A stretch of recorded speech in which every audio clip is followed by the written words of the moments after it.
Alrighty then. I believe it is time to begin.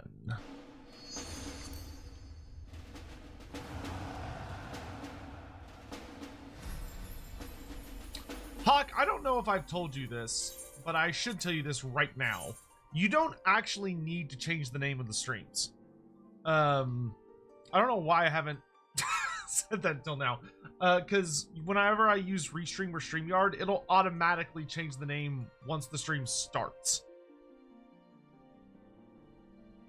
The only time we have to change it manually is if we're only streaming on Twitch, which of course we do sometimes.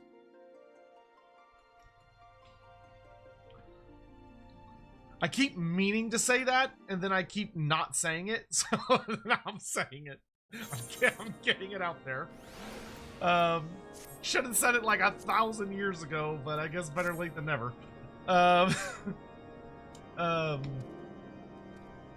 So yeah, sorry about that. I really should have said that a super long time ago.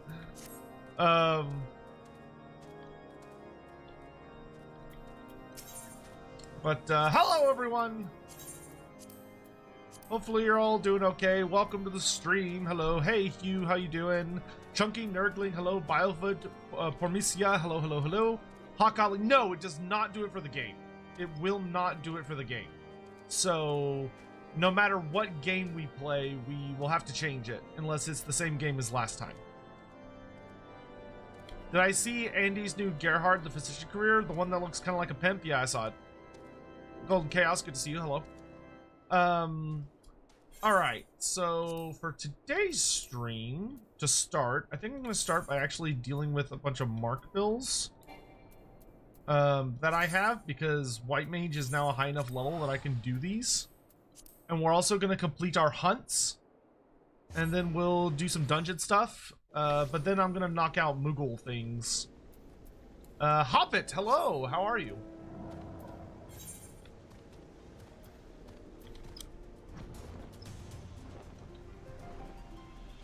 KB, hello, hello. I hope you're having a good weekend as well. Why is Discord mad at me? No, okay.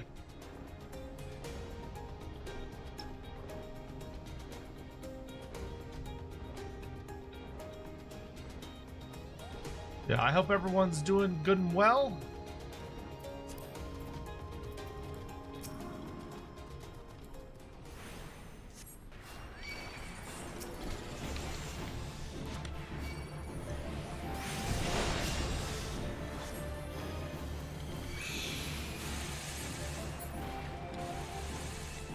We should also do Containment Bay S1T7 for the weekly Mog. Yes, I agree. Yeah, we'll want to knock out all the weekly Mog stuff. I fully concur. I'm also gonna do Beast Tribe stuff, which I should have done yesterday, but we were running on a time crunch yesterday. Was it yesterday? Yeah, it was. No, it wasn't. It wasn't yesterday. It was the day before yesterday. Maybe. I don't know. No, it was yesterday. That's right. It was yesterday morning. That's what it was. But might as well do these, because you never know when you might need a bunch of allied seals for something. So it's good to just keep building them up over time.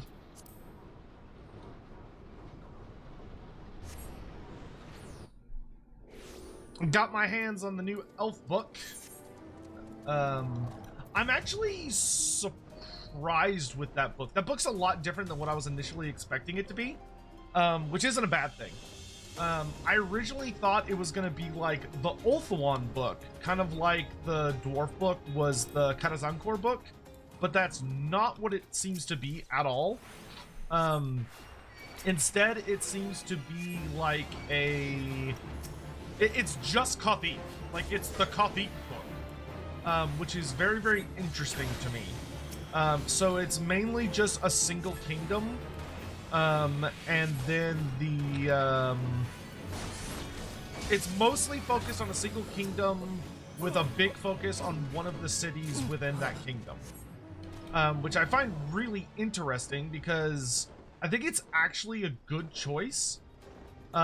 because the book is just has the potential to be a lot more focused. I've only just started reading it though, so I don't have like super deep opinions on it yet. But yeah, it's pretty interesting so far. Yeah, the new Wolfrook book for elves. Yeah.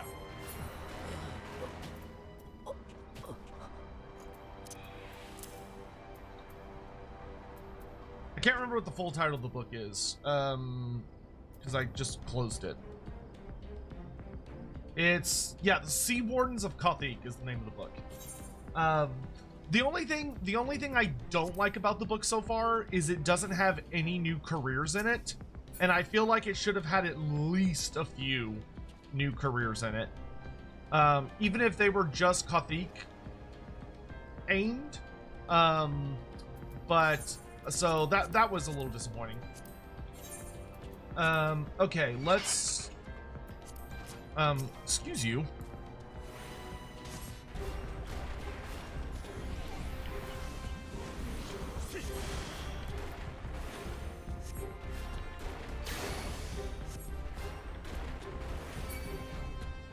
Rude. All right. Oh, let's do my hunt log. So I need to go to Corthus. That could be the next big thing we do. Get the hunt log out of the way.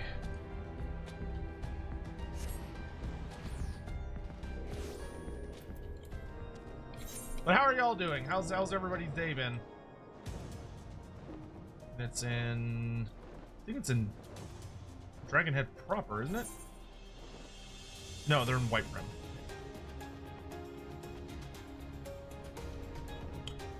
Which, speaking of the Sea Wardens of Kothic book, we're actually going to have one of the authors on for Lorebeards on Monday, this Monday, at 3 p.m. Central Standard Time, 9 p.m. British Standard Time. We're going to be joined by Vera, who, because the world is an amusingly small place, is also a VTuber and someone that I actually met at Offkai. Like, they were there in person, and it turned out that they know a bunch of the people that I know. So when I was there, apparently a lot of people were like, "Oh, you gotta go meet Sotek. You gotta go meet Sotek." And so I ended up meeting them very, very unexpectedly, which was quite nice. And I was like, "Well, shit, you gotta come on Lorebeards then." So that's gonna be a really, really good time.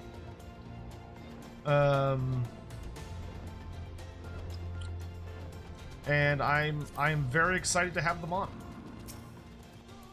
Vera's a sweetheart. She streams quite a bit on Twitch. She's been doing some long ass streams too.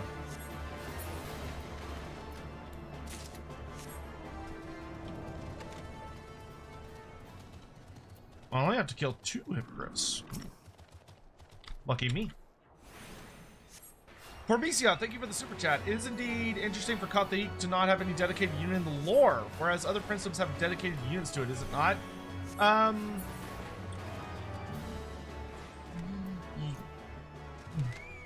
Yes. Generally, yes. Kothic does not have like a... You are 100% correct that Kothic does not have like a standardized attached kingdom like we associate with like the White Lions of Krace, or like the Sword Masters of Hoeth, which, you know, are very you know, they're from the White Tower, so a unit of Safari. Western Lenosha, the Isles of Umbra. That is correct. Don't know my east from my west, apparently. Isle of Umbra's over there. Yeah, or like, yeah, the chariots of Tirnoch, or Tirnoch chariots. Yeah, like Yivris, not Yivris, Kothic is very much a kingdom that's all about like sailors and stuff. It has a surprising amount of conflation with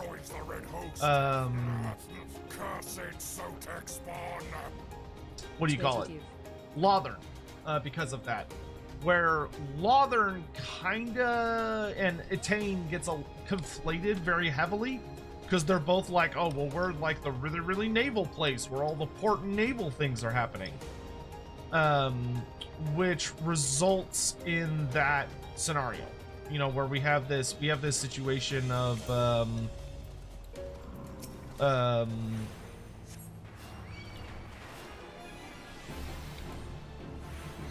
they're not really being dedicated units.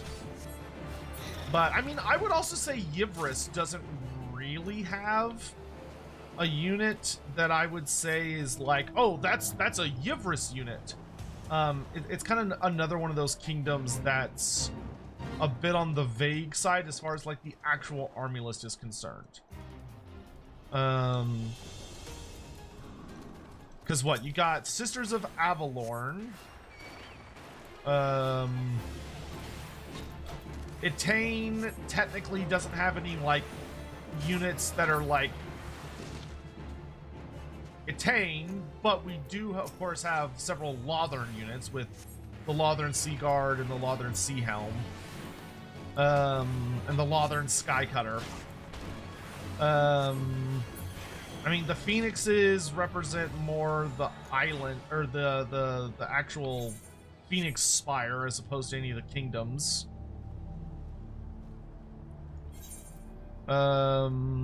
East Shroud Larkskull.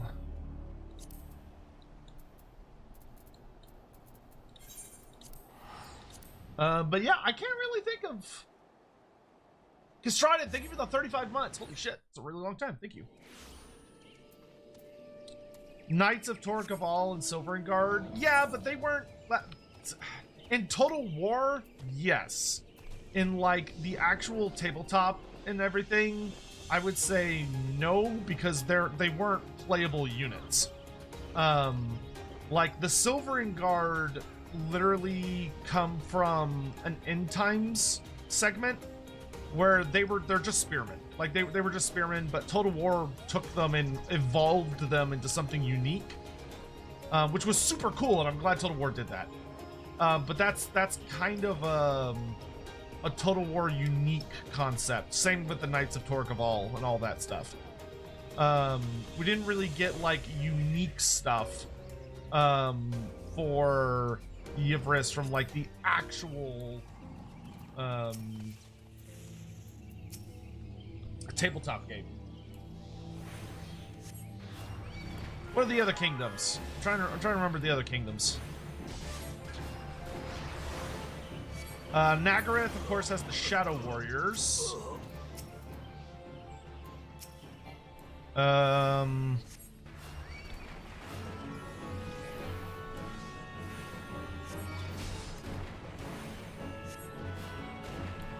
Avalorn, we have the Sisters of Avalorn. Snow Wolves in the Boulder Downs.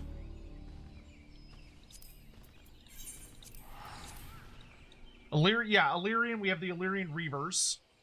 Safari has Swordmasters and like Archmages and stuff.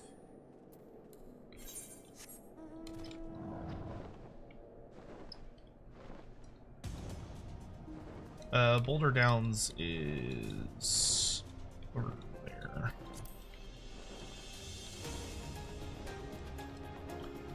Yeah, Kaldor is Dragon Princes. Updog has your mother. Tanner Jordan, thank you so much for the super chat. Cooking some pork belly while watching. What's your favorite food/meal? My personal favorite dish is something that I make at home called chicken vermicelli. But if I'm going out to eat, my favorite thing would probably be either like Japanese or Korean barbecue with teriyaki chicken, white rice, and broccoli, or it would be something like going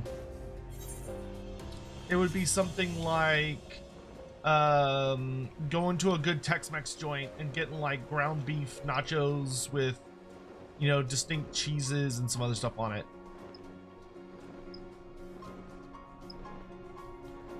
Those are like my go-tos if I'm like just wanting to make my stomach as happy as possible and I care about nothing else. Chicken vermicelli though is like, oh man, it's so fucking good.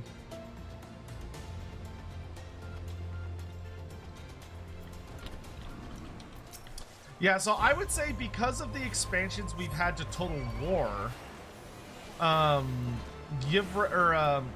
is the only kingdom that does not currently have like a distinct unit. Though that might change with Tides of Torment. In Tides of Torment, you know, maybe we'll get like a Kothic representation unit. That'd be pretty cool.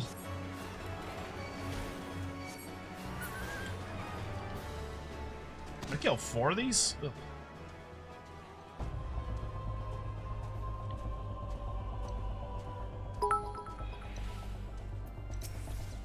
Seen Wolf 11 cheered.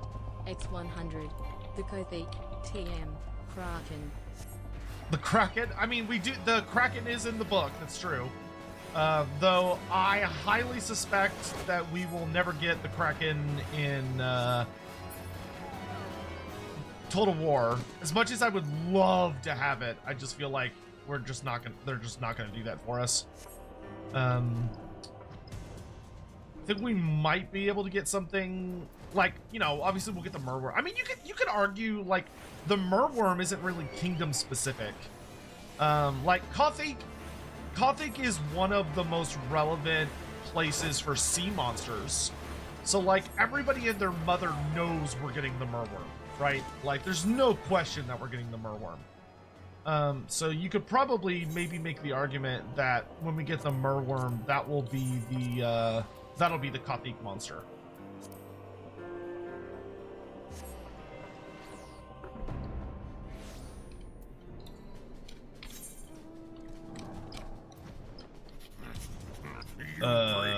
Token trinket to give to Throt. Yes, yes.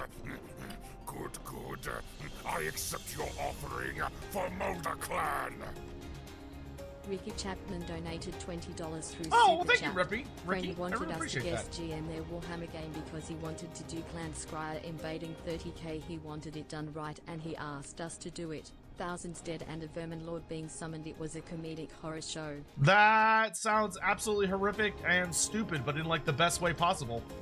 I hope y'all had a lot of fun with that. I feel like Skaven invading 30k, like, yeah, there's gonna be like tens, or probably hundreds of thousands of dead Skaven. But at the end of the day, like, Marines are gonna run out of bullets. If they summoned a Vermin Lord, I would guess that's when shit went bad for whoever was fighting the Skaven. It's super fun, though.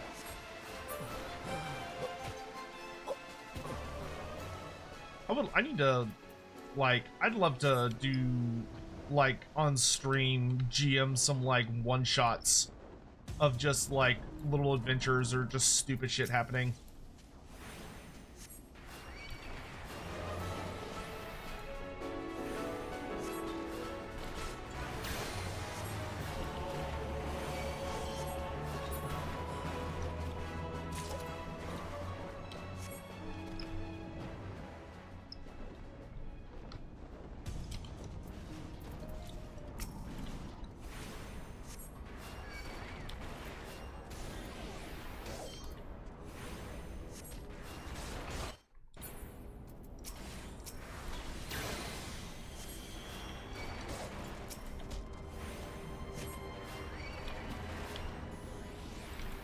Space Marine versus Storm Vermin? I don't think a Storm Vermin could do very much to a Space Marine, I'm gonna be honest.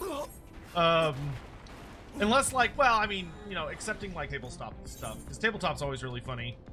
Because people are like, oh yeah, Space Marines are invincible, and then you just see one get killed by, like, a swarm of grots. Western Lenosha. And it's Halfstone? Okay.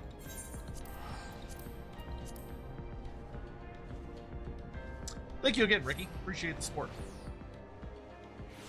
Oh, a Storm Fiend. Yes, a Storm Fiend would be a much more reasonable threat to a Space Marine. I would say a Storm Fiend versus a Space Marine would be a fairly even contest.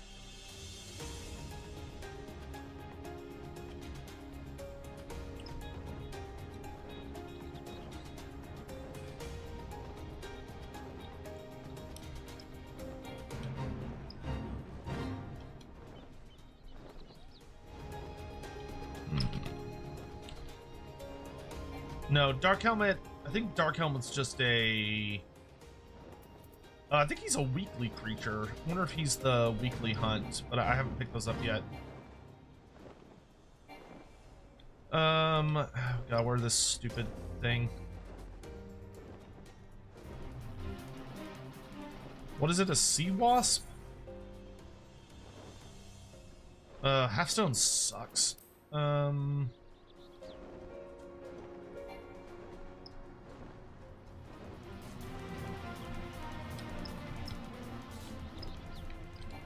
Sea wasp. I don't like this area because it's like constantly got events happening, which can make it difficult to find whatever it is you're looking for. Nope, that's spawning grounds. Oh, it's I know where it is now. It's over here. There they are. That's right, because I came here to do the dedicate myself to the little rock. And these assholes kept attacking me.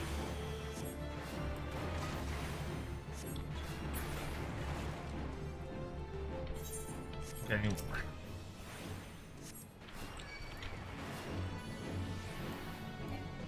Did I see the Dawn of War remaster has a release date of August 14th? I hope it's good. Like, remasters can be surprisingly easy to fuck up. So I hope they do a good job with it.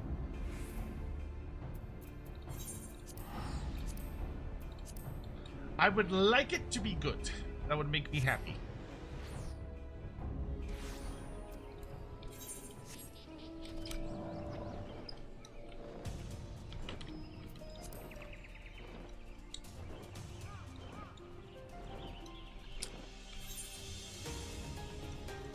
Yeah, I hope there's somebody attempting to do a Dawn of War 4 that like returns to the core of the series.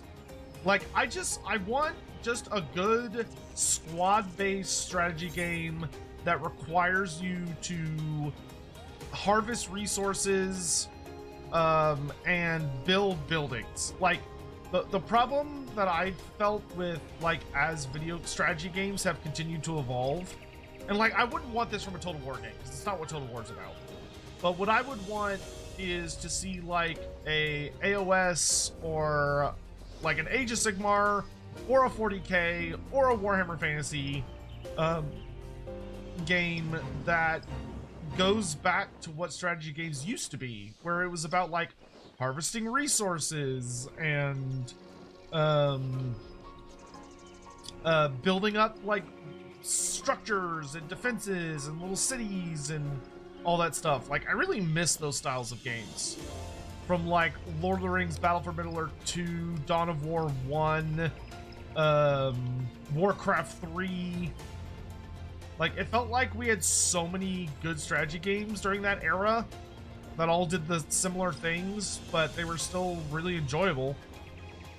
And then for whatever reason, people just stopped making them. When do I recommend you jump in? To what?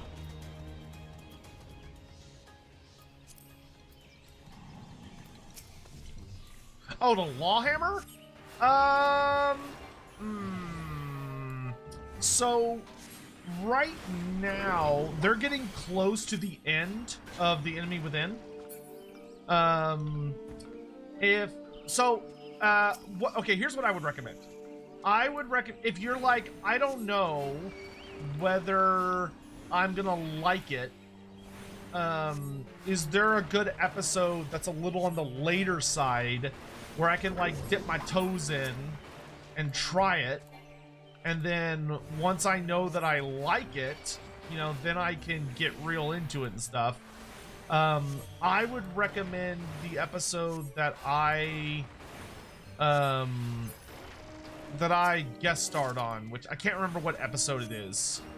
It has my stupid face in like the bottom left corner or something. And it was relatively recent, so I think it's like episode like 64 or something like that. Someone in chat will know. Ricky Chapman donated $5 through Super Chat. Also had to custom make the Scryer Vermin Lord, made it 3-armed horror with a warp fire thrower for one arm, a rattling gun for another, and a halberd. Oh, that's super cool. Yeah, making Scryer themed Vermin Lord should be like all sorts of techno. It should be a techno horror, which would make it fit really, really well into 40k. Like, it should have all sorts of crazy shit. So that's cool. Yeah, because if you do the episode I guest starred in, that episode kinda sorta functions like a one-shot. 62, I was close. So check out that episode. That one's really good for seeing if like that's something you're gonna like. And if you watch it, you'll notice that my character will do a lot of like, the characters will be like, oh, well, what about this thing? And I'll be like, you did what? To kind of give you like, it can help give you like context for the kinds of shit they got up to. And if you're like, oh, this is really, really interesting, I would like to know more, well, then you can just go back to episode 1 and just start your way through the series. Yeah, I've been bugging Andy about that he probably needs to make a recap stream. Like, he needs to do one where he just kind of like summarizes major things, because obviously not everything that happens in every episode is like necessarily super important, because it's, you know, it's a live roleplay game. But I do think you'll miss out if you don't watch it all the way through. Oh, Aramans. Okay, I know what they vaguely are. They're closer to the base.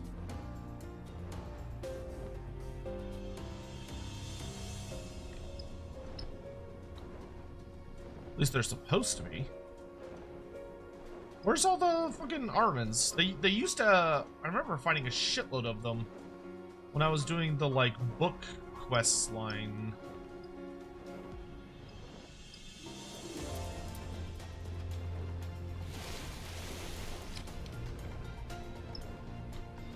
Huh.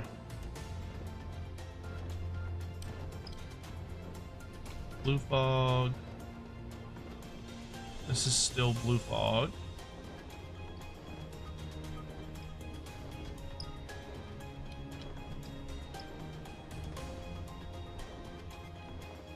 They're there.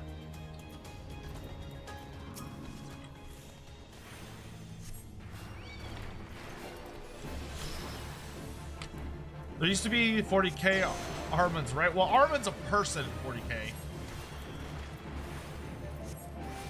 He's the, if memory serves, Armin is a Thousand Suns guy that's obsessed with finding the Black Library. I'm pretty sure that's who Armin is in 40k.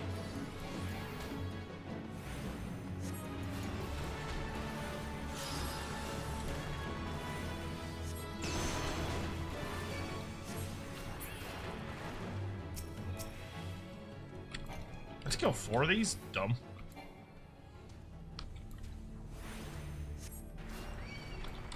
He was the chief librarian of Thousand Suns? Yeah, I think that's correct.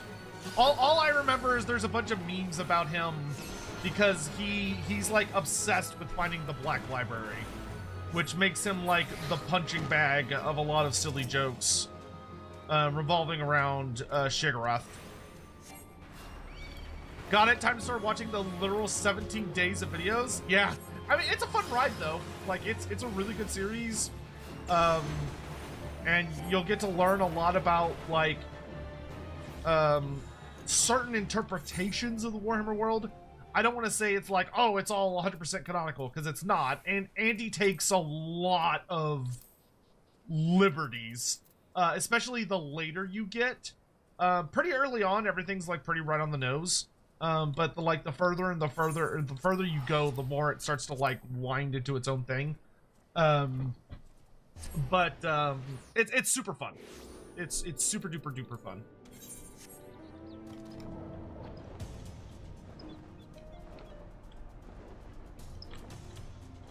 I mean, I've been supporting it very, very heavily for many, like, what, 2 years? Yeah, I've been supporting it for over 2 years, actually, which is insane. Do I think Nagash is possibly in the big DLC for next year? If the DLC is the end times, then yeah, Nagash will 100% be in it. If it's like the Dogs of War, then no, he won't be in it. It just depends on what it is. I would guess that they're probably gonna reveal it at the December show. That they talked about doing as part of the 25th anniversary celebration. Because if it's gonna be like the next giant thing, if they're willing to tell us about it, then presumably it's supposed to come out like next-ish year. Like halfway through or late next year, which means they'll probably reveal or show off some of it this December, but we'll have to see.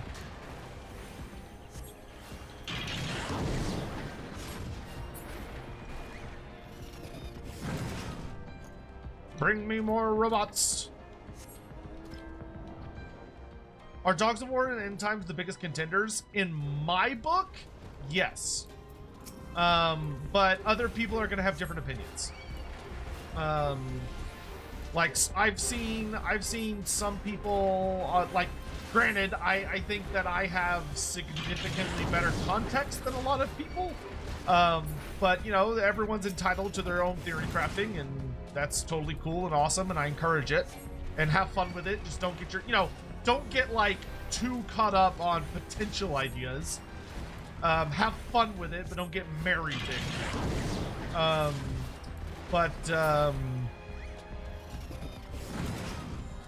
My hunt log is done. Dun dun dun. Cool. All right. So now, bump on a log. Let's go. We can do our little dailies here. Western Thanaland. Might have to switch one of my careers for this thing, but no, actually, we should be fine. What was I gonna say? Oh, I've seen some people on the subreddit intending to be arguing that maybe it's something like Koresh and End, like as one DLC, or I've seen people saying, oh, maybe it's like Koresh and Nippon and End, or other things. Like I don't think those are remotely likely at all in the slightest. But some people think it's going to be like a combination of race packs. Some people think it's going to be I mean, that's probably the only major things I've seen is End Times, or like a big Dogs of War focus that brings in also like a really, really large, crazy mercenary system that basically is like, if you want to see it that way, a bunch of new tiny races that don't have their own legendary lords, but like, you know, you'll get access to units from all sorts of different wild places, versus like some uber race pack that has like a bunch of different races in it. Those are probably the biggest contenders that I've seen in the heart of the people.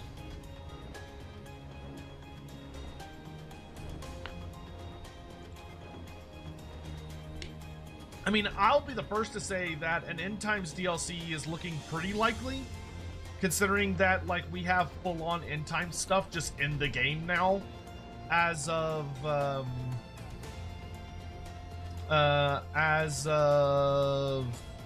the Corn DLC. Crimlo completed his last Beast Tribe. Nice dude. Hype for the Lamenters Chapter DLC announcement in December. They got lost during a warp storm. Bishop of Cheddar, thank you so much for the 45 months. The Lamenters. Bro, Lamenters would be so funny. Like, they just throw, of all the Space Marine chapters they can put in the game, they throw in the goofballs that tragically just get their asses kicked by everything. Though, we actually have a Lamenters faction already in Warhammer, funny enough. There's a knightly order. It's like the oh, I can't remember if it's like the Order of the Torch. No. Oh my gosh, I can't remember what their full title is. It's the Order of something. But their whole like their whole gimmick is that they're like super doomed all the time. Like it's just a bad time, yo. It's just a bad time.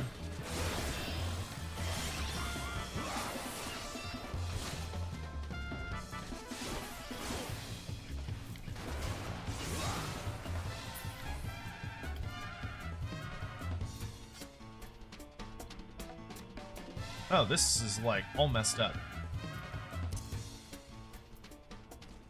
Okay, I can't help myself. I've got to reorder this bit.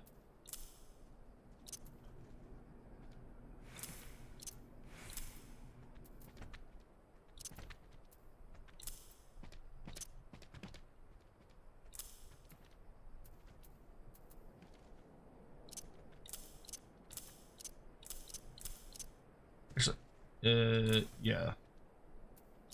Actually, I'm fine with it like that. Because it's... Oh, wait, no. Oh, there we go, there we go.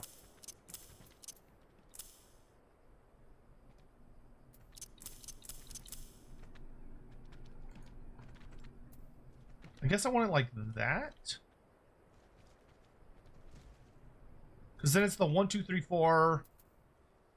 Really, it should be 1, 2, 3, 4 or 1, 7, 8, 9. Yeah, I guess I'm fine with this for now. Okay, that's good enough. Okay. Cool. And then I can go kill all this shit real fast. And then we can go do Moogle stuff. Have I read the last, No, I need to read the most recent White Dwarf. I have it. It's in my house somewhere. Because I have the thing where, for Christmas, my family got me like a yearly subscription. So it's somewhere in my house. I just gotta figure out where I put it, and I gotta actually read it. It's still in its wrapping. Or the like plastic wrap it comes in. So I need to make time to do that. Because I've heard Hashin is in it.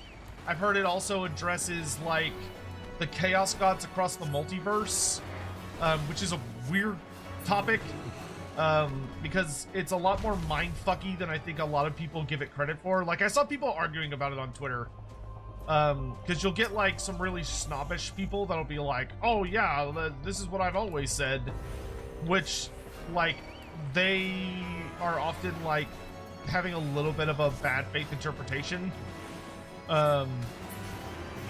Order of Everlasting Light. Yes, that's what it is.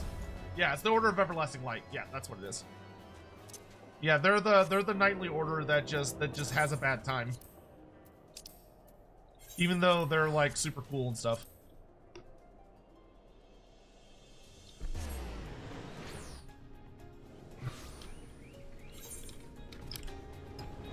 Wouldn't be upset about in Koresh. I don't think anybody would, but I don't think that's what it is.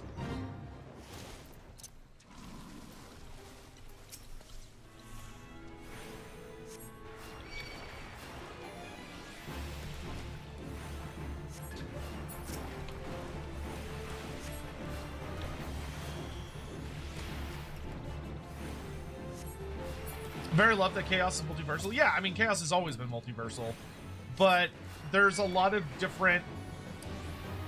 people interpret very differently what it means for it to be, what it means to be multiversal. Like, does Slaanesh in Age of Sigmar have knowledge, like intimate, relevant knowledge about what's going on in the 40k universe? And I would argue no, that he doesn't. Even though it's technically the same Slaanesh that exists in 40k fantasy, Blood Bowl, like all of those entities are the same entity, but they're not aware of one another's universes. Because once they are, like, in a said universe, there are rules and laws that reality basically compresses down on them that makes it where they have to obey by those rules and laws, which prevents them from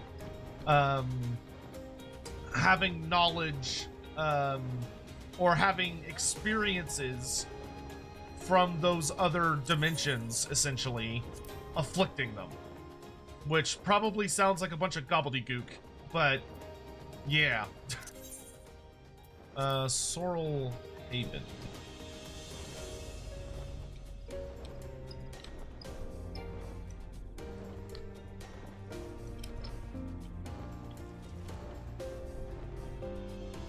Because it's a lot of timey-wimey bullshit. And there are people that like to act like it's not timey-wimey bullshit, and that it's just like a super straightforward thing. And that's not true.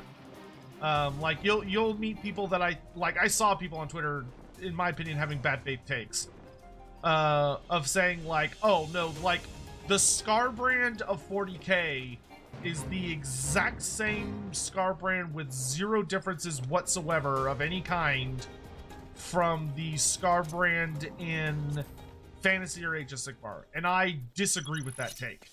I don't think that they're the exact same entities that have the exact same amount of knowledge and have gone through the same experiences and have fought the same individuals. I don't think that's how it works. I think it's more complex than that, in that when they manifest within those realities, they're only able to take into those realities with them experiences and relevant information that they've garnered from those realities. I need one more.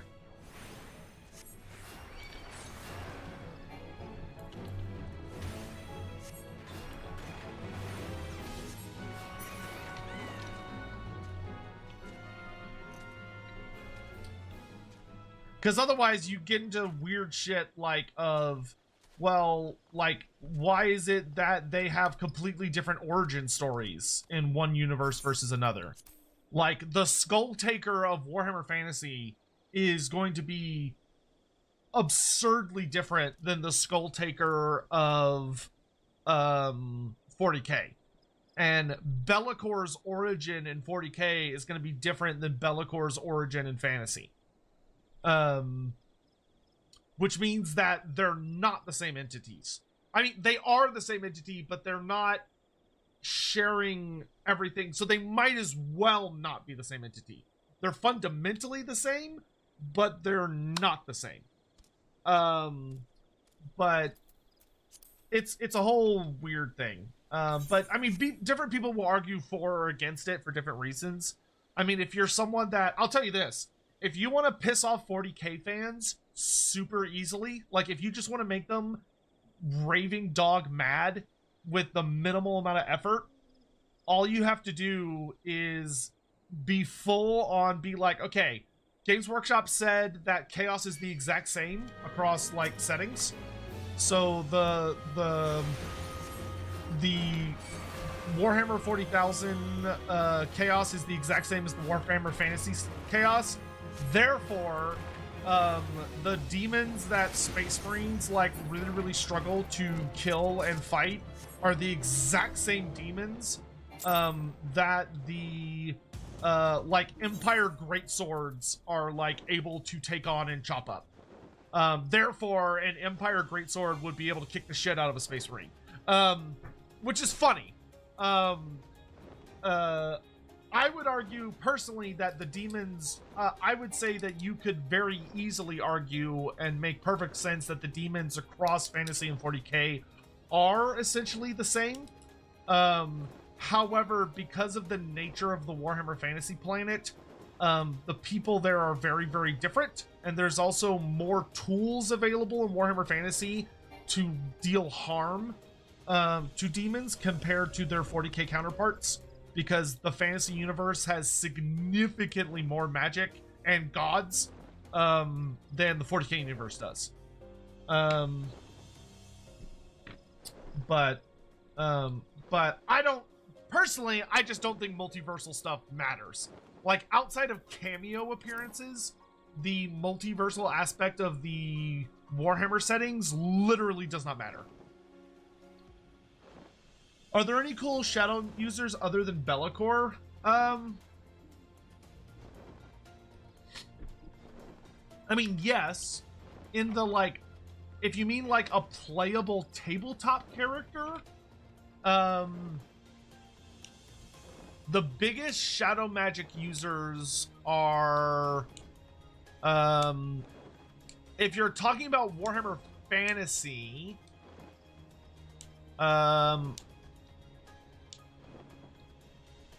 it would be Be'lakor, Neferata,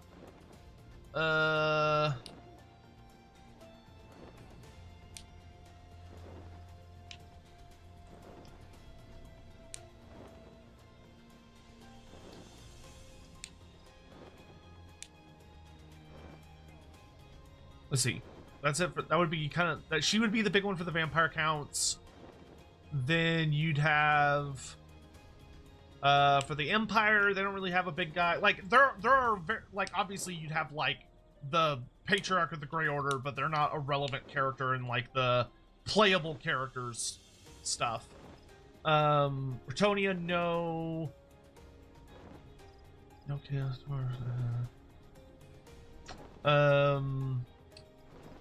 Debatably Munamim. So like the Famir Mirgs. Sail the Faithless. Sail the Faithless is more of a Heavens caster, but he does also wield shadow magic and is actually quite good at it. So Sail the Faithless is a reasonable character to consider. Not really anybody among the Wood Elves, High Elves, or Dark Elves that focuses on shadow. There are a lot of characters that can wield shadow very effectively, like Teclis, Malekith, Marathi, Ariel, Naiath the Prophetess, but none of them are like dedicated shadow casters. Obviously your Shadow Slann, but there's not like a named famous one. Nothing among the Skaven.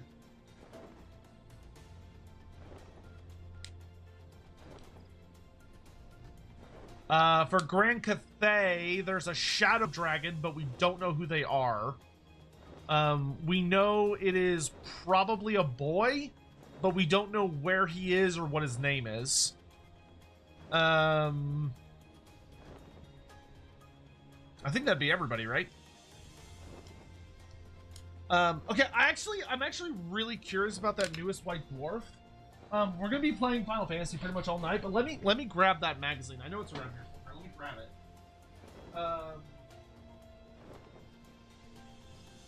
Hold on a second. I just gotta figure out where I. Does anyone know what number it is? What number is this month's White Dwarf?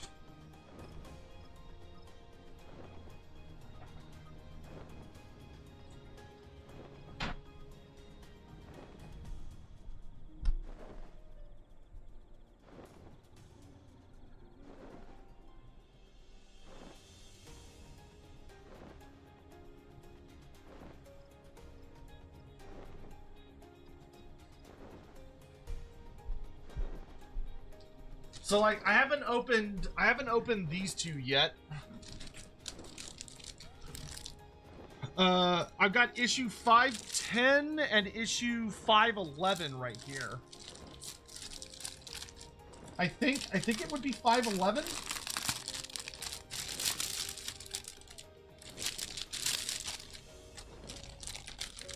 Let's see. What is in this issue? Iron Sons.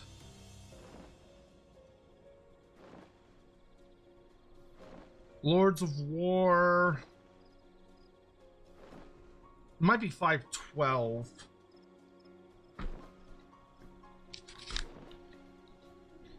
Ask Rombrindle. See, the Beasts of Darkness, I think, is just more of like random stuff. Yeah, this is the Fulgrim one. I don't think my copy of 512 has arrived yet. Yeah, this is all Slaanesh stuff.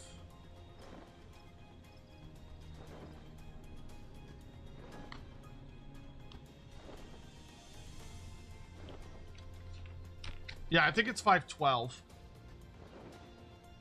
So I don't think mine's shown up yet. Here, I can just look it up. If I go to Games Workshop's website, and then I go to White Dwarf. Oh geez, it's okay. So 511 is the one that I was just holding, but 512 has been out for a bit. Where's my copy of 512? I don't know if it just hasn't arrived yet, or if maybe it's hiding downstairs. And then 513 just came out.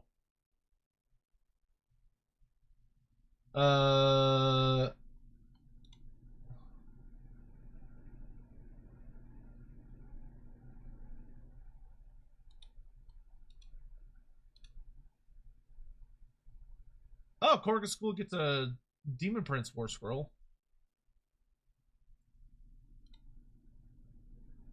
514.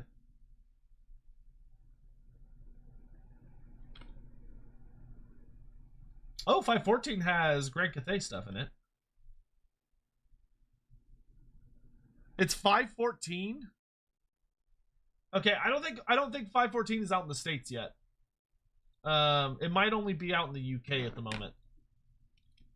But if it's 514, then my copy has not arrived yet, for sure.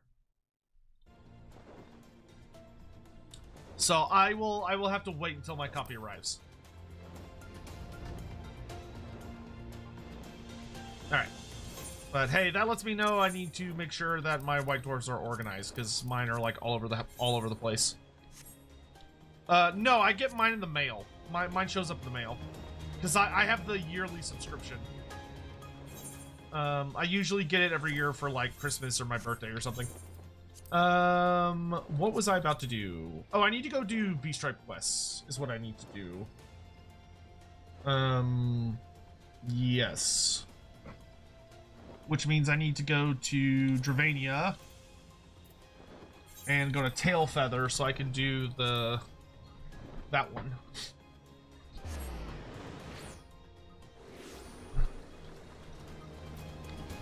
Though I will need to either be Dark Knight or Dragoon for this.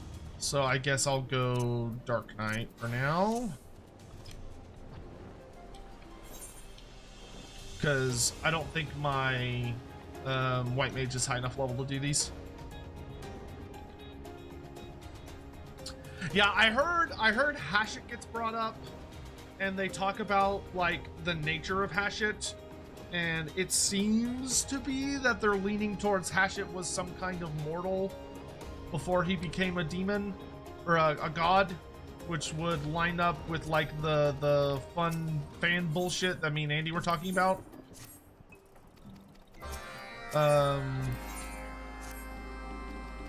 But, you know, it kind of remains to be seen.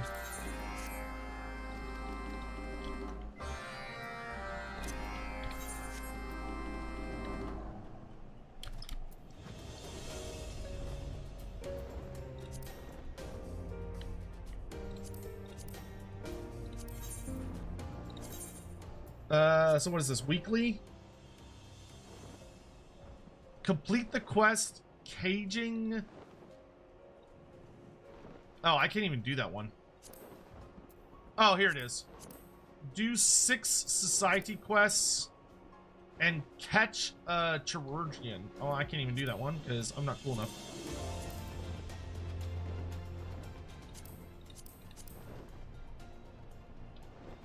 Dang, I'm still not cool enough to do the vast majority of these.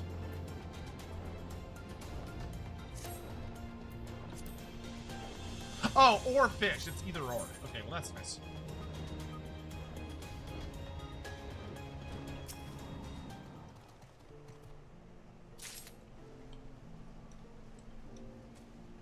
These quests are level synced? Are they really? Okay, well I can like run around and grab all this stuff.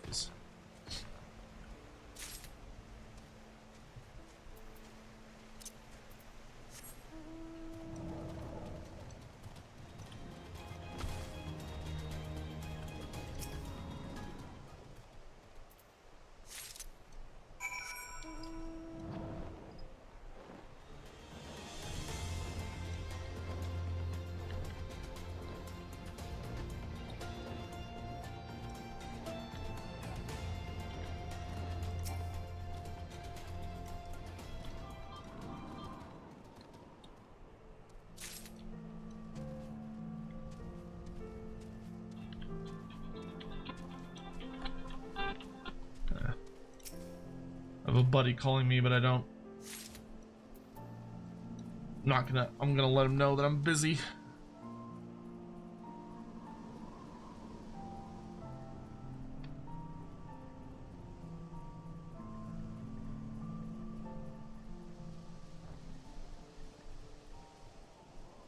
I have a very, very good buddy who calls pretty infrequently. But he's a really good friend of mine. He usually calls me when he's like on his way home from work.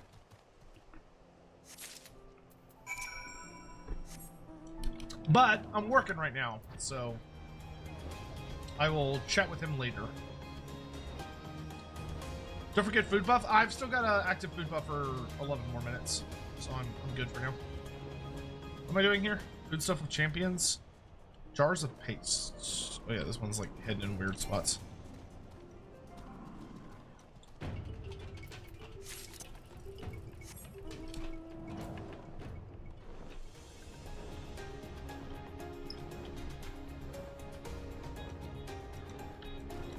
Yeah, I personally am really, really hoping they go with like the absolute batshit crazy option for Hatchet. Like, I think it'd be super fucking cool if it turns out that he was Scavor all along, and that he was an ancestor god that fell to chaos and like ascended to demon princedom. Because the ancestor gods aren't actual gods, like they're fully material, like they're fully material beings.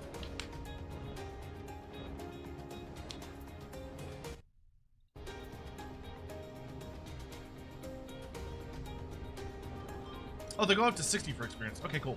I'll switch into White Mage before I turn him in. Thank you for catching that.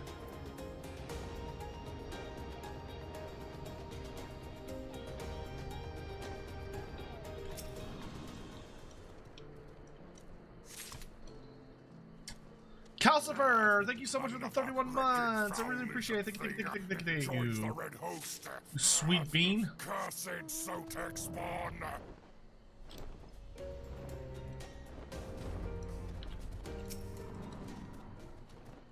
Isn't this the super rare event boss? Yeah, it's the Special Task Force.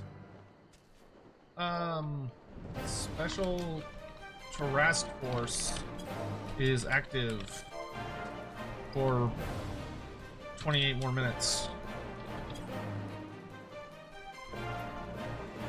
Because I remember we did this one and I died a shit ton.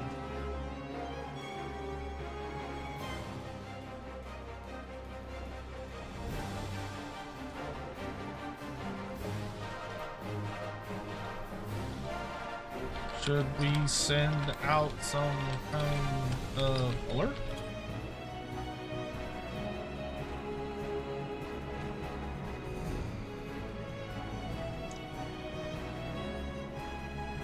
QC, dude. According to the people who read the article, Hashit was in the world of legends, was as a mortal. So does that mean he was not a demon in fantasy? Well, I mean, it would mean that he started off as a mortal, but then, like, ascended.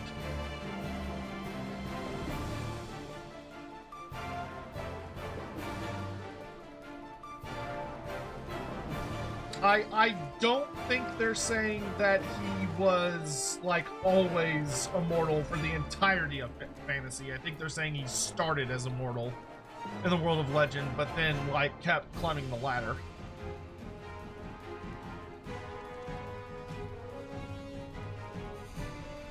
Ah, never mind then. Okay, apparently he's not worth dealing with. Because I do remember we beaten it before, but it did take like 100 years. Like, it was a really, really long quest. Or, fight. Thanks to others on point. Nah, it's actually a little too much at the moment. It's starting to, like, creep up and away from where I want it to be.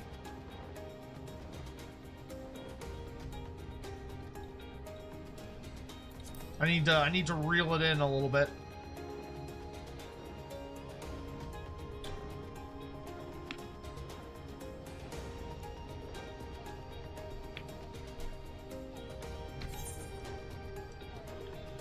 Because how you can tell is you'll start to see like little extra bits appearing higher up on my cheeks.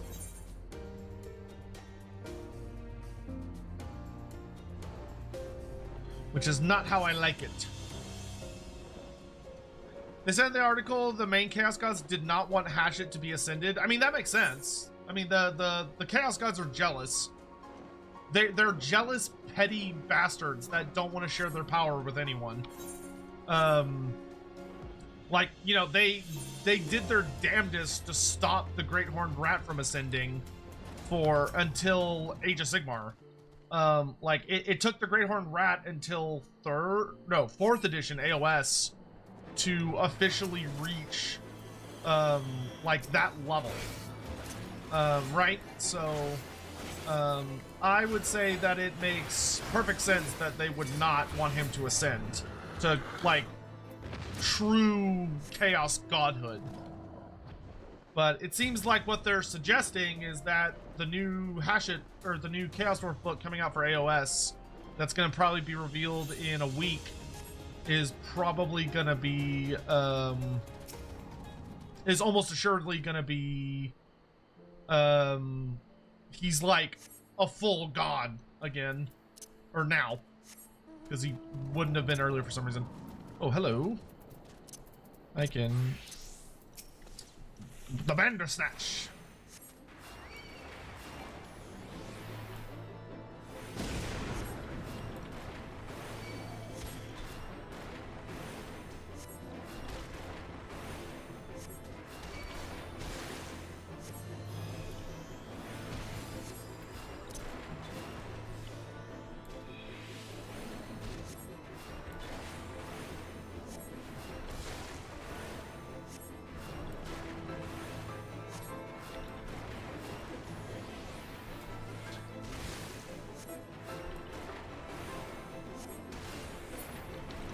Trying to be good about keeping up my like random minor currencies, especially because I like to do the quests for all the different weapon parts.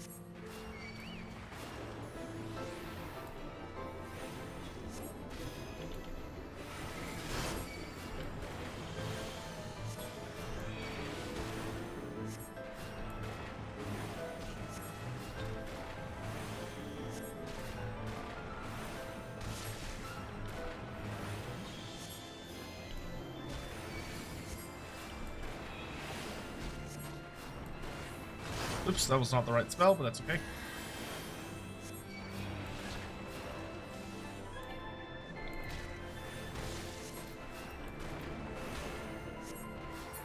How's White Mage coming along? Pretty good. We're almost 51.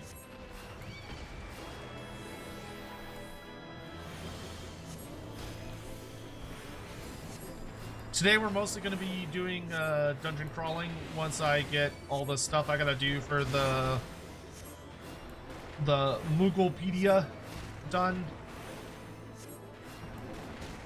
But we've got a lot of time to stream today, so I'm not like in a huge rush like I have been the last couple days.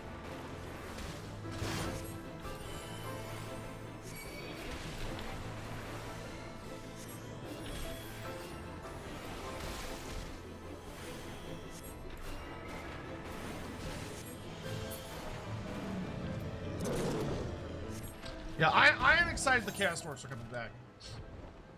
It's gonna be pretty hype.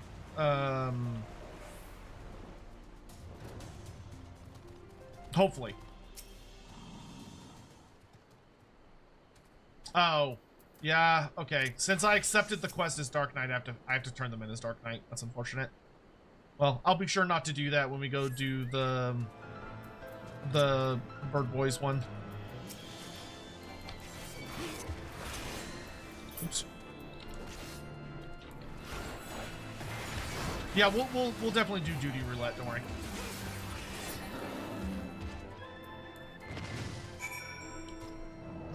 Yeah, I have to turn these in because I accept them as Dark Knight because I'm a doofus. What's tomorrow's Lorebeards? Tomorrow is Manfred von Karstein, which is gonna be super cool. Am I gonna watch the reveal stream with Andy? I'll do it if Andy's available. I don't know if Andy's gonna be available that day.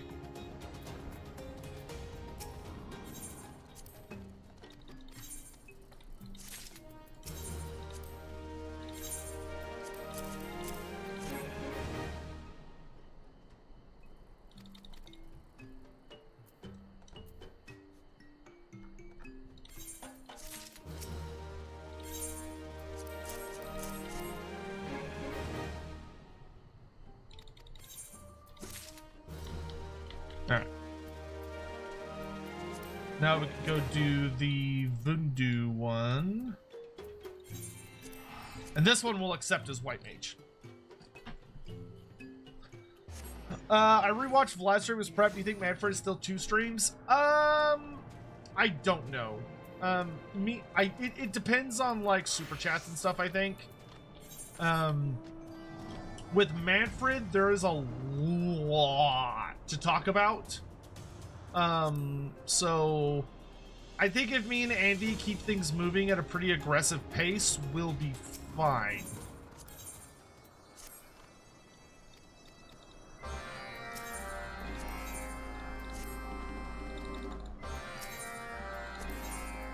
We'll just have to be aggressive about it.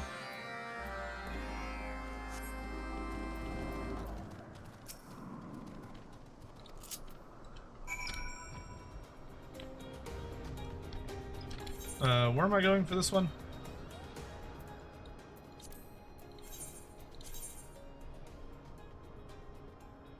Oh my god, I hate when these ones are like super far away. Whatever, it's fine. Ride my big sky lizard whale.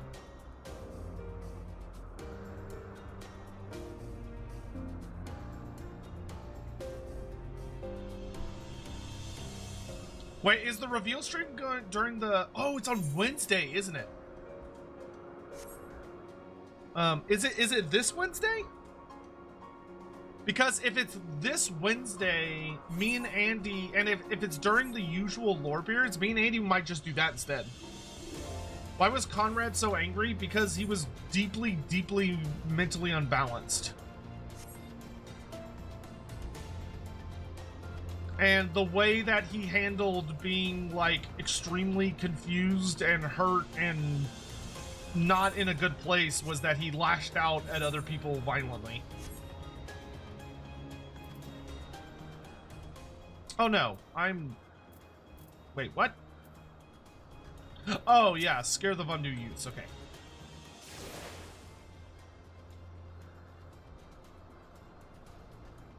Ah!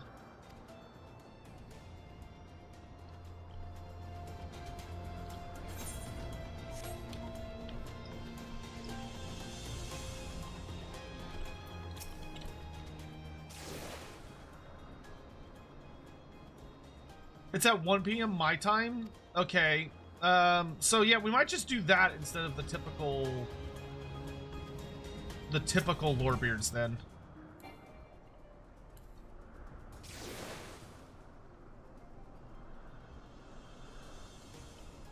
I'll talk to Andy about it. I don't know if he's available that much earlier in the day, because that's a bit earlier than we normally do Lorebeards.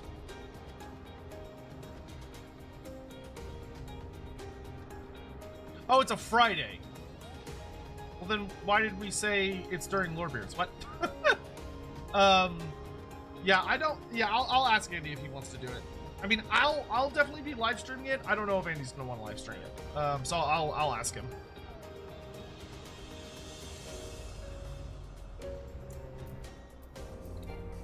Dismount.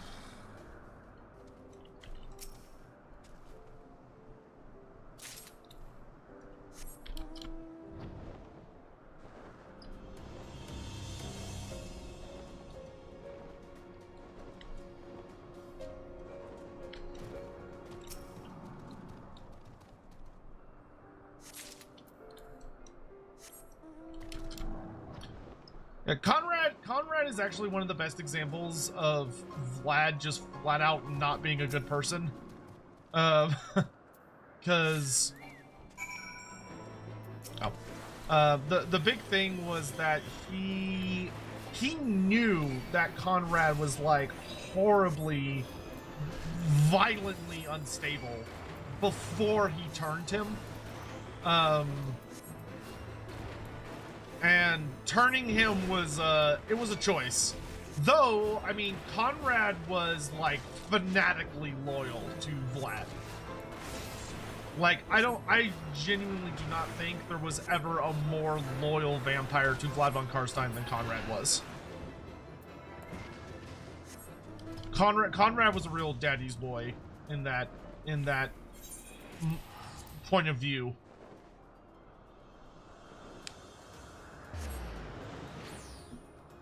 If anything, he could be a bit overzealous.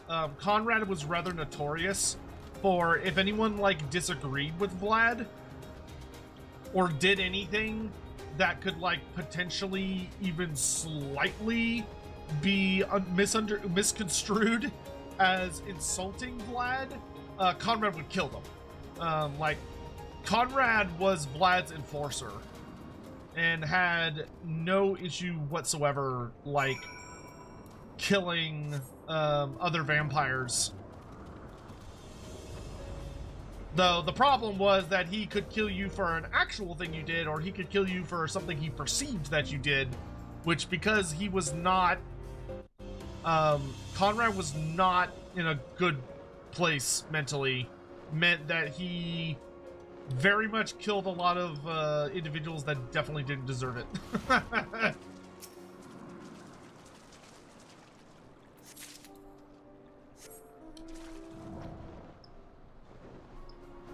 I need to kill cloudworms. Okay. I'll deal with that in a second.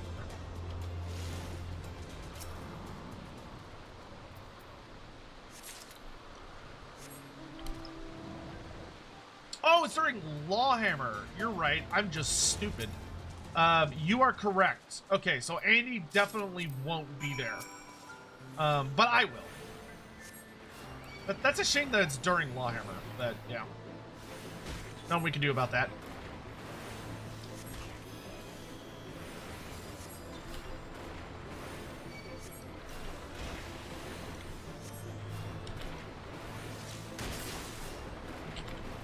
Just means Andy can do a stream later on his own to like talk about it.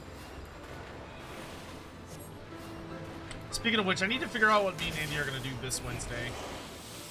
I have not figured out what we're going to do. Because we did a tier list last week. And then we did a what if, or we did a tier list 2 weeks ago. And then we did a what if last week.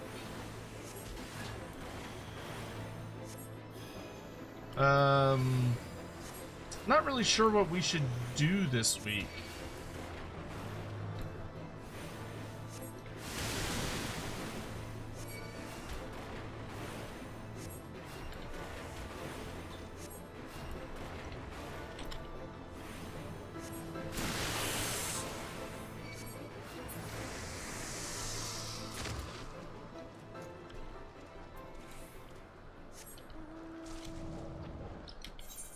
My brain is still boggled on how many fucking people showed up for the Wednesday stream. I've been trying to look into how YouTube determines how many people are in chat.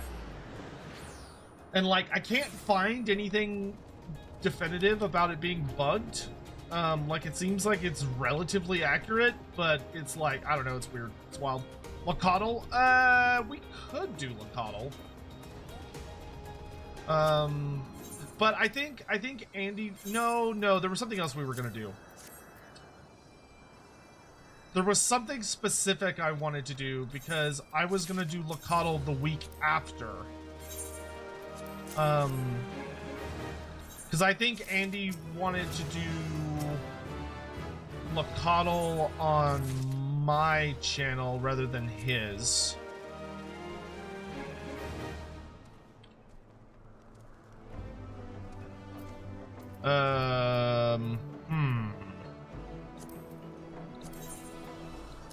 Can I like put this over here? Yes, I can. Okay. Nice. All right.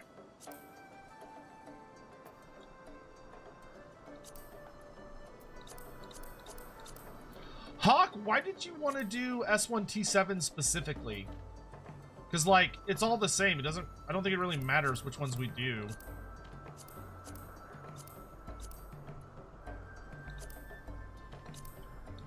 Like, it's not worth any more than... It's actually worth less than the ones we were doing. I mean, it's really fast, but... Oh, it's your weekly. Oh, okay, then we could definitely do that. What level do I have to be for that?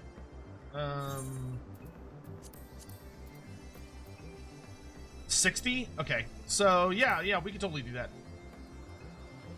If you wanna type in the chat to see who's all available, feel free to just send me an invite and I'll join up. And I'm happy to either tank or DPS.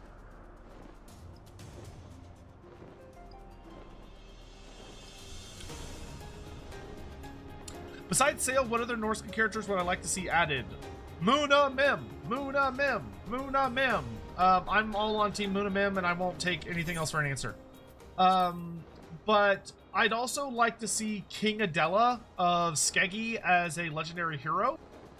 So if I could get King Adela as legendary hero for Norska, as well as like Zinch and stuff. And then if I could get Gutrot Spume as a legendary hero for like Nurgle and Norska. And then if I could get Steercar as a legendary hero for Slanesh and Norska, I would be happy once we got Munamim and Sail. Because that would mean that Norska would have one legendary hero from each of the gods that's also a Norskin, which would be pretty hype. And they'd have 4 legendary lords, and I think that'd be good. I think that'd be good.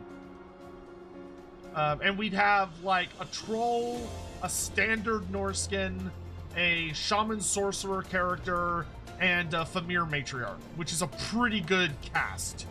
Like that kind of has every group covered. Hawk, do you want to do the? Do you want to do stuff now? The dungeon stuff now? Or do you want to wait a while? Oh, we also need to do Wondrous Tales as well. So we could just knock all that shit out.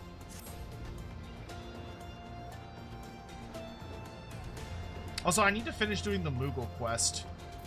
Because I don't have enough dailies to do my dailies anymore. You're good for whatever? Alright.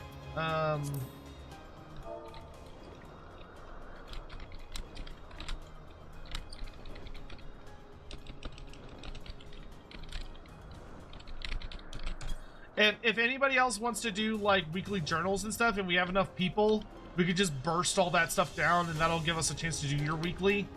And if it's just you and me, we could just do regular dungeons to level White Mage until other folks are available.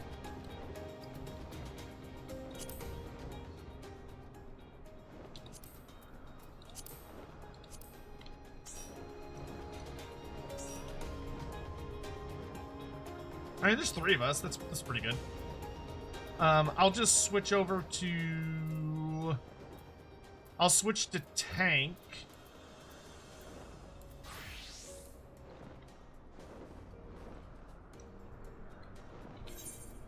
And we could start with... You needed what? S1T7? For your Moogle thing?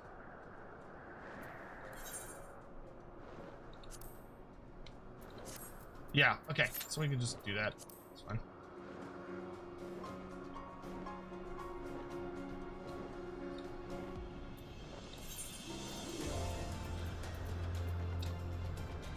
Unfortunately, I don't think that's a weekly, but that's alright.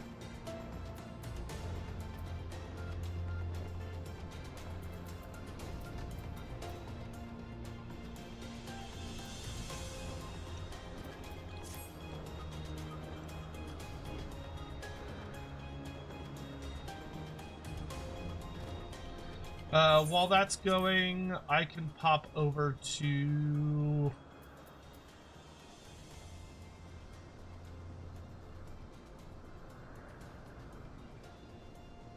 trying to think if there's anywhere I really need to go, but I don't think so.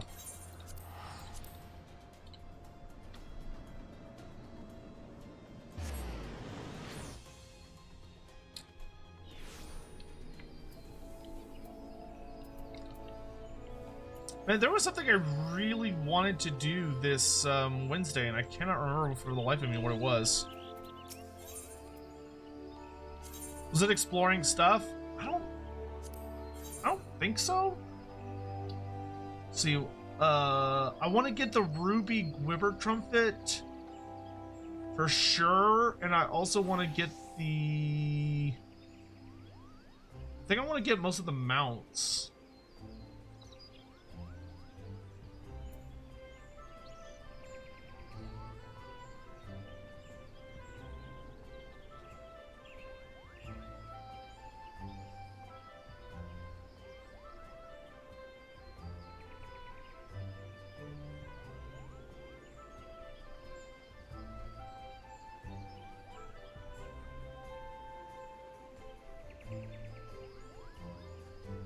So I need the Blissful Camu Fife, the Reveling Camu Fife,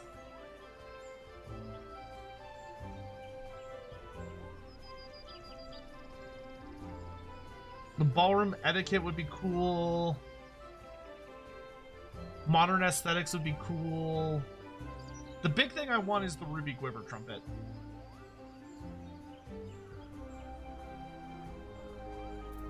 Have I unlocked custom deliveries? I don't even know what custom deliveries are. If I have unlocked it, I don't remember. Do I feel slightly worried that the big Warhammer DLC is the last one? Nope, not at all, not in the slightest.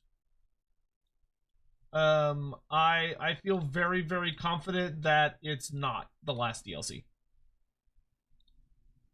I think it's gonna be. I think it's likely gonna be the biggest one we ever get, but I don't think it is going to be the last one.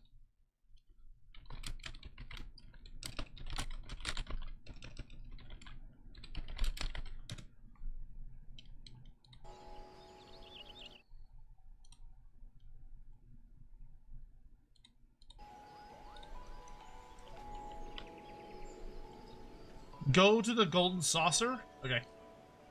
I think I have Golden Saucer tickets, don't I? Oh, wait, no. This is for actually being used. I have to go there the old-fashioned way.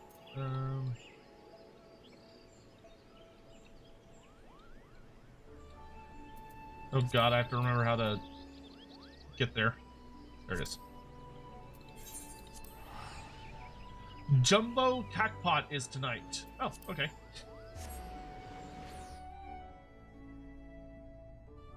Yeah, I think Warhammer, Total War Warhammer still has several years to go. Where do I sign up for the big jackpot? I really like the Golden Saucer. I always get scared of coming here because this is one of those places where I could spend like 1,000 years and never get bored. I do have some... Oh, here it is. Well, no, that's mini Kekpot. Where is... Oh, hold on, I need to actually sell some cards.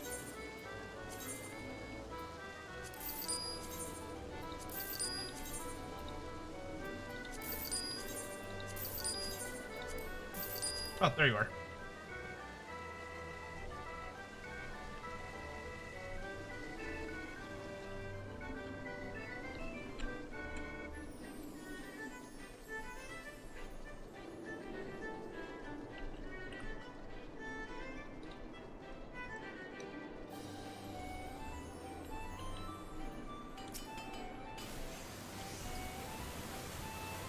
That is a hilarious way to get to the second floor that I did not know existed until just now.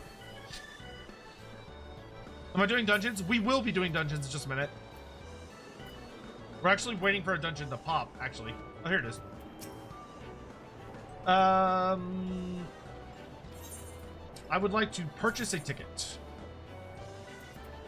Ooh, pick a number. Random.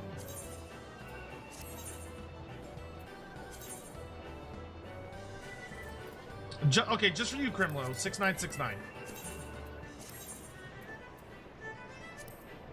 There we go. All right, we bought 2 tickets. I'm not gonna splurge on tickets because I like to do other stuff with my tickets.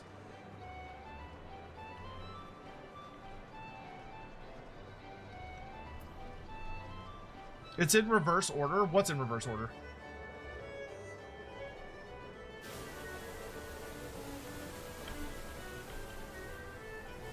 What jobs do you need?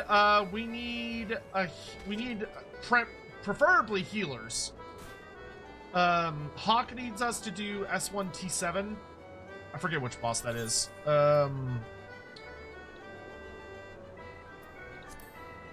Sephiroth. So we need to do Sephiroth for Hawks weekly. Your second ticket was 9696, not 6969. God damn it. Fine. I'll go back. Why are they reversed?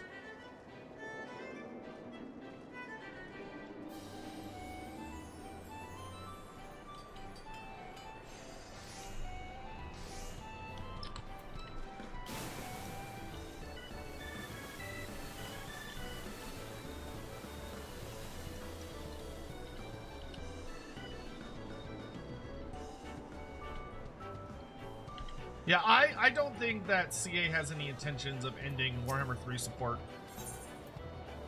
Okay, so I want... My numbers are 5725 and 6969, so I guess I'll do it reversed. Okay, cool. And proc. Nice, there we go. Boss time!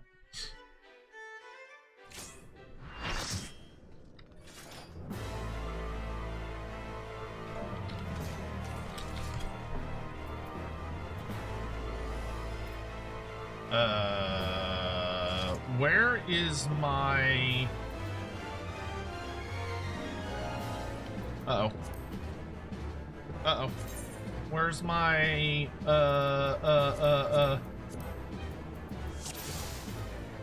shit. Where's my... thing?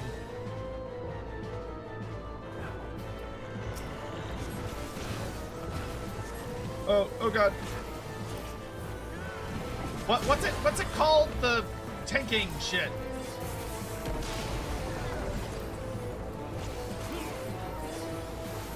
Where is it?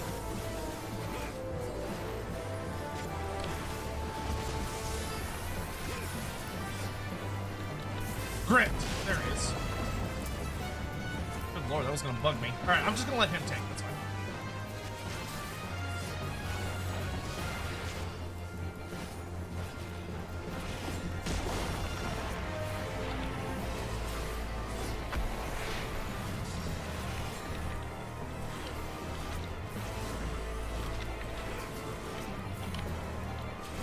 If memory serves, Sephiroth's not that bad.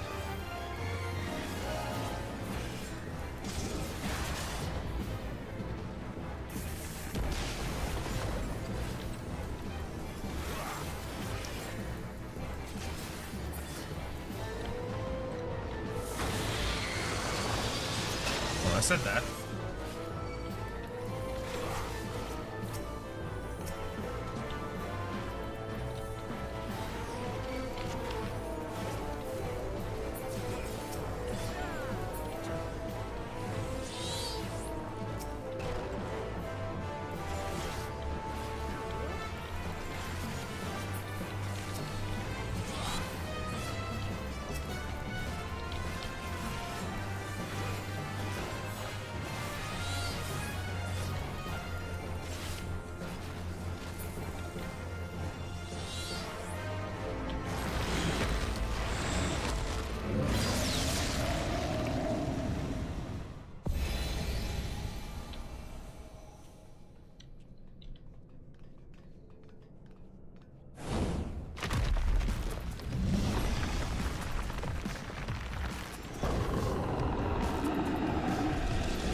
Sephiroth's got a fun little soundtrack.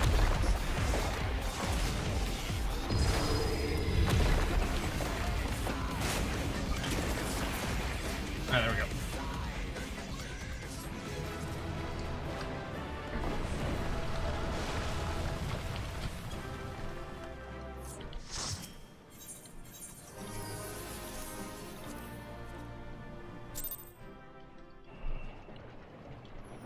There we go. Alright, now we could just grind White Mage. Actually, we probably should do Wondrous Tales. Anyone else in chat want to do Wondrous Tale stuff? Rat Scare, yeah, if you want to join us, that'd be awesome. We're just gonna spam our way through what we need for that. Are you in the link shell?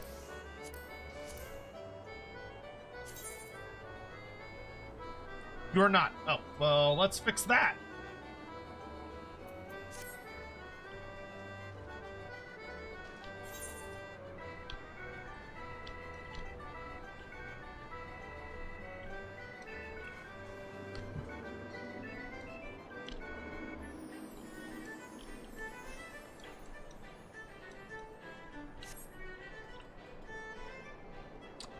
Hey, Shadishian, what's up?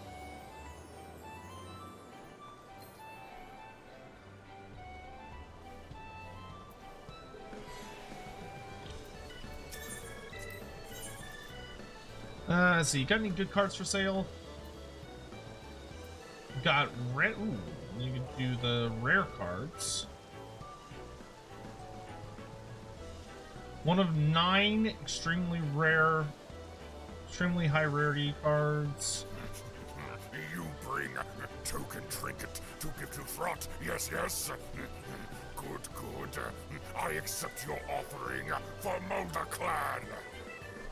Scion of the Emperor donated $7 and 99 cents through Super Chat. Cloud You really Strife. should be doing this on White Mage for the extra EXP. But we know, Scion. I can't do that one on White Mage. I'm not high enough level to do that yet. There are certain stuff. There are certain things I will do White Mage on if I can, but some of them I'm not a high enough level. Everything I can do on White Mage, I will do on White Mage.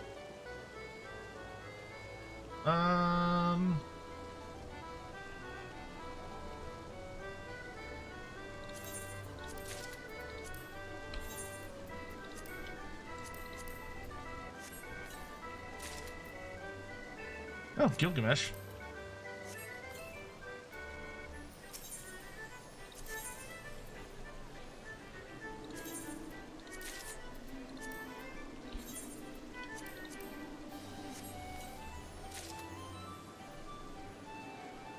Brachiosaur.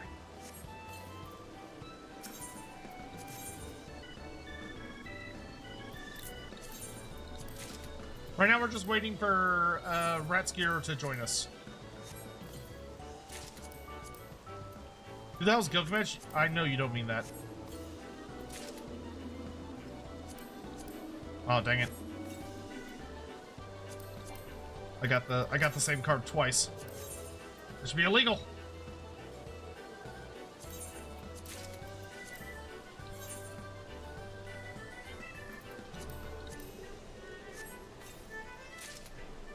Oh, Odin. I already have that. Let's do, like, 3 more.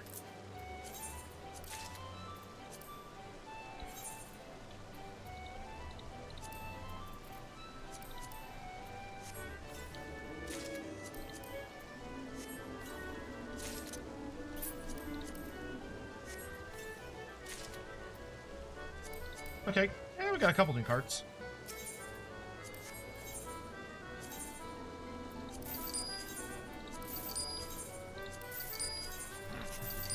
You bring token trinket to give to Throt. Yes, yes. Good, good. I accept your offering for Mulder Clan. Scion of the Emperor donated $7 and 99 cents through Super Chat. Also, idea for a future Lawbeards, Warhammer Fantasy / Total War, Warhammer meme review. I don't know if Andy even knows what a meme review is. That could be something we could do at some point. I feel like that would... I almost feel like that would have to be... I think we could do something similar to that, but we'd probably have to edit it a little bit. To make sure that we had, like... I'd have to, like, smooth a couple things. Oh, here we go. Oh, gosh. Okay, so send friend request first. And then how do I...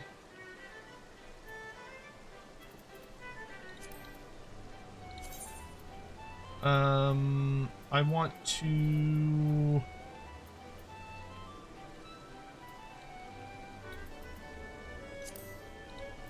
Oh god, I have to remember how to invite someone.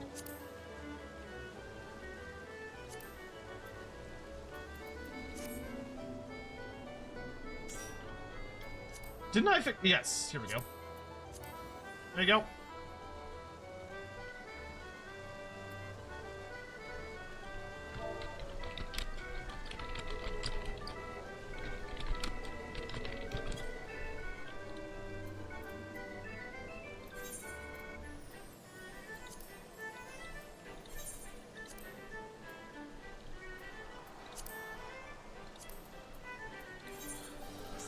Okay, so unfortunately, I don't think I can do any of these on...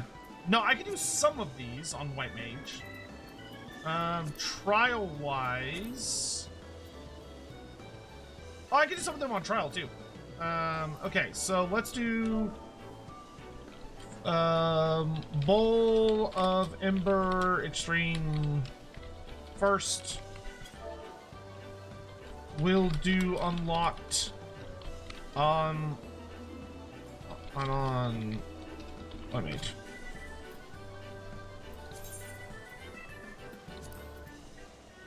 Or we'll do unrestricted.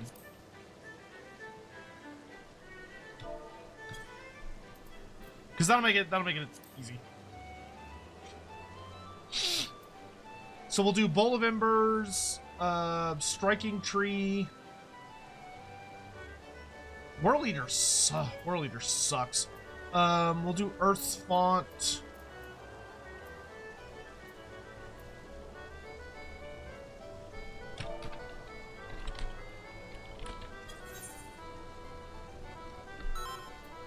Okay. We should be able to just blast through this. Because I think most of us are over-leveled.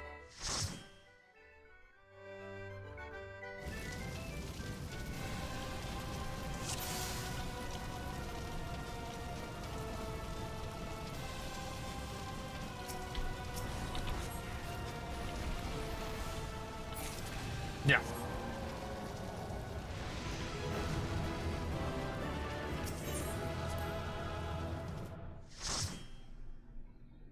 Slut.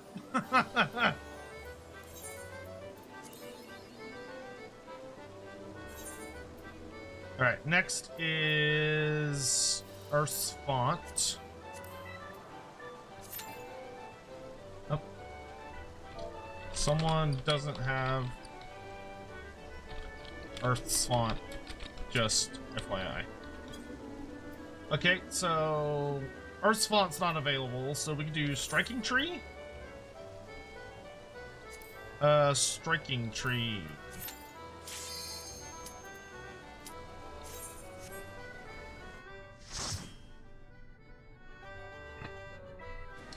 Hey, I'm in Drillick. Thank you very much for the follow.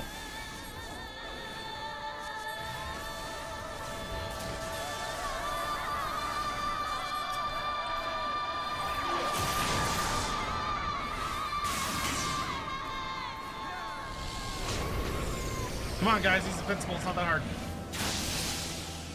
That tickled. Okay, that hurt. Ow, that hurt a lot more.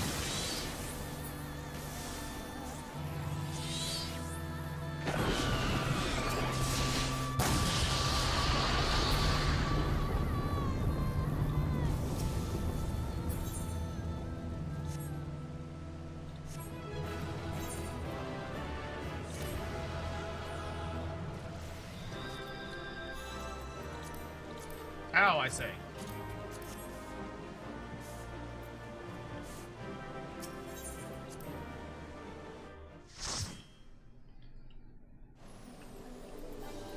All right, that's done. Now we're fine. We could do a level 50 dungeon and a level 51 plus dungeon. We can just run through these. So let's do, what's a good level 50 dungeon? Let's just knock out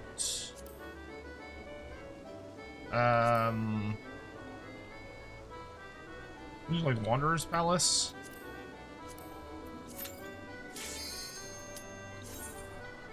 Just run through it real fast.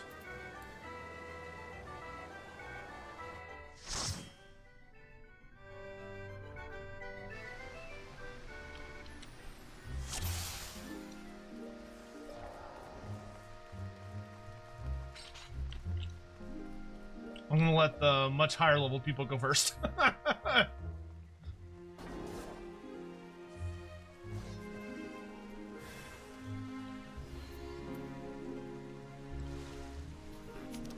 You bring a token trinket to give to Throt. Yes, yes. Hey, it's working. Good. I accept your offering. Thank you, Isthian. For the clan. Ice Thin Leon donated $20. My Thank you very much. gratitude That's for super all the generous years of you. lore knowledge and entertainment. You have given a fellow anxious person more moments of calm smile. Oh, Might that's as sweet. well ask Claw question 2 Smile. How would Manfred have handled Lastria on his travels? So, that's actually something we're gonna talk about for Lorebeards, is like what Manfred got up to according to the 8th edition version of his story, which I vastly prefer because I think it makes Manfred a much more interesting character. But if Manfred had ever gone to Lustria, which I think is not actually beyond the realm of impossibility, the big thing that he would have done is he would have gone after Old One tech. Because he would have wanted to study its, like, magic and all that stuff for various possibilities. And the big thing is I think he would have wanted to try and uncover some sacred plaques. He would have tried to get his hand on some, like, powerful magical artifacts. He would have wanted to go to several locations that are, like, magically resonant to try and find and discover secrets about the nature of magic and how to make himself a more powerful sorcerer.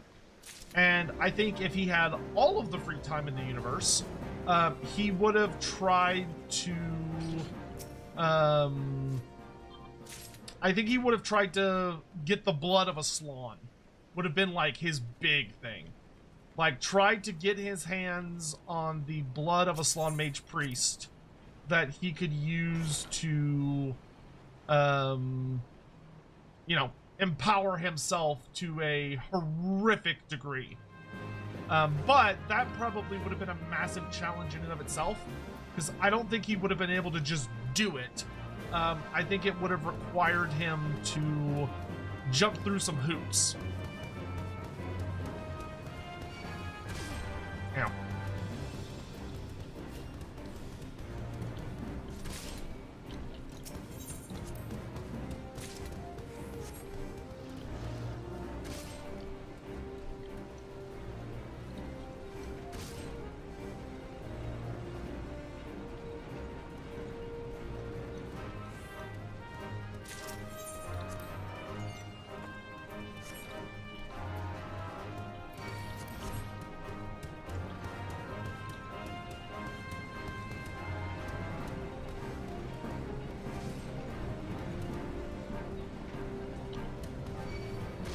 The other thing I actually could have seen Manfred really doing that might have been super interesting is I could have very much seen Manfred trying to discover if there was a Lustrian breed of vampire.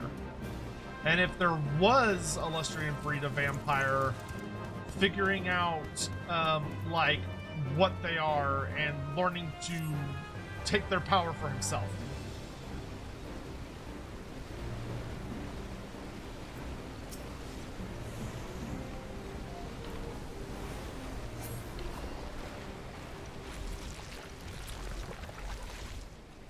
Gross.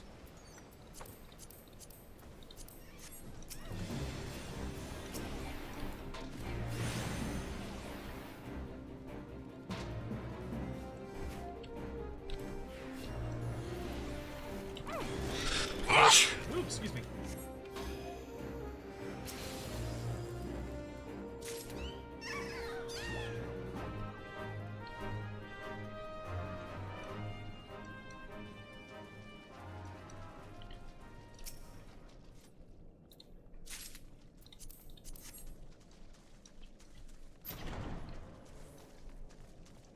The Tonberry King.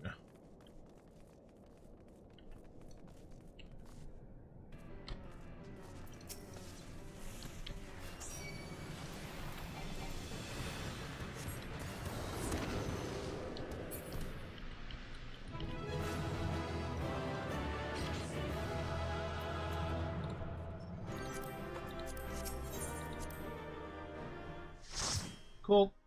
And thank you again, Issian. That's very, very generous. I really appreciate it. Thank you so much. Okay, and now we can do a 51 to... Oh, we need to do Whirl Eater as well, even though I fucking hate Whirl Eater Extreme.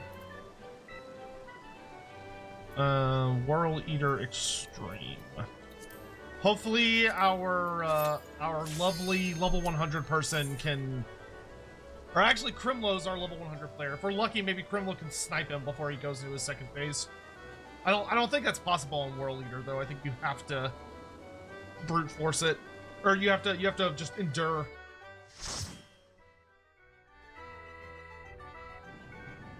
Helps me flesh out your Lustrous Pirate campaign. Oh, awesome! Why do I have a Discord alert? Oh, it's oh. Okay, I'm gonna do my best not to get thrown in the ocean for once.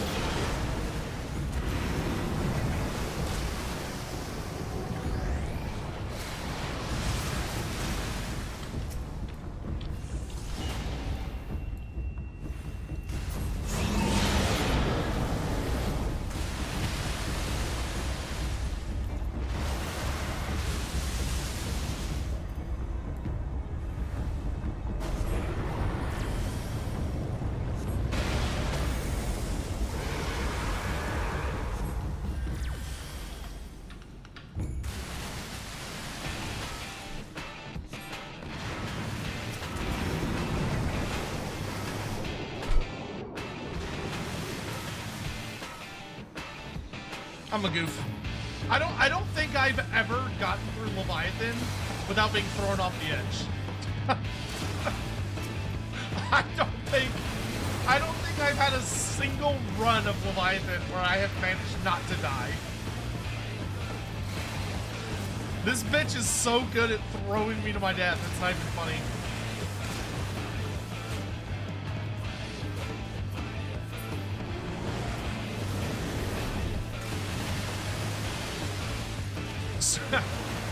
Sotek yearns for the water. He does, apparently.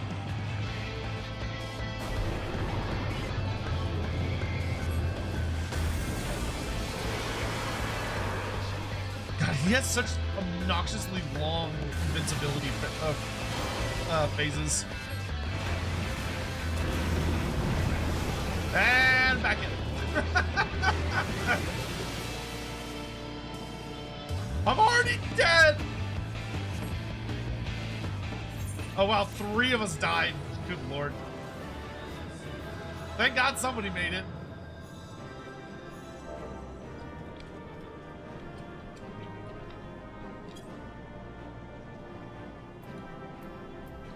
Shit's embarrassing, yo.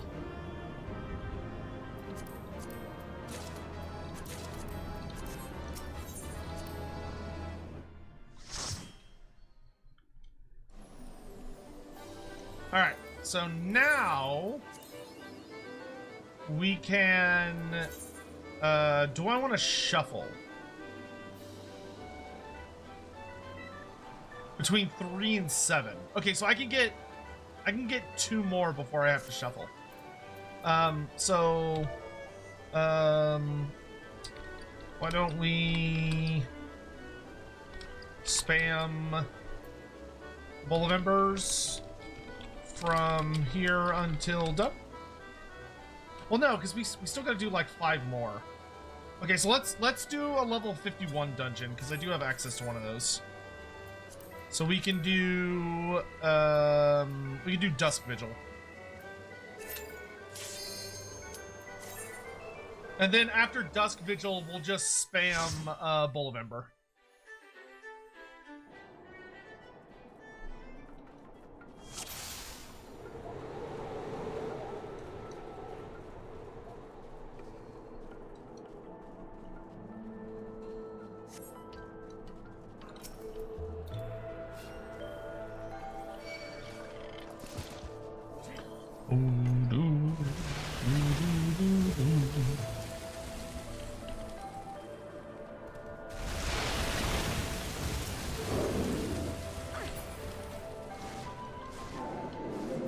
Alright, this is the Griffin boss.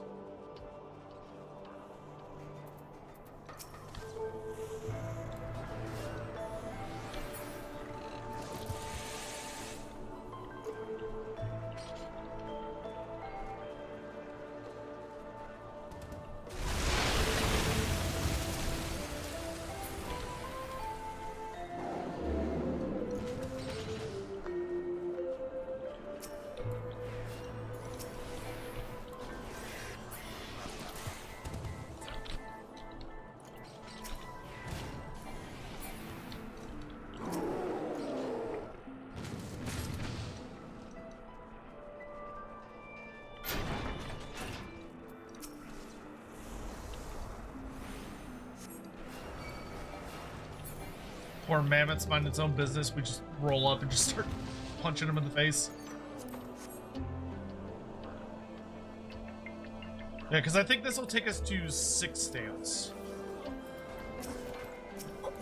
Memory serves.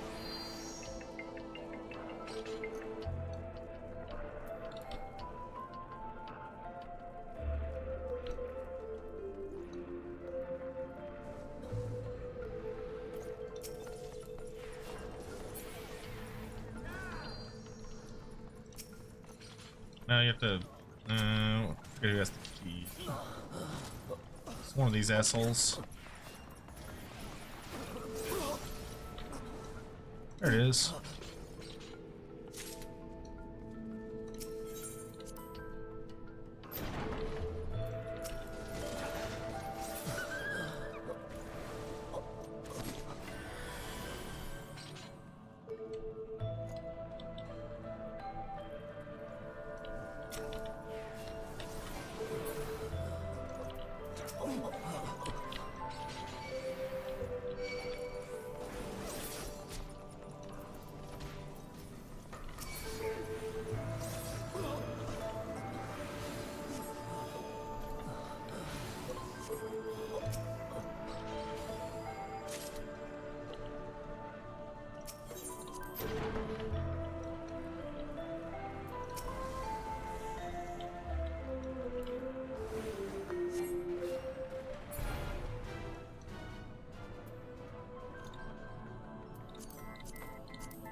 Okay, and then after this, we'll just do, I guess we'll just do 3 more runs of Bowl of Embers, and then we're done with journals.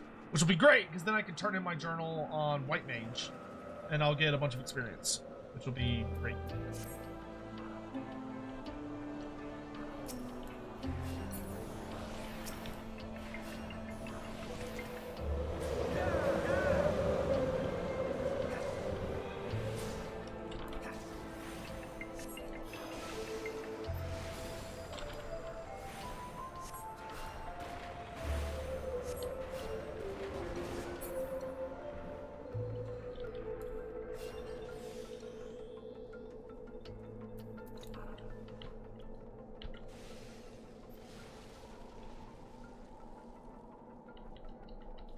Blood of the Slan versus Blood of the Dragon Emperor, which one's more powerful? It would definitely be the Dragon Emperor. I mean, the Dragon Emperor is like thousands and thousands and thousands of years older than the any of the Slan.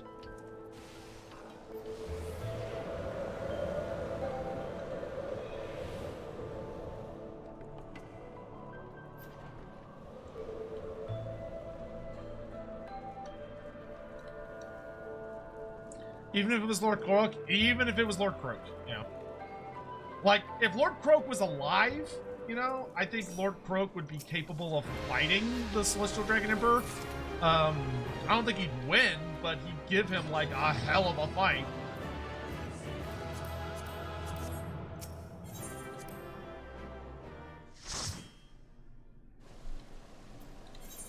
Okay.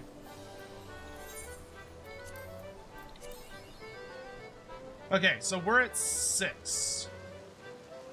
Okay, so gonna do bowl again.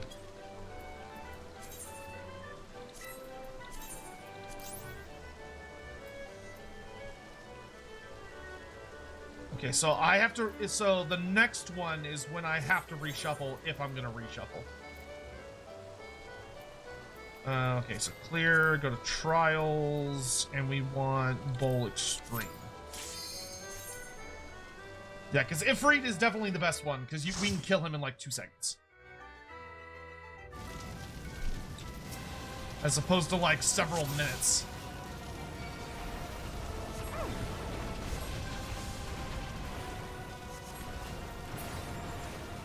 Well, I say that, and he actually managed to jump this time. Well, it's because Criminal's not doing shit, that's why. Kremlov, quit fucking around and kill him!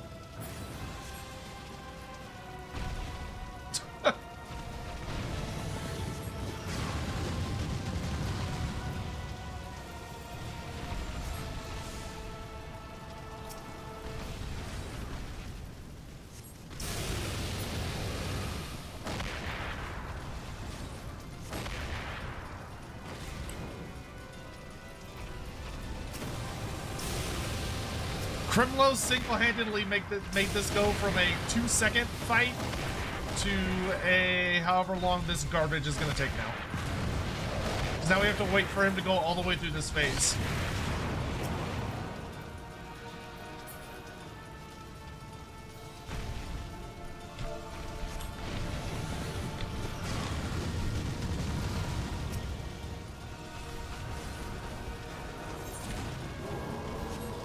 Good grief.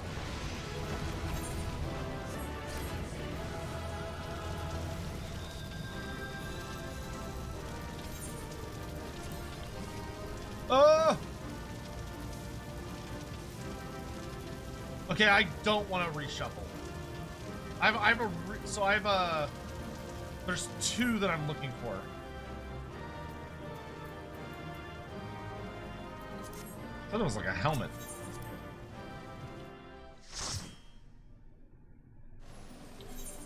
Yeah, so I'm not gonna reshuffle.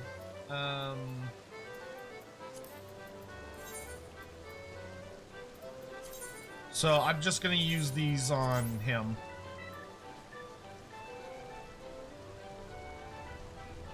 Yeah, that's because that's a nice setup.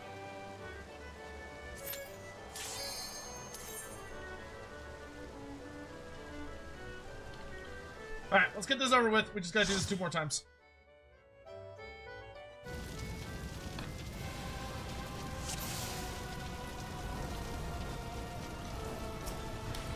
I don't know why I'm even attacking him. I don't do any damage. I'm so weak.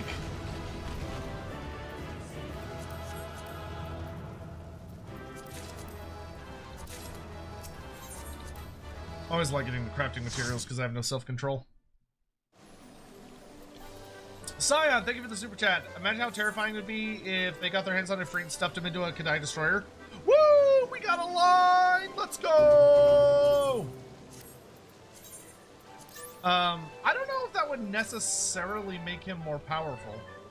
It might, but I don't know if it would for sure. I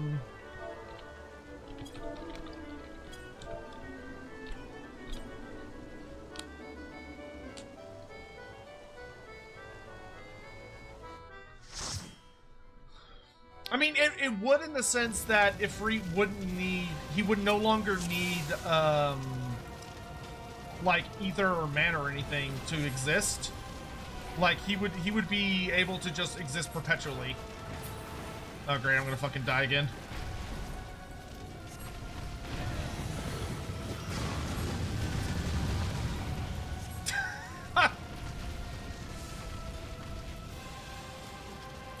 I like how it's like, oh yeah, you can sign up if you can sign up even if you're only level 50.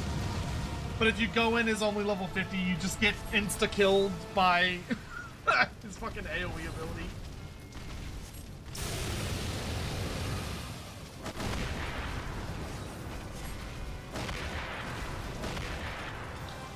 Yeah, I think for if Freaked getting put into a Kadai would be like a net positive because he wouldn't have to worry about requiring like Aetheryte to sustain himself, which would be pretty awful for everyone else involved.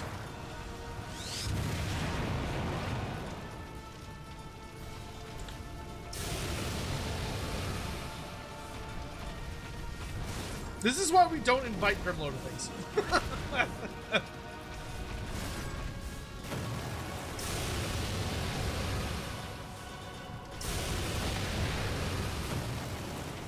Vote kick.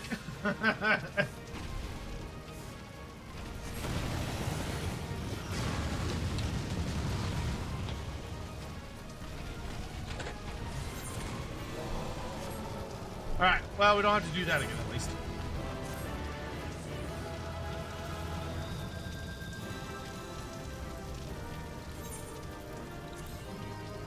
Oh, we didn't get a double. Okay, well, I'll take what I can get.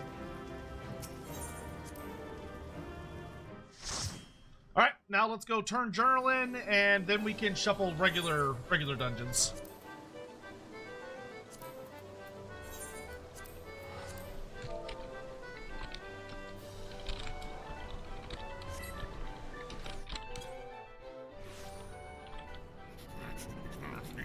bring a token trinket to give to Throt? Yes, yes? Good, good. I accept your offering for Mulder Clan. Scion of the Emperor donated 20 Australian Oh, thank you, dollars Scion. through Super Chat. Also, if you had to assign each primal you've met so far to a Warhammer fantasy race, who'd go to who? Like I can see Leviathan and or Phoenix for the High Elves, Titan for the Dwarfs, Ramu for...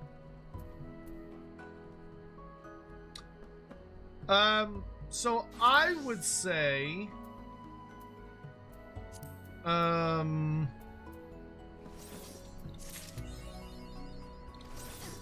I would definitely say that, one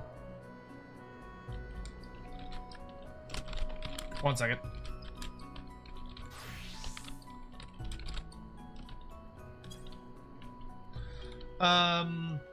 I would say that, I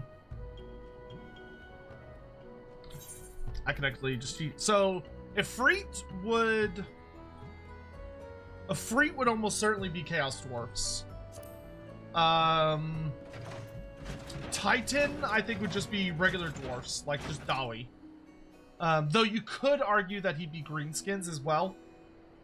I think you could argue either one of those. Gamora or Garuda. Garuda would be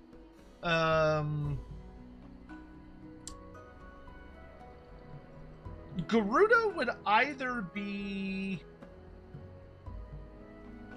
Wood Elves, High Elves, or Beastmen.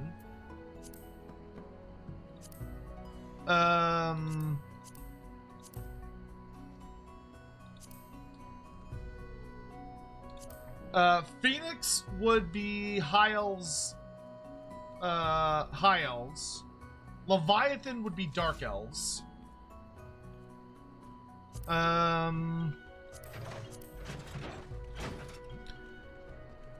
Good King Mugomog, funny enough, would probably be Wood Elves, as goofy as that is. Because he's basically just an overtuned forest sprite. Ramu, you could either have Ramu be Wood Elves if you don't want to count King Mugomog. Though King Mugomog could also hilariously be something like gnomes.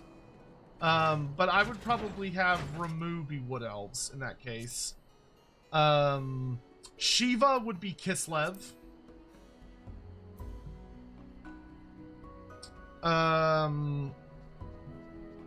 Odin, I'd probably say Odin would be Empire or Bretonia.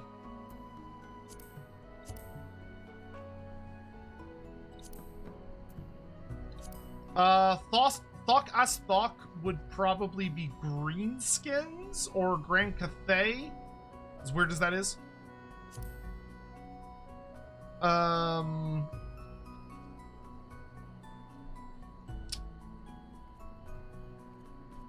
Bismarck would be Ogre Kingdoms. Bismarck would definitely be Ogre Kingdoms. King Thornton would be Bretonia.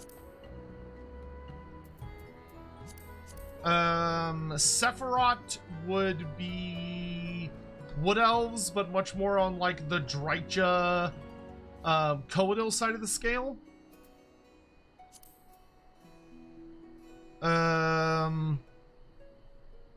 Sophia's kind of tricky, actually. I could see Sophia being Bretonia. Or maybe Talea. Like Talea and Astalia. Zurvan would be either Beastmen or Warriors of Chaos. Zurvan would be Warriors or Beastmen. Bahamut would, I think, be Warriors of Chaos. And that's everybody, I think. Astalia and Talea would share the same thing. Astalia and Talea don't currently have any, like, recognizable differences. So I would probably assign Sophia to Astalia and Talea. What about the Tomb Kings? Maybe, I can see Thok as Thok being...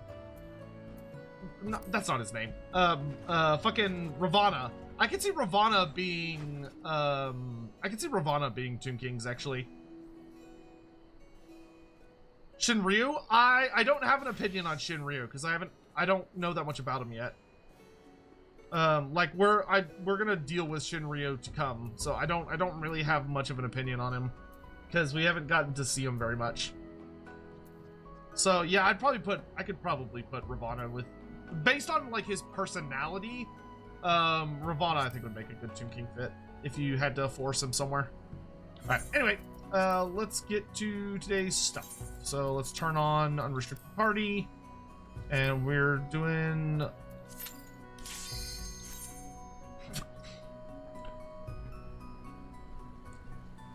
Leveling Dungeon. Do I have an AOS army? Yes, I play... Well, I haven't played in 4th edition yet, but I have Nighthaunt and Seraphon.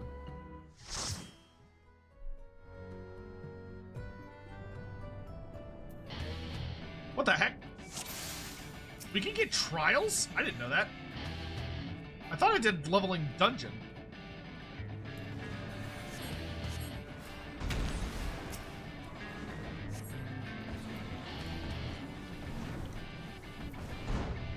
Wait.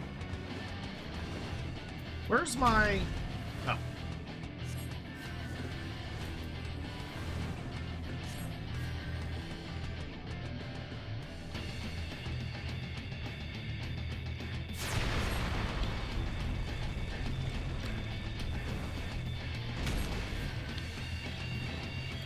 That's right, I kept Medicaid around because I don't have access to Medicaid 2 and early stuff.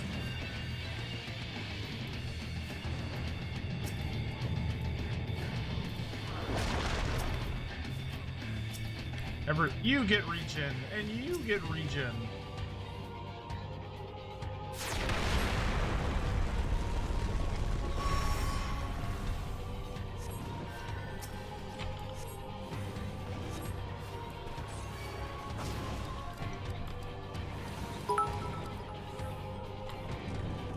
Ah! Dynamo 95 cheered.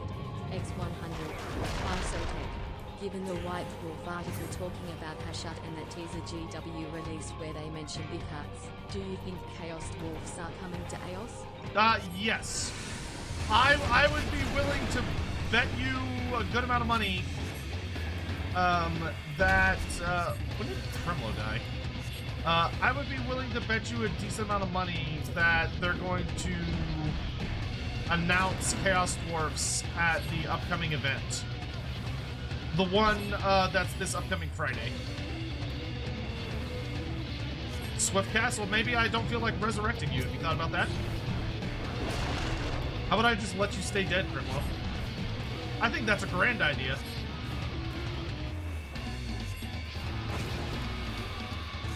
That's gonna turn me into a rock again.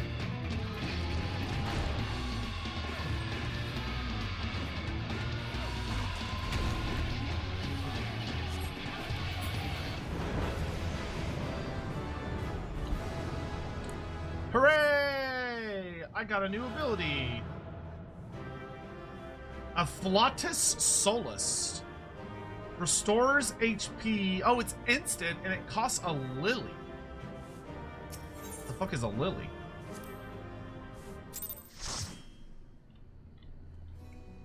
Is that a new mechanic I have access to now? Where do I want to put...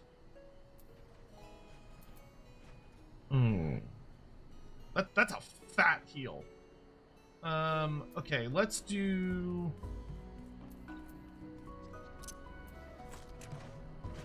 Let's put our uber instant heals over here. Because, yeah, that's got like a 2.5 second cooldown, and it costs a resource.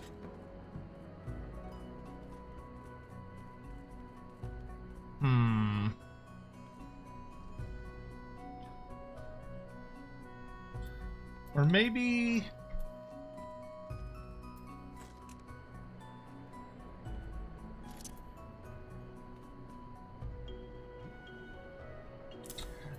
No, let's put those down here. And then I could put Asuna next to Raise. And we can have Medica 1 up here, because I'm only going to use it in lower level dungeons. Good. Yeah, I think that's a better thing. Scion of the Emperor donated 10 Australian dollars through Super Chat. Blood for the Blood Lily. Blood for the what? I can actually accept the next quest now. Though we'll keep pounding away dungeons. Do I have to do this quest to unlock the Lily mechanic?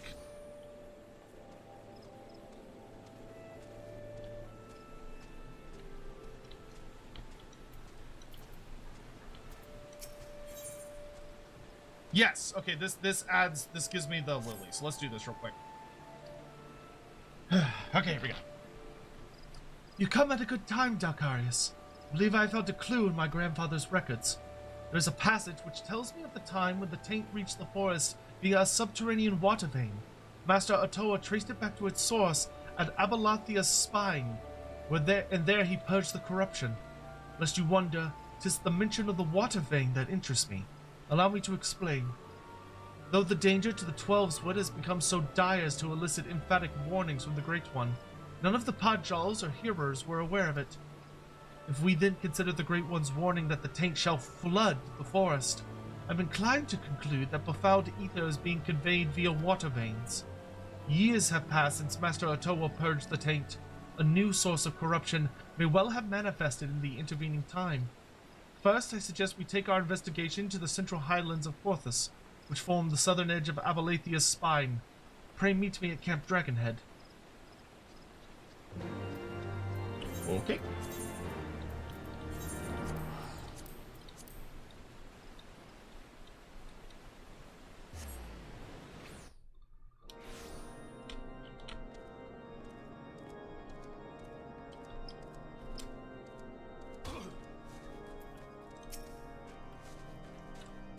Everything is frozen over. I had read about the snow-swept mountains of Porthos, but no amount of reading can substitute for seeing. I have a confession to make.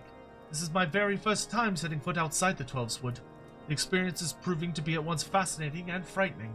But I digress. While I awaited your arrival, I spoke with some of the knights about water veins. They said that one passes beneath the area just south of here. The area happens to be thick with fiends. These fiends happen to have grown unnaturally aggressive of late. I would wager that the taint is to blame for this change. A short while ago, a band of knights departed for the area in question on a mission to cull the unruly creatures. Shall we go and join them? You got it, boss.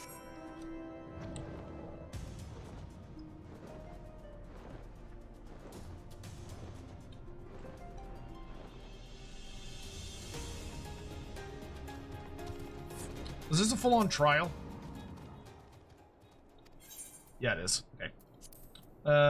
So I have to leave party. My suspicions were correct. The taint has driven the fiends into a frenzy. Let us aid the knights, then see to the cleansing.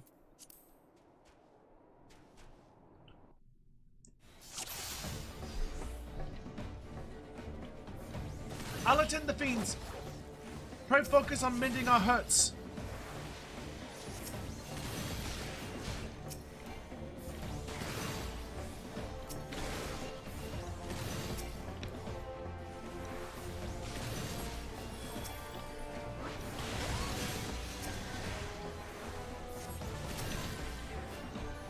Anyway, you're also doing, like, garbage levels of damage, so I guess I'll help out there, too.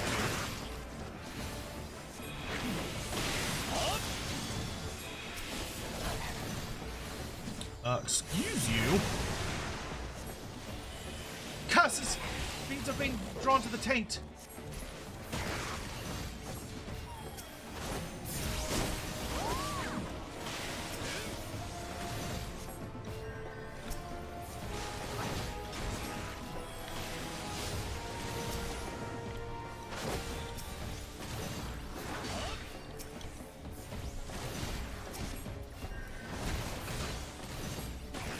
Is there no end to them?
Good fucking grief, dude.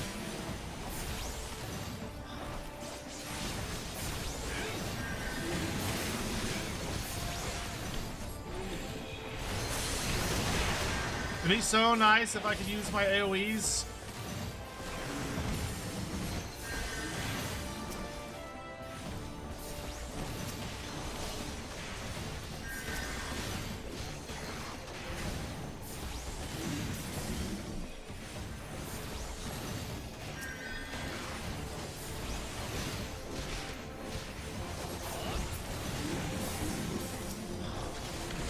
We're almost done!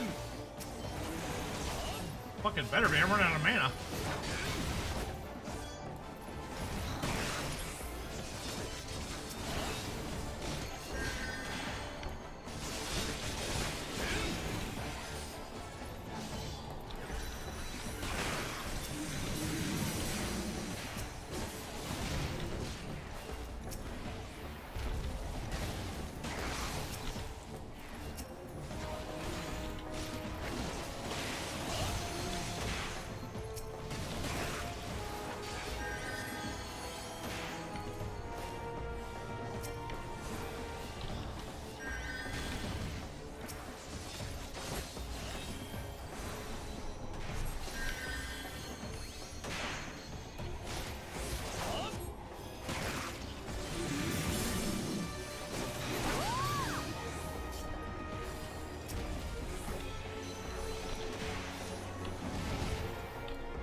The healer quests keep you busy.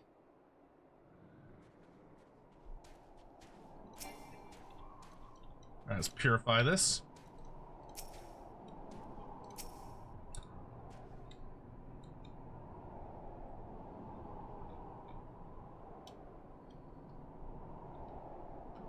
Have a good night, Hoppet.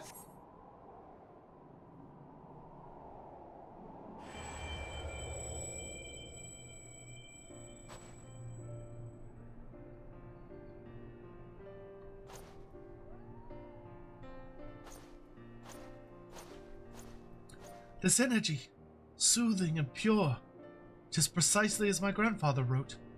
And your soul crystal, I believe it has taken on a new radiance. In all likelihood, the spirit of Master Otoa has bestowed upon you a greater power. I wonder, could it be that the act of purifying serves to empower the White Mage? If this is true, it makes the Podgel's refusal to leave the forest even more incomprehensible. How long will they allow their laws to dictate their actions to the detriment of reason? At any rate, there's not more to do here. Let us return to Camp Dragonhead. Yeah, thank you, Hawk. We'll stretch and stuff after this turn in.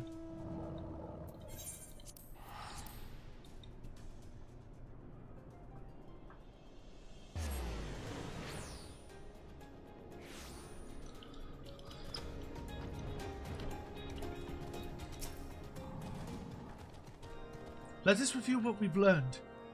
As we had suspected, the taint is being borne along subterranean water veins. According to my grandfather's records, the headwater of the vein we just visited is situated further to the west. We must pass through Ishgard proper to get there. Fortunately, travel restrictions have been eased since the Holy See was restored to the Alliance. Be that as it may, we will be venturing into the unknown. Master Otowa's journeys did not take him there, and there is no telling what awaits us. We must tread warily and be no less than fully prepared. Had the Seatsi has been willing to come, with your powers combined, we would have been able to go boldly forward. There's no point in dwelling upon that now. I shall survey the land in order to ascertain our next destination. Meanwhile, I suggest you take time to accustom yourself to your newfound power. I shall be here when you are ready to resume our mission. We also learned Asylum. Envelops a designated area in a veil of succor, granting healing over time to self and party members who enter. Hell yeah! AoE healing over time, let's go!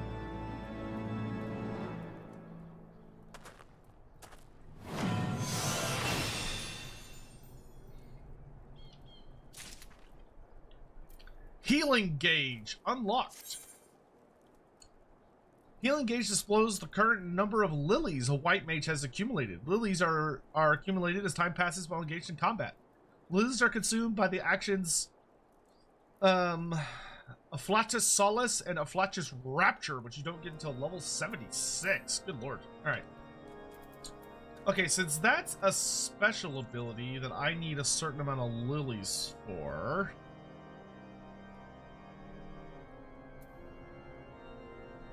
let's put Swift Cast here. And we're going to put Asylum here. And let's actually switch Swift Cast and Repose.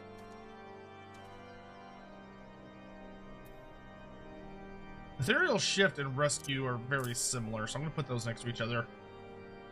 And why don't we put Repose up here by itself? Because that is an ability I will only ever use when I'm by myself, I think. Alright. Cool.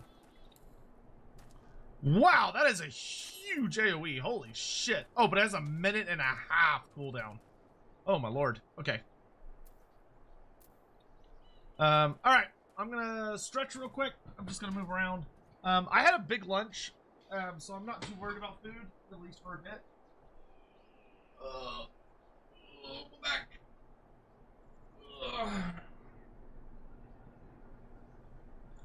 Let's move around a bit. Get some stretches in.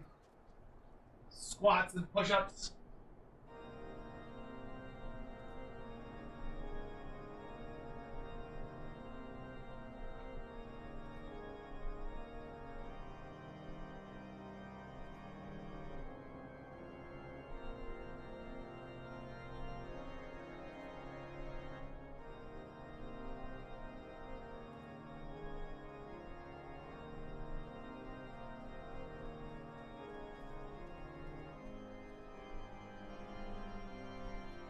Make sure to move your bodies around. You too, chat.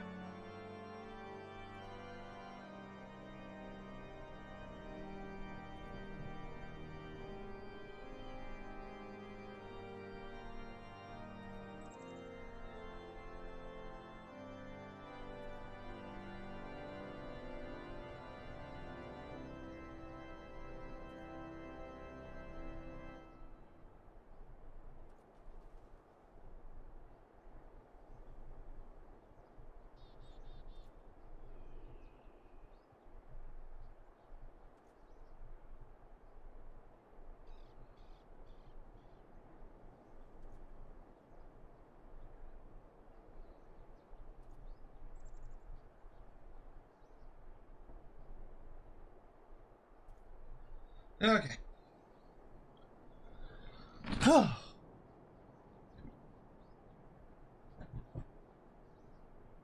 Really need to make that probably a timer that goes off like once every hour.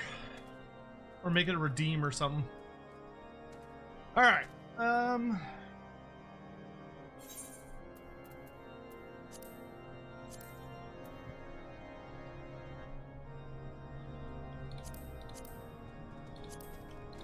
Oh, I could do high level dungeons now too.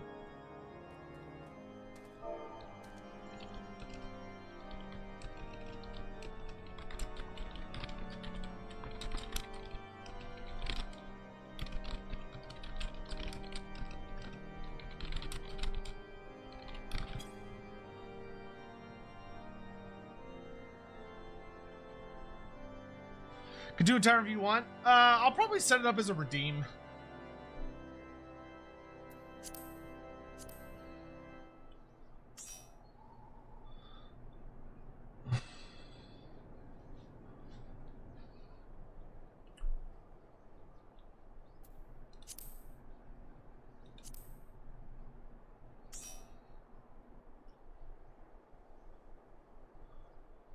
Alright, I'll give just a couple more seconds for anyone else that wants to join us. We're just going to be running probably high-level dungeons is what we'll be running.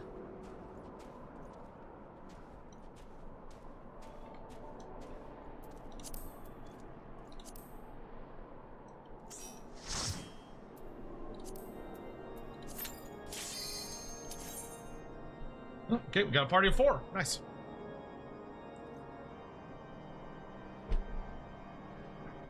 Hot Primlo and Kudruri.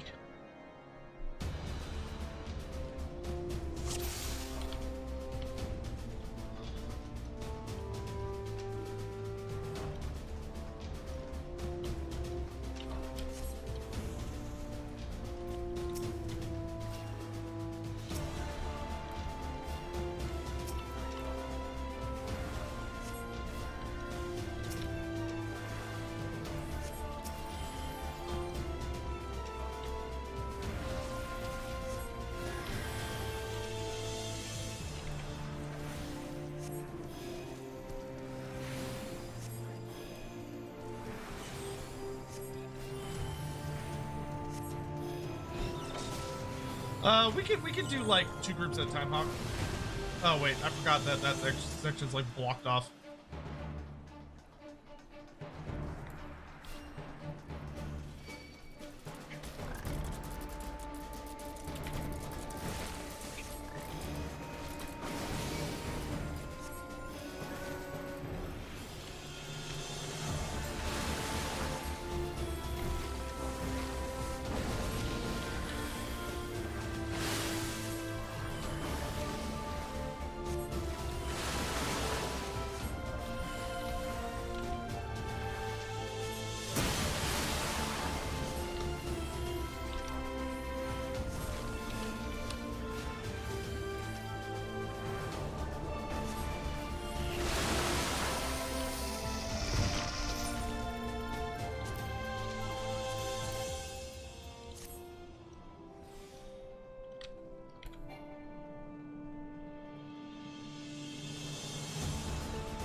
Ow!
This guy sucks.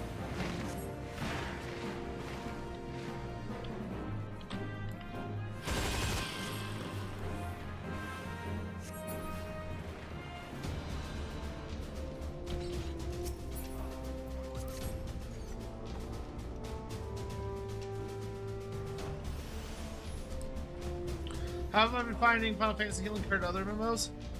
I mean, it's all right. It's pretty so far. I mean, White Mage seems like it's pretty cookie cutter healing. Like, you know, it's nothing crazy different from what I've done in other MMOs. There's definitely a lot less of. I mean, it's kind of like with all other classes that I've played in this game. Like, there's a lot less abilities in this game than I'm used to having. For just playing an MMO. Like, in Warhammer Online, you have so many more abilities in this. Bring a token trinket to give to Throt. Yes, yes. Good. I accept your offering for Motor Clan. But the thing that's nice about this game is that everything you have is like good. Everything you have is efficient and has a point. Alexander, thank you very much for the super chat. In an ideal world, how many legendary heroes do you think Archaon should get? I mean, I would not deliberately give Archaon any more legendary heroes because he's already drowning in them. However, you know, I would say it is very likely he's going to get a lot more because, you know, being the Everchosen, he just has access to a lot of rosters. So, you know, it's quite likely that we're going to be seeing him have just a lot more stuff.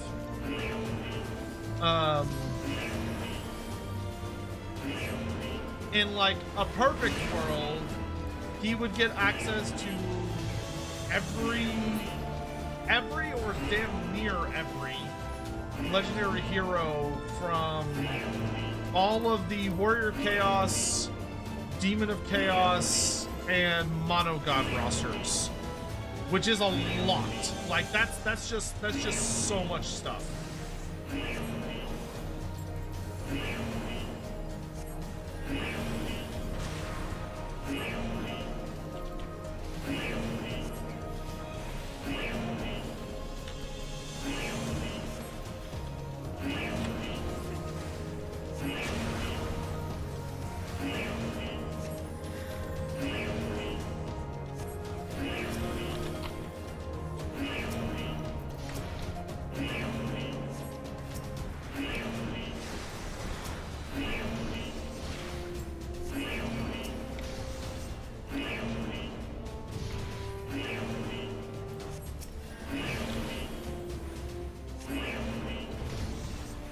I mean, because that would mean... So, like, if we get everything I hope we get, for the Slaanesh DLC, hopefully we get, like, Steercar of the Swartzvanar as the Slaanesh character. Which, if we get him, so that's one more new one.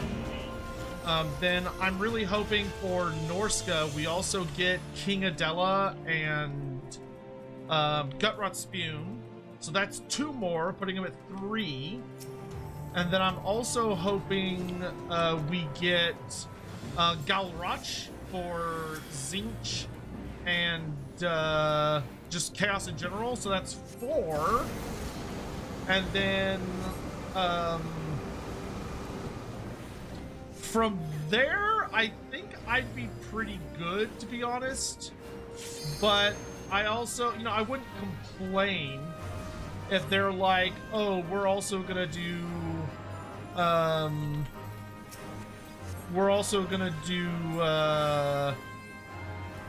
oof, gosh, he's taking a lot of damage. Hold on, I gotta keep my tank alive here.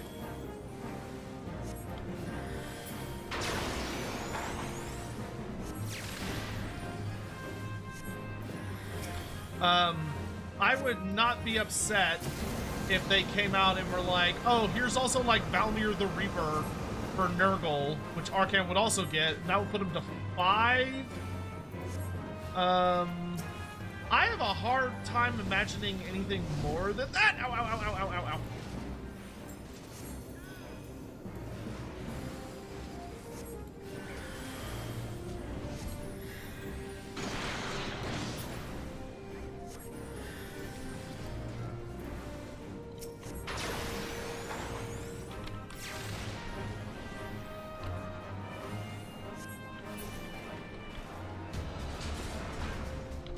wild as healer how much like random bullshit tries to hit you around the stadium.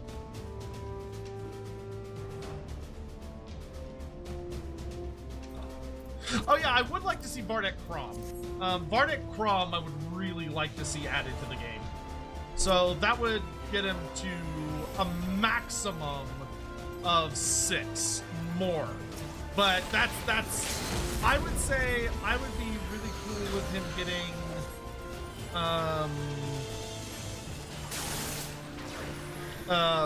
I would be really cool with him getting 5 more. I think 5 more seems very likely. 6 more would be if we get Valnir the Reaper, which I wouldn't say no to. I don't think we need Valnir the Reaper, but I'd like to have Valnir the Reaper.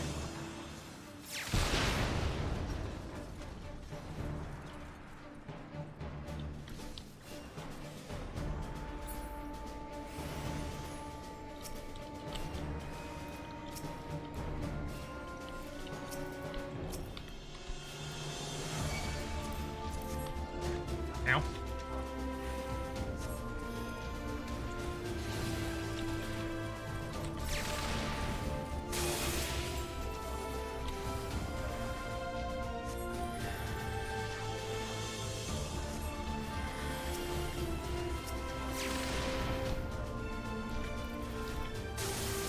Holy! Holy!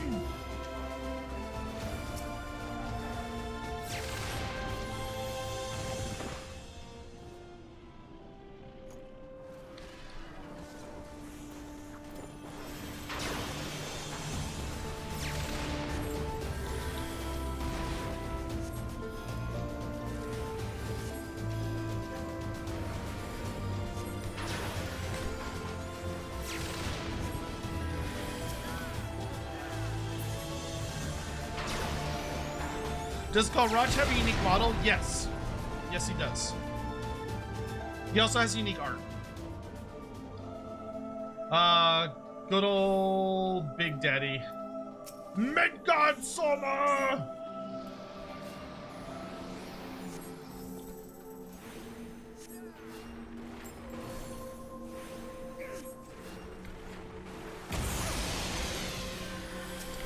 Not terrifying at all.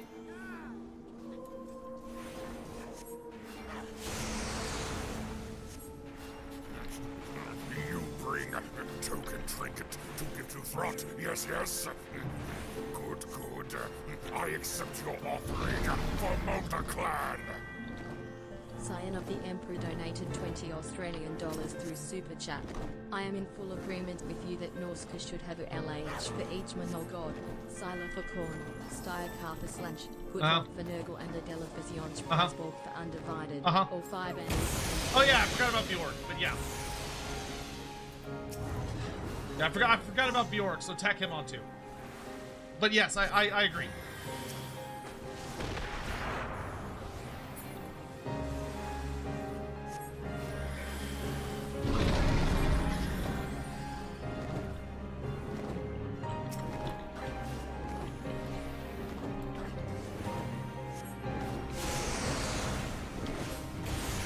Ow.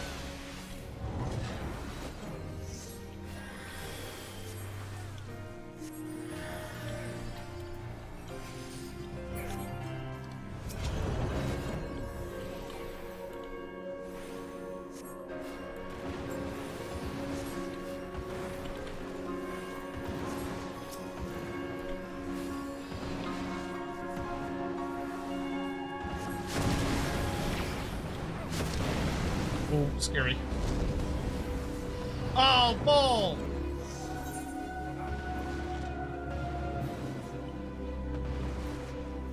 I thought it was safe to move into the center, and it wasn't safe yet.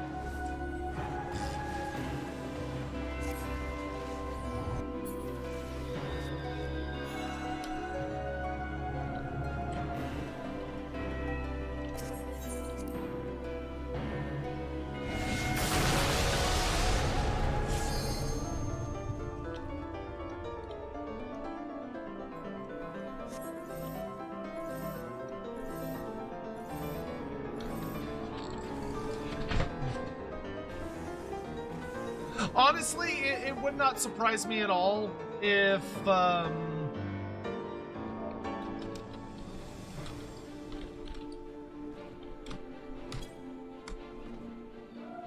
it would not surprise me at all if if Archaon literally, by the end of Total War Warhammer's time, it would not shock me if they're able to get Archaon, if you can get him up to like fucking like a full army of legendary heroes.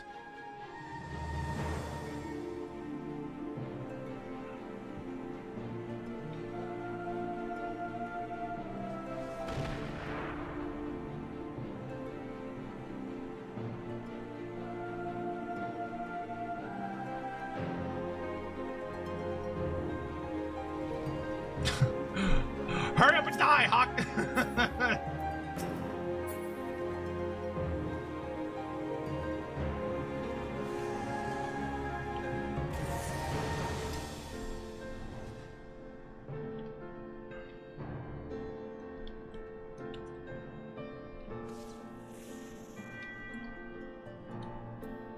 Yeah, that ground OE managed to fucking trick me.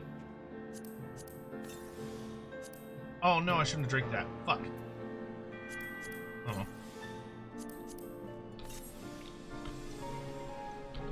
Alright. Let's try that again.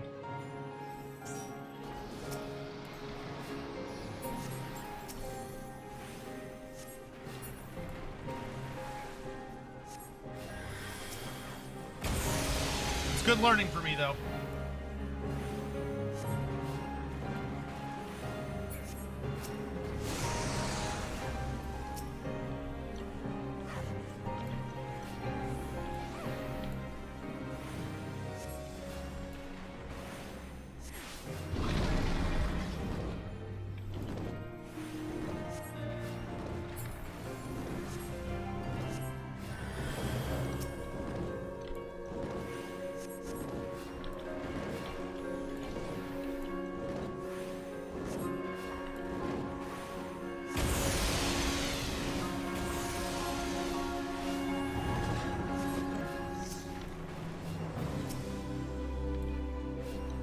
I'm gonna start getting ready for the next phase. There we go.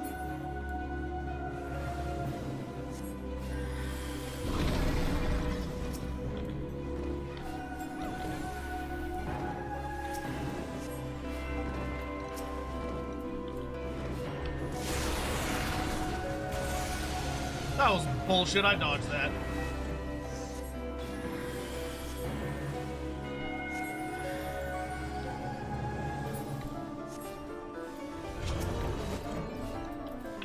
Okay, I'm gonna be on the up and up this time.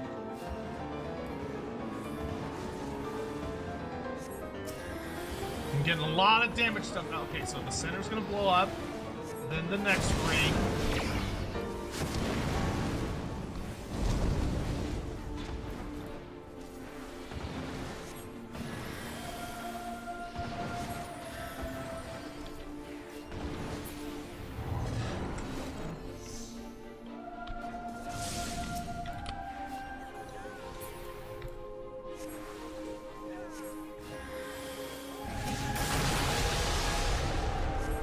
Ow.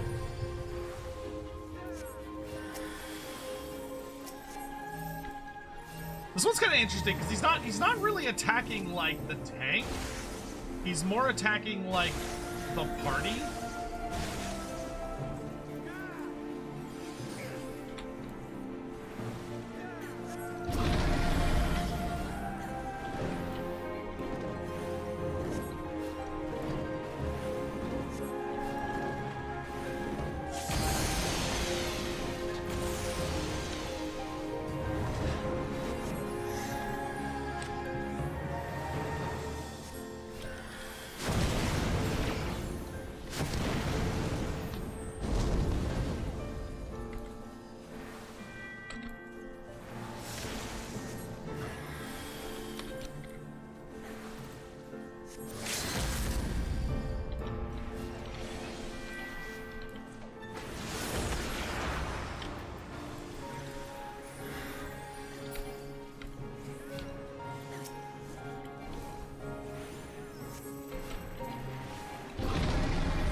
That's not what I wanted.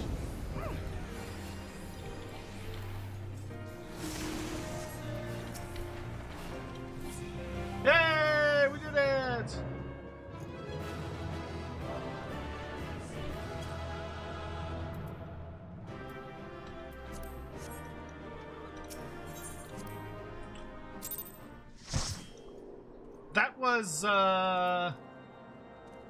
That was notably nastier than the other ones. But we did get through it.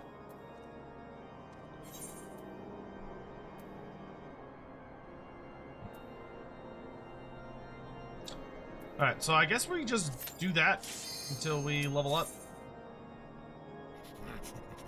You bring a token trinket. Who is King Adela? Yes, King yes. Adela is the Good. the king of Skeggy. It's a woman. The Norskins, they're like, oh, we don't have a word for queen. Through Super Chat. So how likely do you think a second Norscan LP would be? They are one of several races who could still manage a full-sized LP post-hoc, Grimskins being another. I don't know if like full-size Lord packs, I don't know if that's gonna be a thing anymore. I'm not really sure what the future looks like. Like, I don't know if CA is like, okay, we're only doing like those kind of small packs. And then we'll intersperse them with large packs, but the large packs are more like they're major events, like a new race or something like that. I have a hard time seeing CA go back to like, I don't think we're ever going to go back to the three-way Lord packs. Ever. I think those are gone forever after Tides of Torment.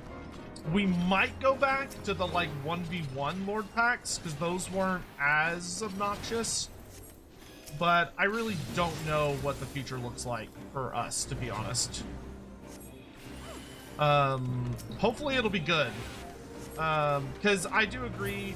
I mean, races that I think could get a full-size Lord pack still, Empire, Bretonia, theoretically Kislev, definitely Grand Cathay, Norska, Lizardmen, Vampire Counts, Tomb Kings,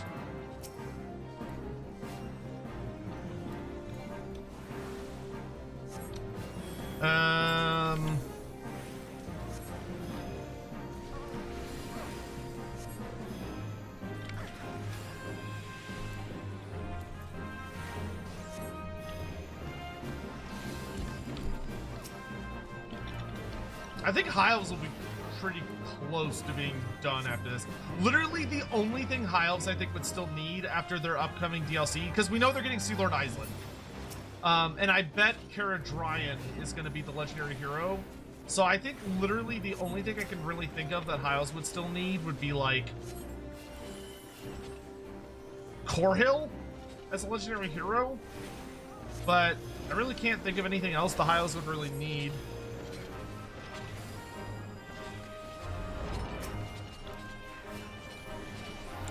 Main story quest roulette gives big experience. What the fuck is main story quest roulette? I'll check that after this fight.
Repeated high-level dungeons don't work. It's only once per day. Oh, bummer. Duly noted.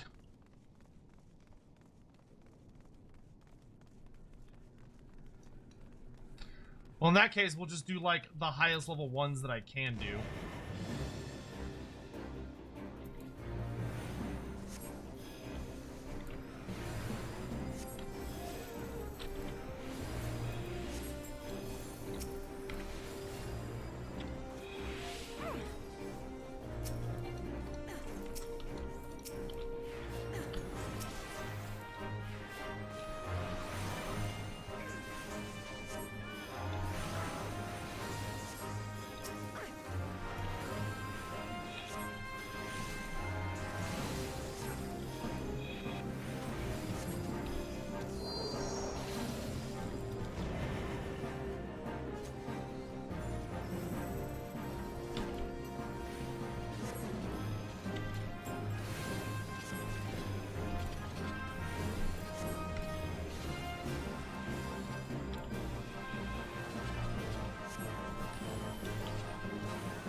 Holy is such a hilariously good spell.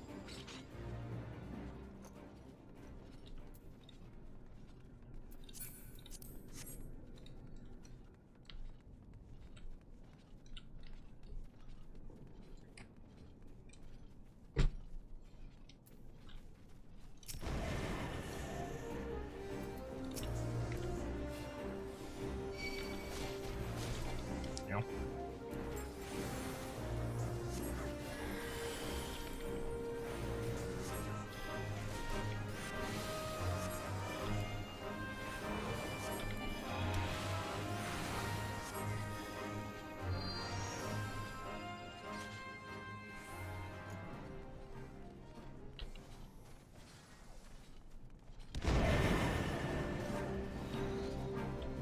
Keep going, keep going.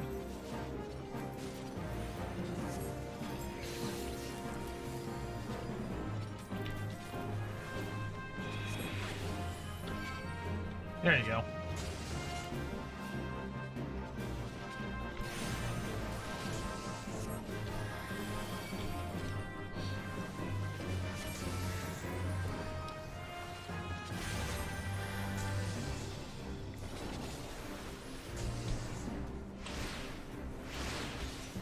Oh.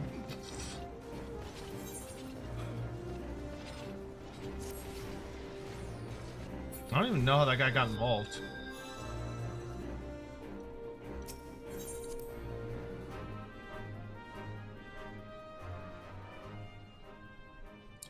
I am not very good about making sure I stay out of the way. I like to get in, I like to get in combat range. I need to be better about my overall positioning so I'm not having monsters come up behind me and butt slap me.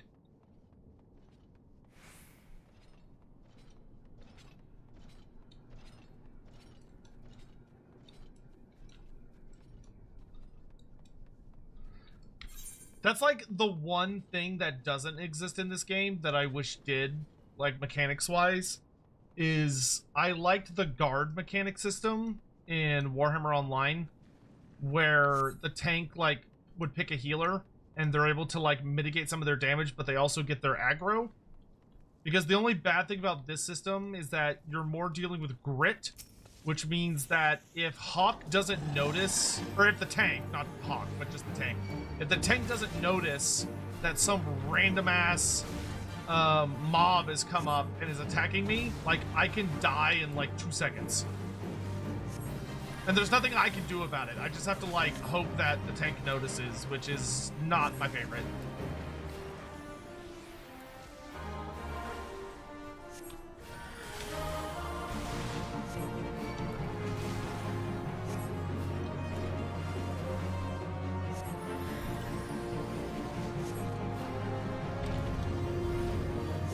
Nope.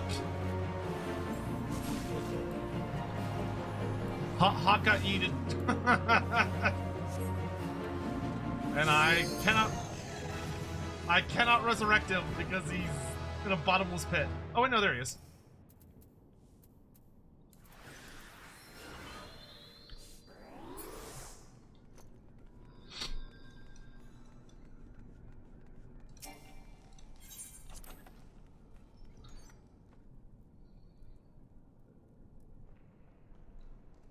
Need to stand on top of the tank. Well, the bad thing about that is if I stand on top of the tank, if the mobs have AoE damage, I'll get hit by it. Which is no bueno. But hey, level 53, woohoo! Ow, face hurts. Long ass dungeon.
Nurgle should have an actual legendary hero. Yeah, that's why I'm really... If they do an End Times DLC, Nurgle will get at least Gutrotspium, but if they do the Magath Riders, that would mean Nurgle would have, like... an asinine amount of legendary heroes. Because the Magath Riders are, like, each individually a notable character, but I don't think they would make for very good lords. I think they would make for pretty good legendary heroes. But if they did that, that means Nurgle would have 4 legendary heroes being added, which is, like, insane.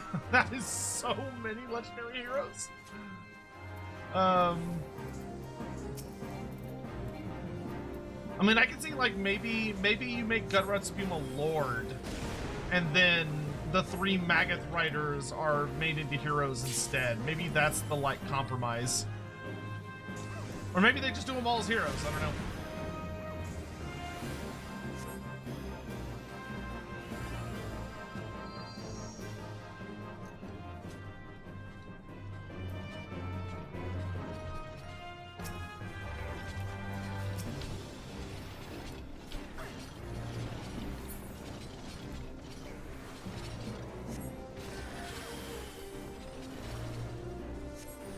Valnir the Reaper would be best. The problem is, where are you gonna like put him? The only way Valnir would make it into the game at this point is if he gets put in as like one of those solo character packs. Or unless they don't do the End Times, but it feels like they're going to at some point. I feel like Valnir kinda missed the boat. I don't really know if there's anything he can do to really get back on it at this point.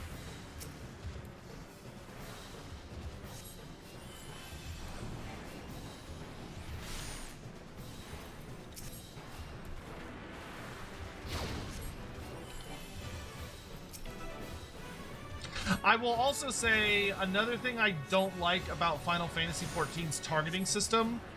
Warhammer Online, in my opinion, has a much better targeting system, where in Warhammer Online, you can target a friendly and an enemy target simultaneously.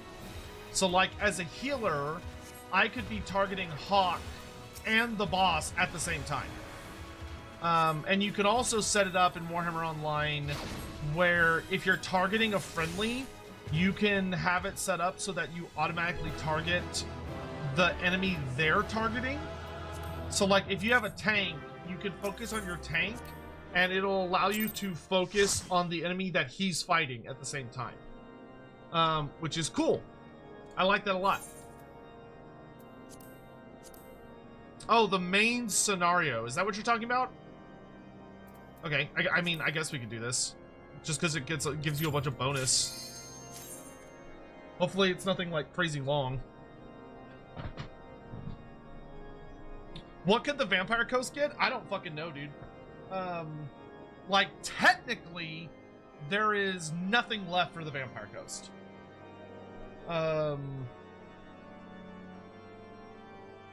Like, they've exhausted it. The only thing they could still do for the Vampire Coast is add, like, a legendary hero? Oh, god damn it. No, not Castrum Meridianum.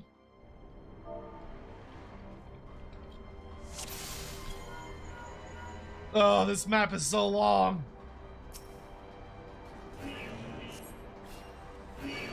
Oh, I really hope the bonus XP is worth it.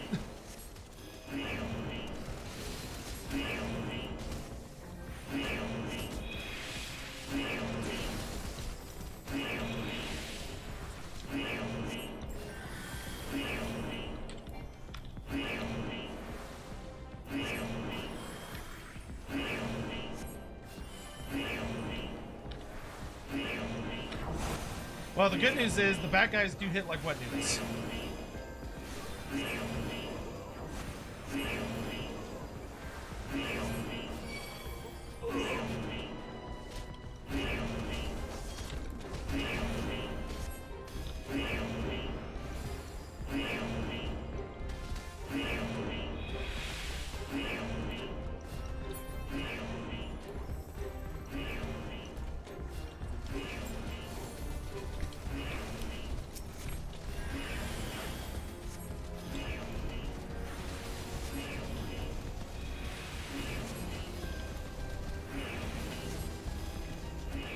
Targeting was bad because they had to do with a controller in mind? Yeah, that's your problem.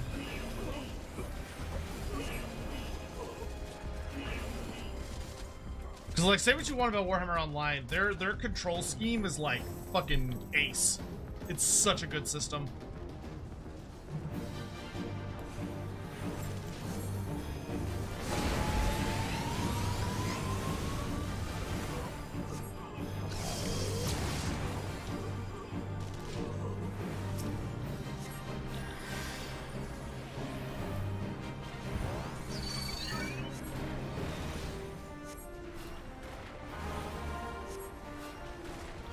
It's also weird to me that this game doesn't have an AoE taunt. Like, I feel like there should be an AoE taunt in this game. That's another thing that Warhammer has that this game doesn't. Like, provoke is a thing, but you can't AoE provoke, to my knowledge.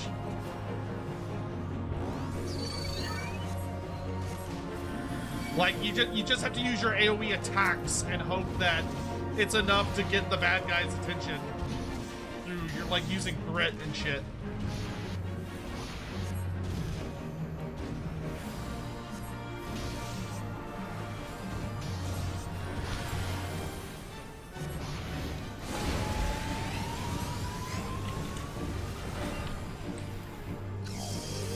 There was? Well, I think it's silly they got rid of it.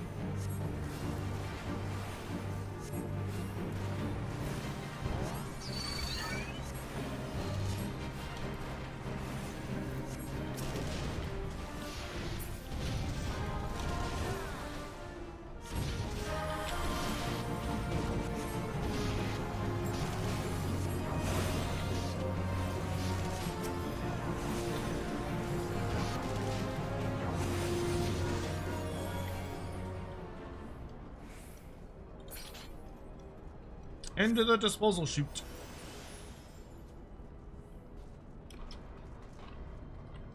It's done that I have to click on it.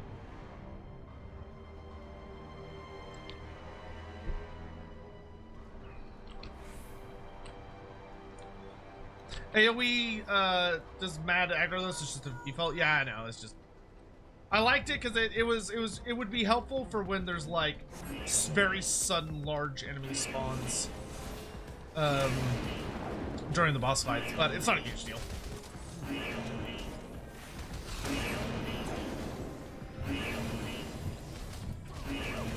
Eat my flashbang, bitches.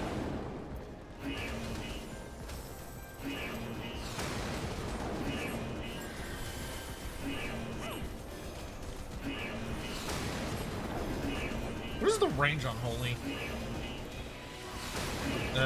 8 yards. That's not very big.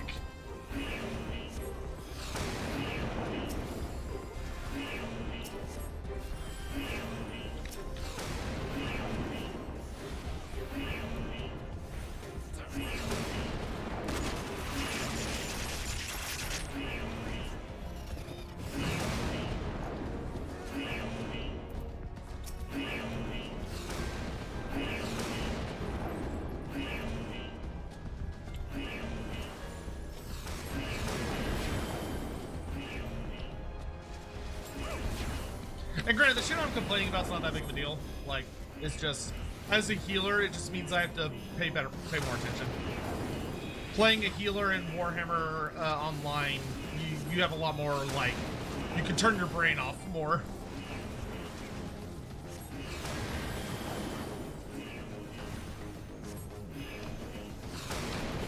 But that's also because Warhammer Online was much more about, like, PvP. So, like, they made the aggro systems kind of brain dead because they weren't really like the main point of the game.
Pew pew pew pew.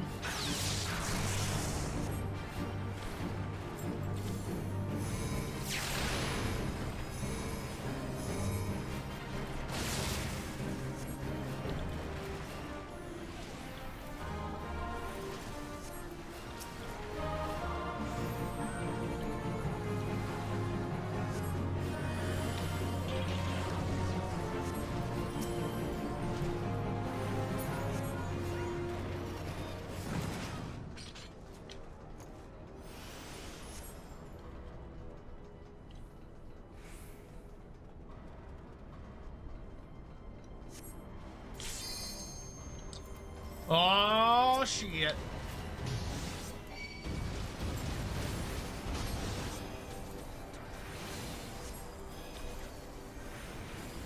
Which Lord of the... One second. Which Lord of Dakala, Sail, and Sea Lord am I most interested in? Ooh. That's tough. I think for me personally, I think I'm most interested in Sail the Faithless. Oh, okay. From a gameplay, like, I'm the most excited to play them, it's probably Sail, because I just really like Norska, and I'm excited to see what they're doing with them. From a lore standpoint, it's probably Sea Lord Iceland, because he's a very important character, but he's never been playable, ever. Like, we've never gotten a playable system for Sea Lord Iceland that, like, shows us his magic items, or, like, what he kind of, like, sounds like, and all this other stuff. So this is going to be the first time that Sea Lord Iceland is really brought to life in such a distinct way, which is very exciting. And so I'm very, very excited for that. But like on the other hand, Takala is also super fucking exciting because Takala hasn't been around in a long, long, long time. You know, Takala came up in the last time Takala was talked about really was the Liber Chaotica. Like, she makes a cameo appearance in the end times, but she doesn't like do anything. She just kind of like shows up and then is like, all right, bye. So the big thing for me would be they each have something really exciting to bring to the table. Like, Sail of the Faithless had an unresolved storyline. We never really got to know what happened to him after Tarmacon. So Total War has the ability to finally explore, like, what parts of the story were missing. Oh god, unskippable cutscenes. Worst thing ever.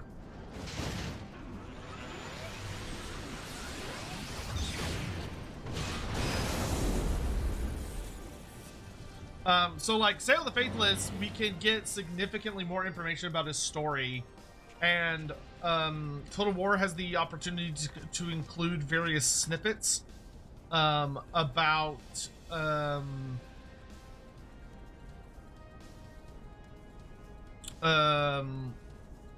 like maybe what would have happened to him after that storyline. So there's a lot of exciting possibilities in there. I fucking hate Livia, dude. Livia was the worst.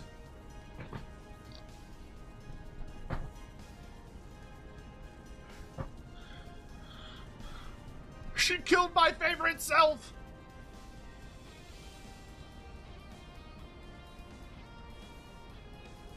Can I skip her story fast? No, I can't. You literally just have to wait.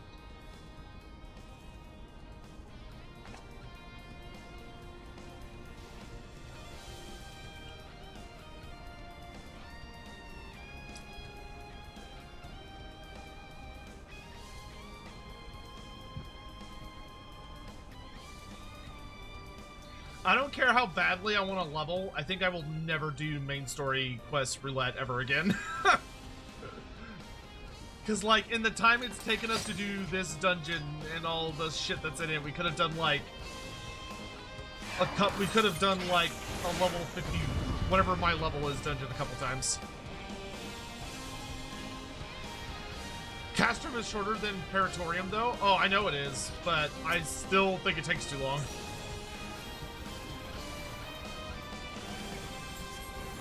You will for the tombstones? That's maybe a fair counter-argument.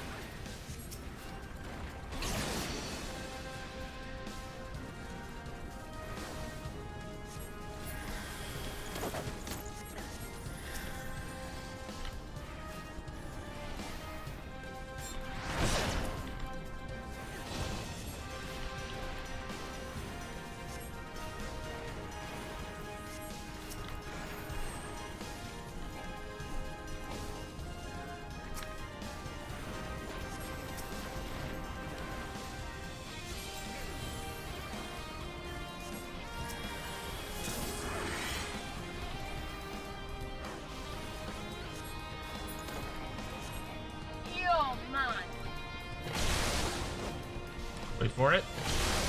There we go. Ow.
Hey. Oop.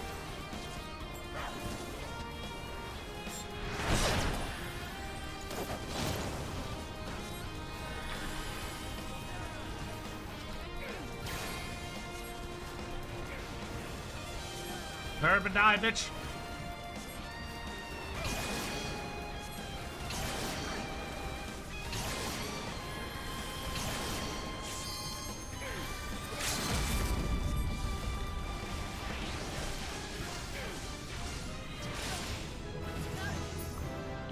Ba-ba-bum.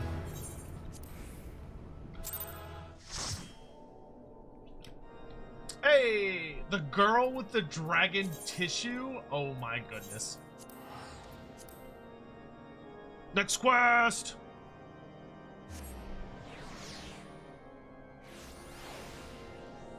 I don't actually need to jump right into it though. I'm kind of happy just to level still. Well, I might get a new thing though. Hup, hup.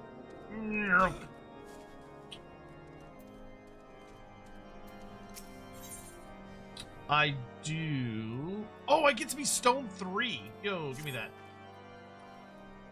I'm terribly sorry for the wait, Dalcarius. It has taken a while, but I believe we are now armed with sufficient knowledge of our destination. Let's continue on to the Western Highlands. First, I suggest we make a brief stop in Falcon's Nest. If there has been an anomaly in the area, the locals may be able to tell us something. Though I won't be able to use it in most of my things, which is kind of annoying.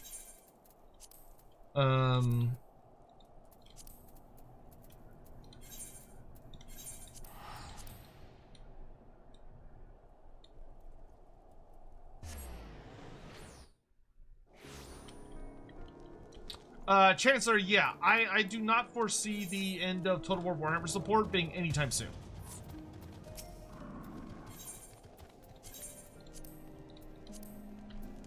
Here, I can disband the party while I'm doing this. That way they're all not just like sitting and waiting. They know they can go do their own shit while I'm doing this.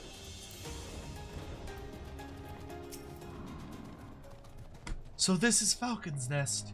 To think that the architectural styles could differ so even within the same region.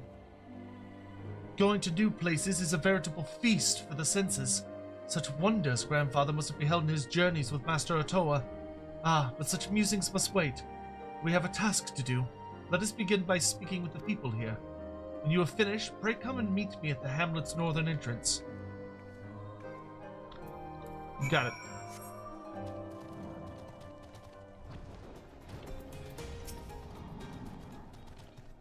I am unfamiliar with this taint of which you speak. We do consider dragons unclean, however. Speaking of the beasts, lately there have been reports of a strange woman skulking about their remains. We are on the lookout for her, lest she prove to be a heretic. But I thought we resolved that storyline.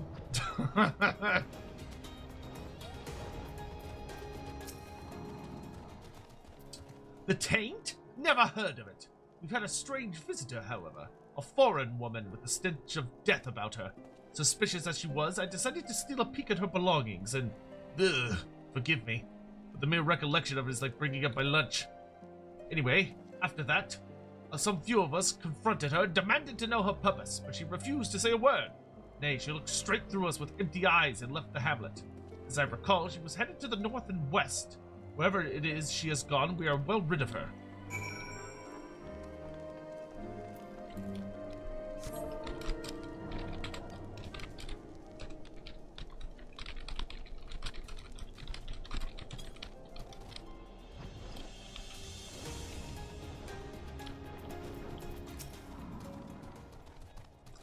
The rumors of this strange woman are on everyone's lips. This is likely but a coincidence, but it appears we are headed in the same direction as her. There are water sources in the northwestern corner of the region, frozen lakes to be precise, and I would take our investigation there. I mislike the sound of this woman, and I'd sooner not cross paths with her, but we have a mission to fulfill. Let us keep moving.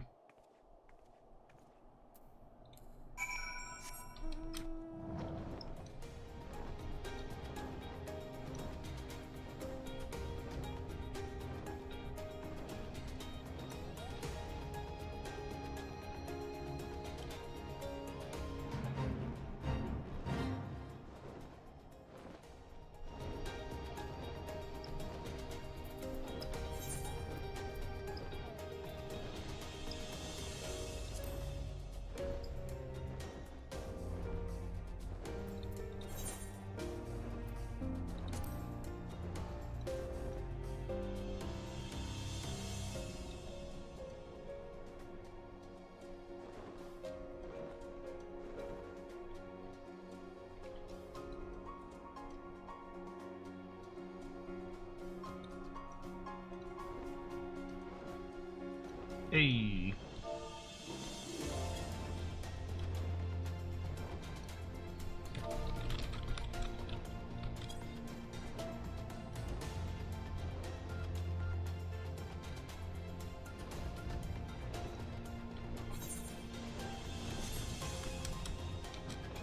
Almost there.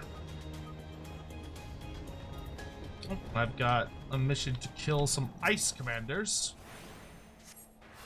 Might as well.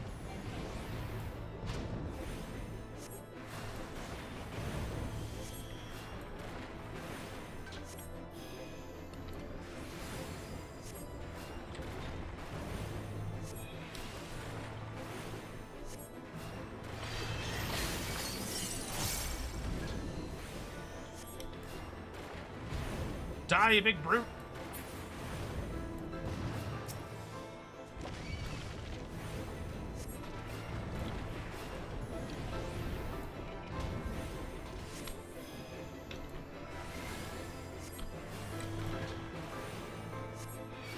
I'm actually very excited to get Stone 3.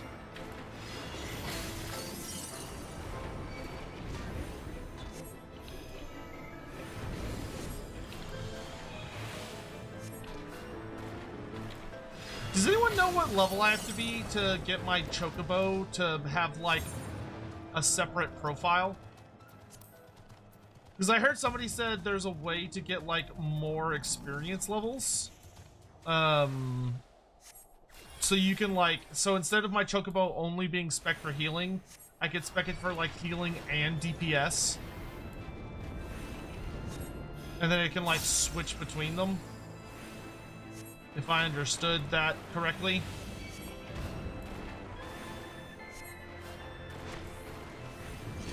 What does this look like? Ooh, white lilies.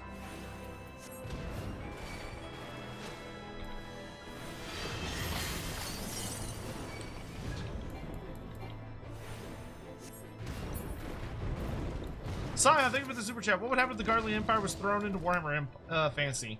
Well, it would probably depend on how many of them you threw. Like, if you threw the entire Empire in, it would also then depend on, like, where they ended up.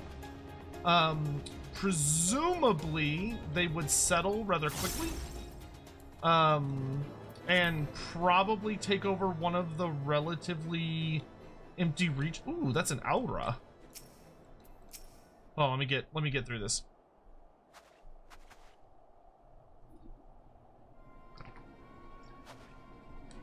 Good gods! The stench is overpowering, even in this frigid clime. Forgive me for interrupting, but what are you doing?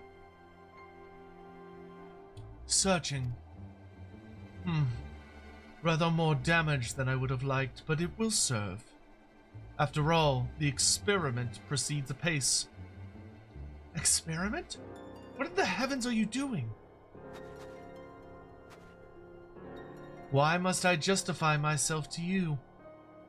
Well, I suppose you have no obligation to do so. It's just not every day that I see someone, rummaging through a dragon's corpse. So I frighten you, then. You find me repulsive, like the rest of them. No, you misunderstand. I didn't mean to give offense. Whatever you do is your business, to be sure, but it isn't safe to be alone out here. What would you suggest, then? That I found a stout protector like your friend? As if anyone would be willing to help me. This aura you emanate. They sent you to hound me, haven't they? To remind that witch Alaka that she has no place in the world. Alakwa? I am warning you. Leave me alone.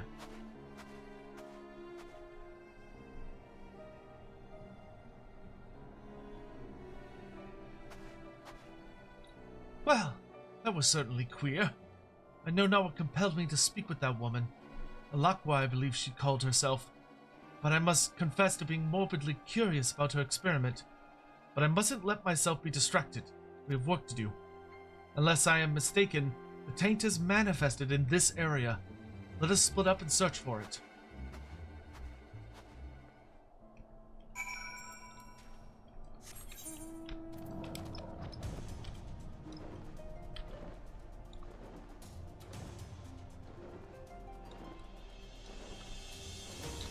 Foul taint.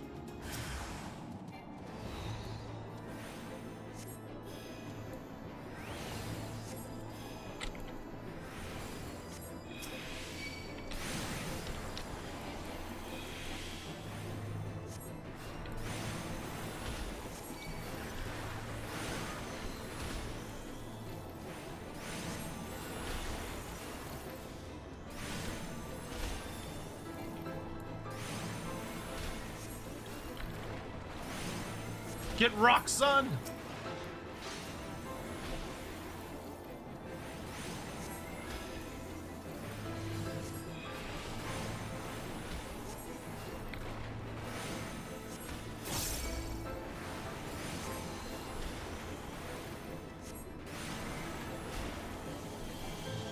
Oh, I need Thavnarian onions. Ah. How does one acquire Thavnarian onions?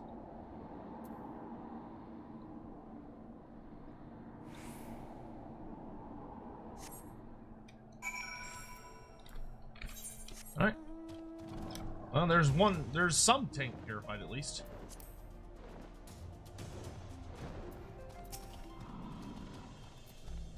You found the taint and purified it. Well done.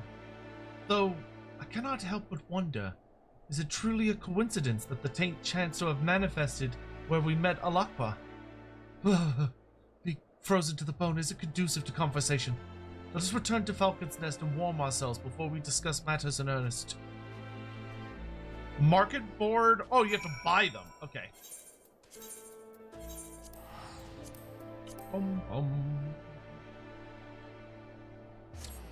Your Honor, I hope we get Neferata so bad. Porky Dorky, I would say there is a 99% chance you are going to get Neferata this year. Unless she also gets delayed, which is possible, in which case early next year. But hopefully this year. With your most recent effort, I sense that your powers continue to grow. Suffice it to say, this is a boon to our cause. The mission proceeds smoothly thus far. If we continue following the water vein, it should lead us to the source of the taint. As for the stranger, Alakwa, never have I felt so unsettled in someone's presence. The thought that she might be connected to the taint also bothers me. Until we know for certain, it avails us not to dwell upon it. For now, I shall resume my investigation of water veins and try to deduce other locations where the taint might appear. Leave the investigative aspect of the mission to me, and pray continue honing your powers of purification. After all, no one can purge the taint but you. I can deal more damage! Let's go! Yeah, the Guardians would do very, very well for themselves in the Warhammer Fantasy world. Because they would be very similar in a lot of ways to Clan Scryer, but significantly more organized. They would be somewhere between like Clan Scryer and Chaos Dwarfs, but they would probably be less prone to getting themselves absolutely massacred. And would probably be more open. Well, actually, it would probably depend on how aggressive they were when they first showed up. Because if they were too aggressive when they came in, there would be a very strong chance that they would start to cause severe issues in like large areas, which would cause, I think, a lot of people to turn against them very quickly, which could obviously be a problem. I kind of want to pop to Gridania and see how much Thavnarian onions are.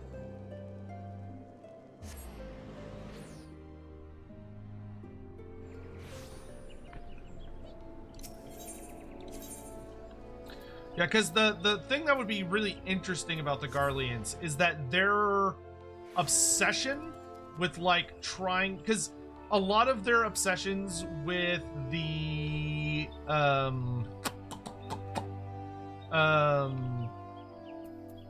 like the icons and stuff would likely result in them being very anti-chaos. They'd probably be, you know who they'd be they'd be a lot like the Dark Elves. That's who they would be like. They would be very Dark Elf coded. Because I think they would be very obsessed with trying to find ways to like remove demons from the world. But So I think if they were going to get along with anyone, they would get along with the Dark Elves, but they would have a lot of enemies. A lot of factions would just outright not like them, and would see them as like a threat that needs to be dealt with very quickly. And having Chaos as, you know, an enemy that hates you is not really where you want to be. Bavarian Onion. Okay. You need 1 per level. Okay.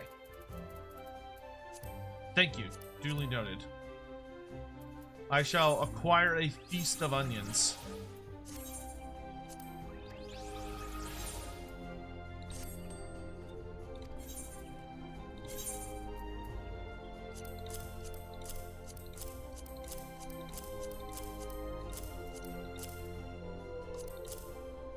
Oh, this crafting shit put away.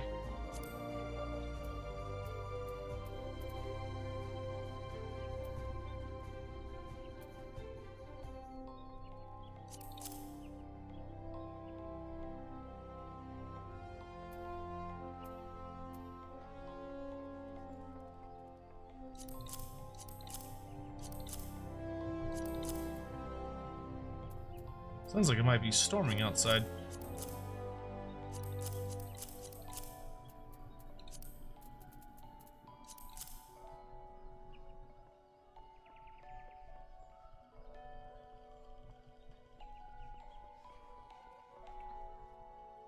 Striped goby. Seafood, but it's not a... It doesn't appear to be a material. Weird.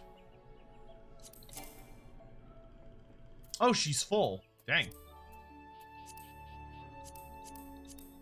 That's a problem.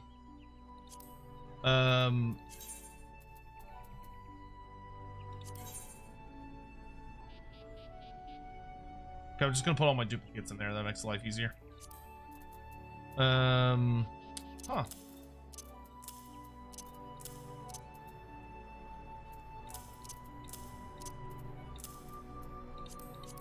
I mean, my inventory is much more freed up, but I probably need to go through her shit at some point. I think everything in here is crafting materials, except for this, so I guess I can pull that out. And that'll let me put the crawfish in.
Bavarian onion. Holy shit, these are like super expensive.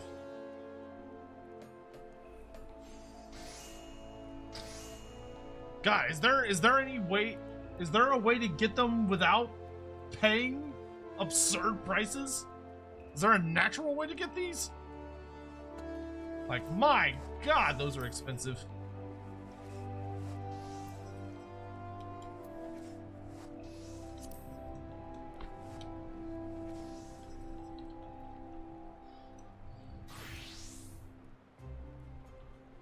You have to explain gardening and crossbreeding? Oh dear lord.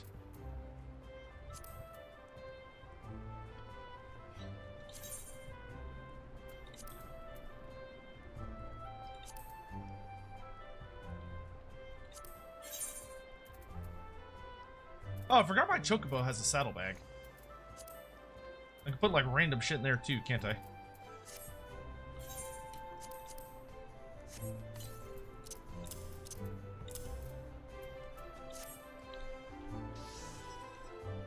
You need a house to grow them? Oh my god.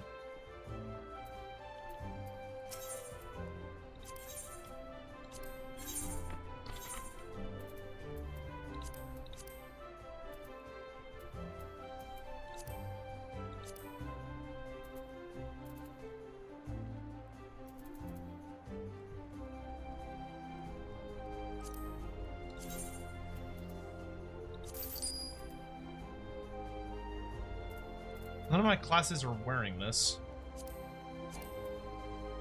Oh, I can't sell that. Or that. So the only way to get them is to buy them, really.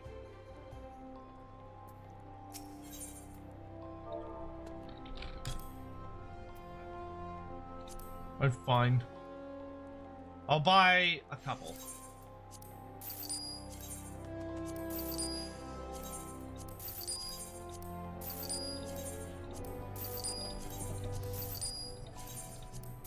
I'll stay above 4 million.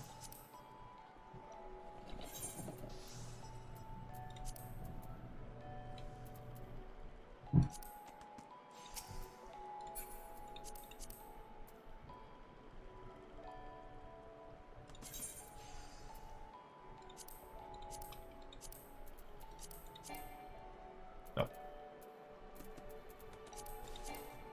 No. God damn it.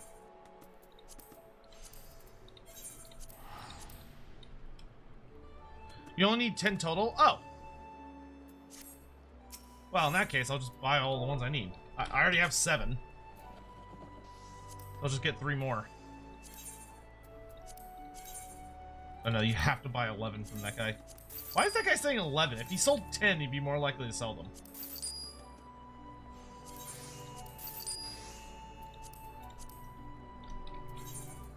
That dude's an idiot. If he sold them in a batch of 10, I would have bought them.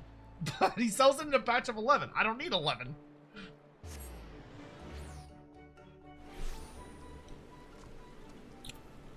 The man's a fool. Max rank is now 11. Oh, you have to level them up before it. Oh my god, it won't let you just use them all. This game, I swear, this game tries to be as frustrating as it can sometimes.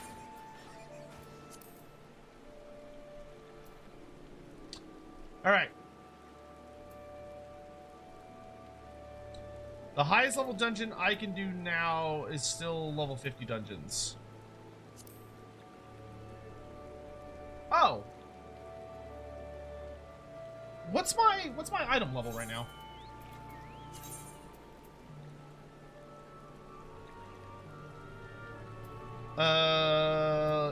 My item level is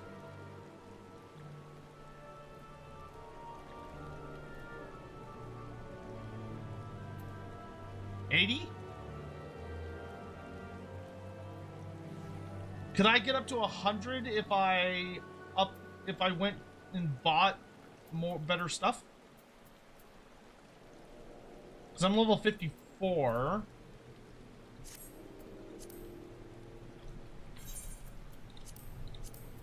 Because I'd like to do higher tier dungeons, but I need better items.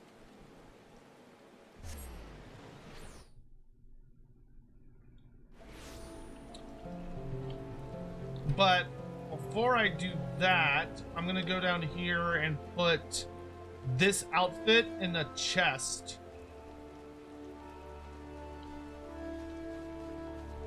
That way I can still look like this, because I really like this outfit. So let me go put it in my chest thing. Do I have tombstones? Oh, I do have tombstones. I actually should have quite a few. Yeah, I'm maxed out. I have 2,000. Oh, that actually hurts my soul to see that I maxed out on tombstones. Okay, let me unequip all this so I can put it in the here.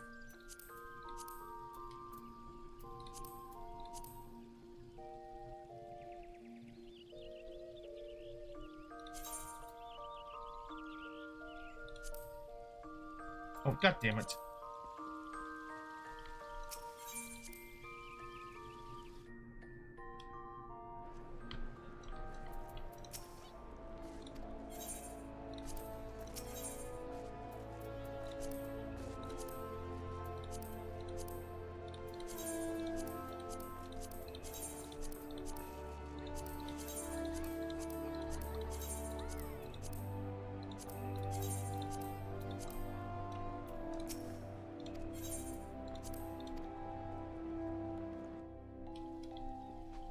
Let's try that again.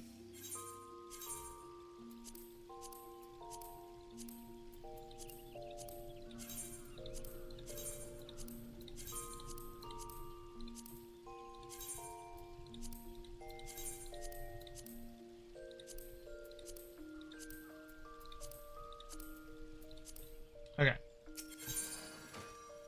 And then I want to edit a glamour plate.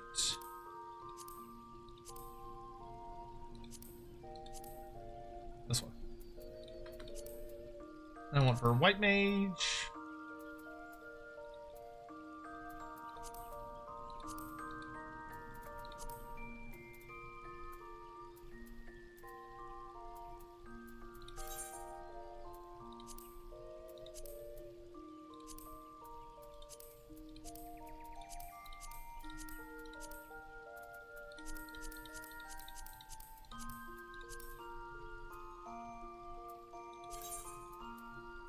I wonder if any of these hats would look better.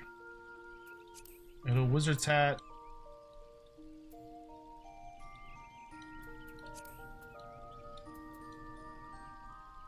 That's a pretty cool looking hat. Oh, the white snake hat actually looks decent. Oh god, how do I... There we go.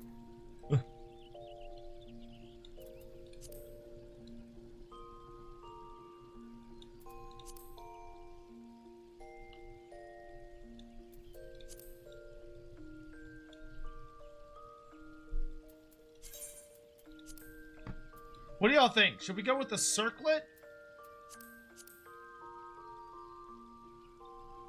Or should we go with the like white snake helm? The white snake helm kind of looks nice.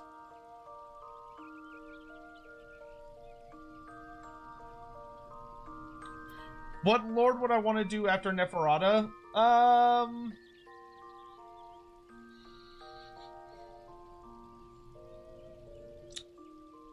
I would be happy with either. I think if I was going to pick the next one, it'd probably be. I'd want to go for either Egrim von Horseman or Talaris Dreadbringer. I think would be like a really good second one.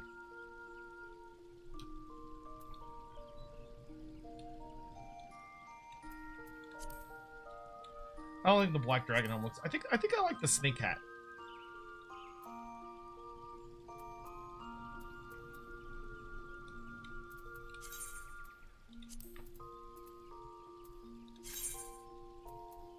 Cool. All right. Actually, that's interesting. So it doesn't let me put the improved version in.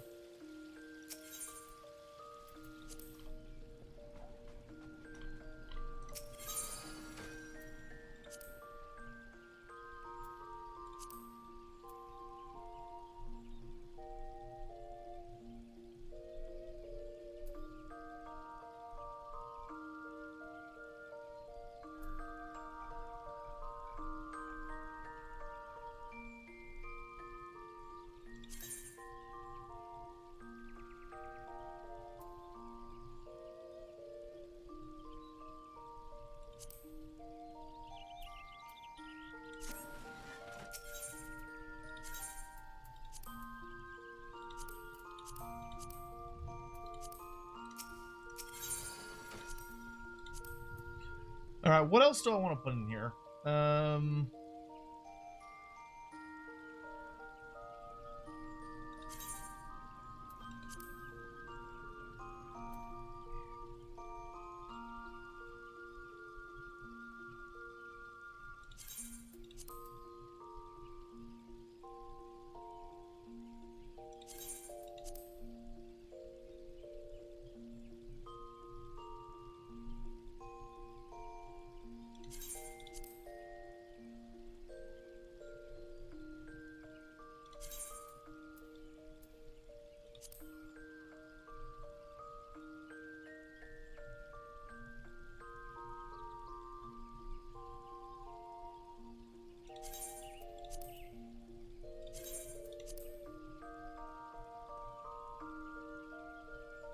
Just be better about putting shit that I'm not actually, that just like looks cool, that I'm hanging on to just for the fun of it, into this thing.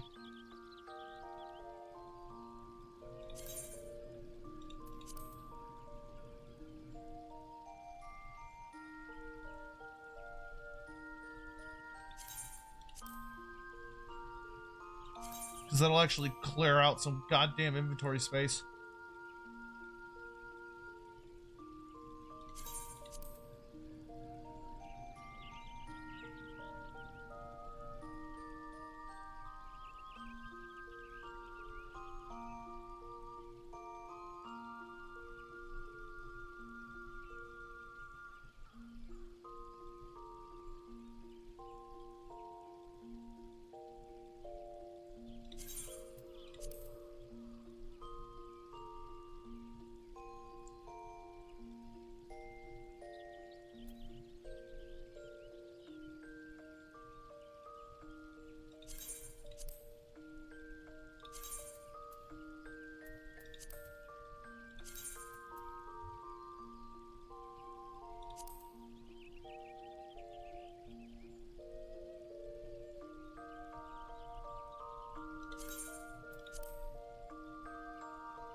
Let's see.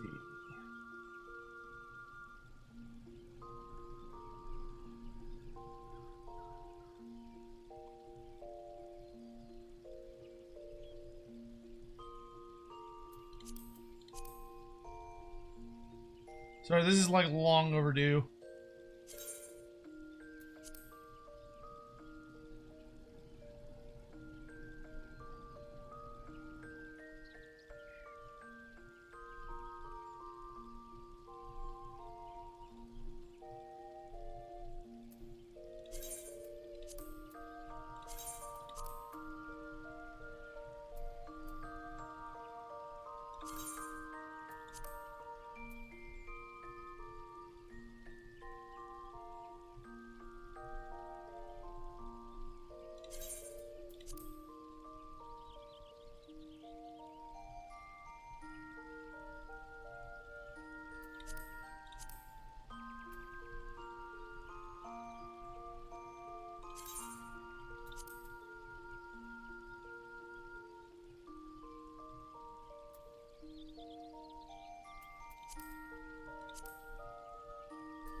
Okay, that clears out a bunch of inventory space.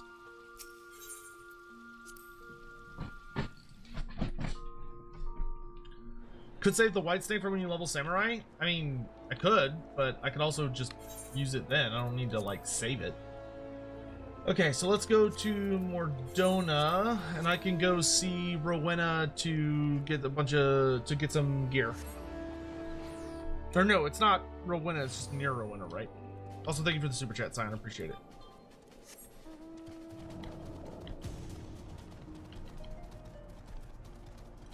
Because it's from these people?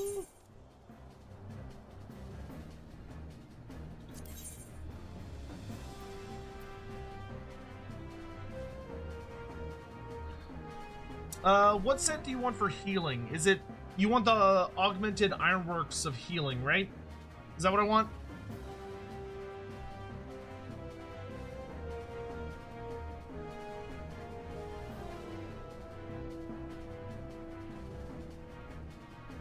Augmented ironworks of healing. Is that the goods? Yes. Okay.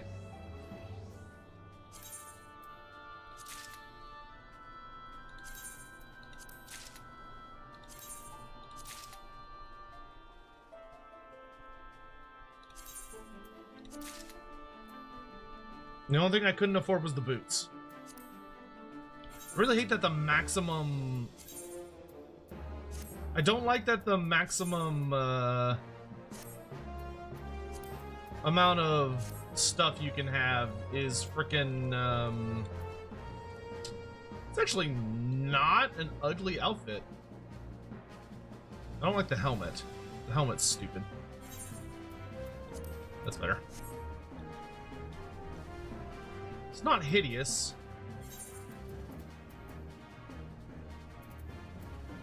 I don't think I like it as much as the classic, or the official one, though. I think the official one looks better.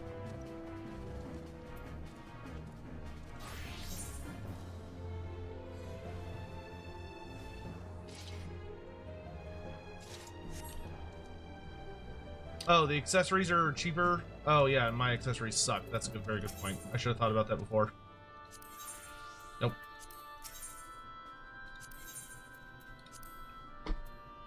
I can get one of these. I don't want to do earrings because I've got Azima's earrings. We want neck.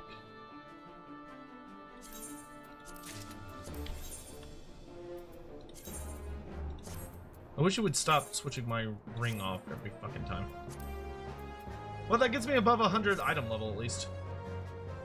So I should be able to do... Yeah! Okay, good. I can do dust visual at least. Sucks that I can't reach any of the good Moogle quests, unfortunately. I do need to do Amdapor Har... or no, that's Lost City of Amdapor. Lost City of Amdapor Hard.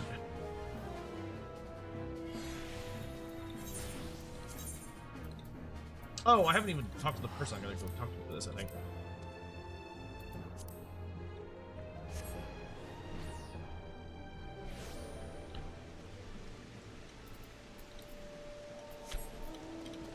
I'd like to get this done so it's not on my quest tracker anymore. What time is it? 8 o'clock?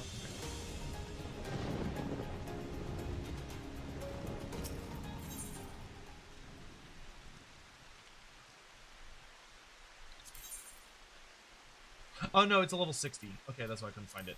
Alright, cool.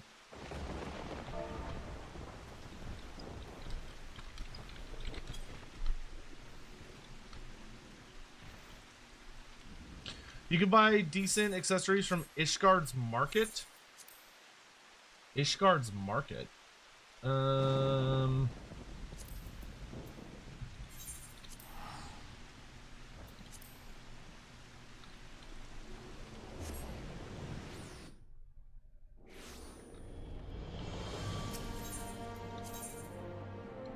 Like the actual market?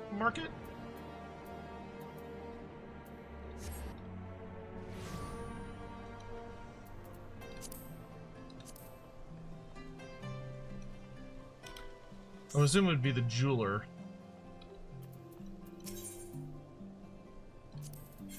Yeah. So, I don't need earrings, but I do need bracelets. That's level 60. Oh, this one's level 50.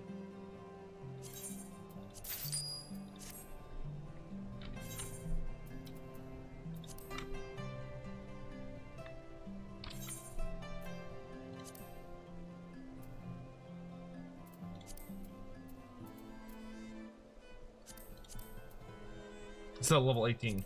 Oof.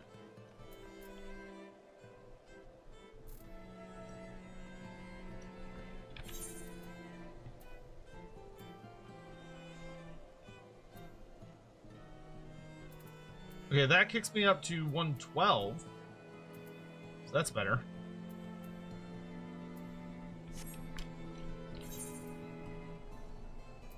Hey, we can do some all now.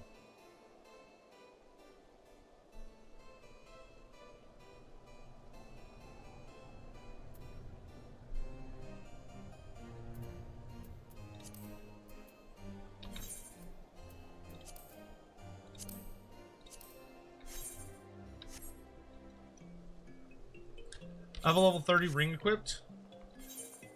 God damn it. Ah! Ah! Yeah, but both of these... Oh, level 30 and below. Well, that's stupid. Why does it keep trying to equip it? There we go.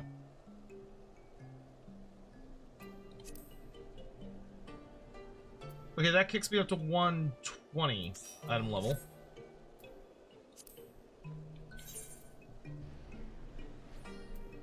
I can't even do the area because I'm not high enough level. So I can do the highest level dungeon for my level.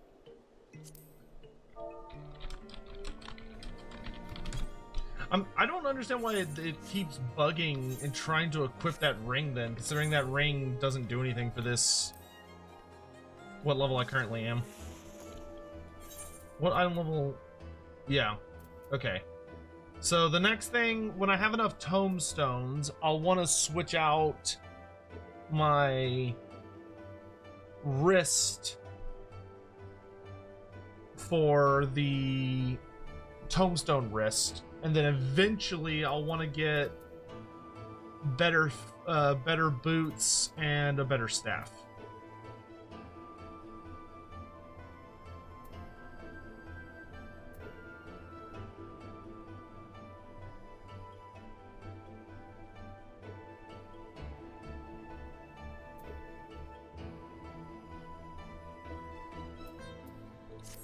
Would hold off on level 50 gear because share. Oh, that's a good point. Okay. Okay, but now I'll start paying attention to like dungeon gear and trying to actually get it.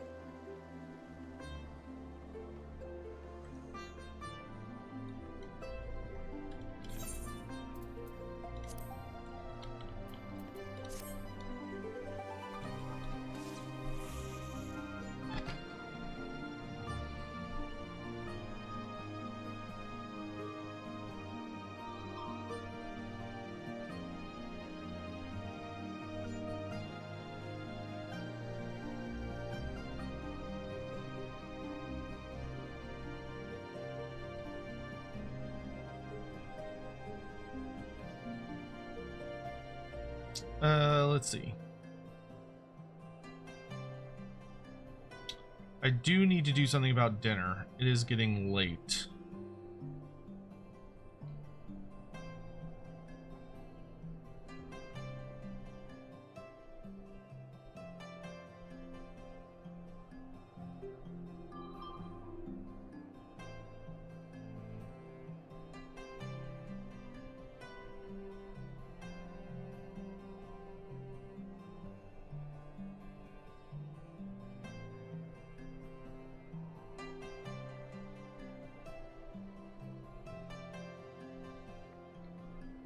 Let me go check on the dog, because I'm not 100% sure where she is. So let me go check on Sadie real quick. Ugh.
Oh, wait.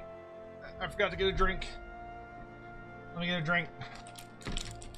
I made some hot dogs because they're fast. Oh, Hot, can we run ads while I'm gone? That way we don't have to worry about ads when I get back.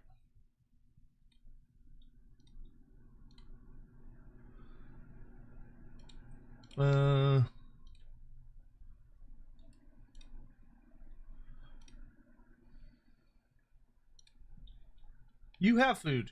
I just gave you food. Okay. And then I will be right back. Oh.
Okay, I'm back. Sorry that took a minute. Sadie just looked miserable. She looked so sad. So I grabbed one of her toys and played with her for a little bit. She has a dolphin that I just grab it and throw it a bunch and chase her around the house. So it's a good little workout for me. It's a good little workout for her. Oh, look. So she knows that I have a bag of Cheetos. So even though she's had dinner and she got to run around the house and play, she just manifests. What are you doing? What are you doing? Are my flip-flops in the way? Hey, come here. Come here. Wow. Wait. What? Yeah, you're a good girl. You're a good girl. Yeah, I see. Yeah, who's a good girl? Who's a good girl? Yeah, okay. Oh, you just hang out. I need to like set up a new dog cam. That way y'all can see her during the streams. Because she's gotten better about she just sticks in one place. But that'll have to be an investment we take care of in the coming months.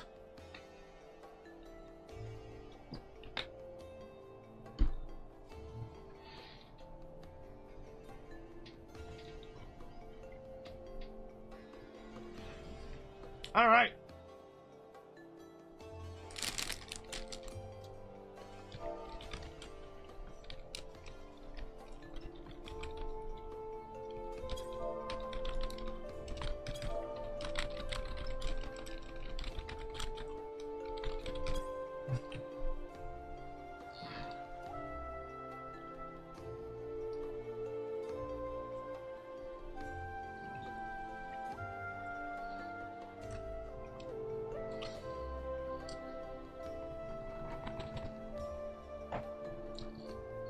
Add her to Lorebeard.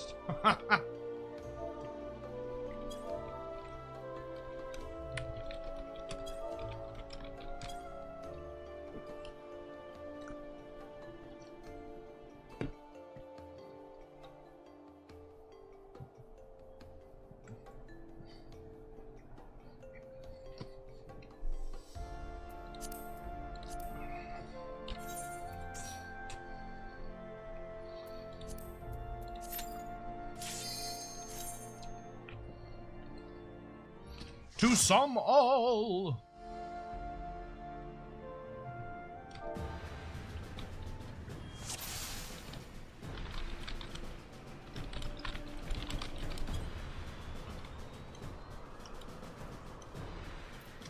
Bro, I have stone 3 now. I'm gonna hit so hard.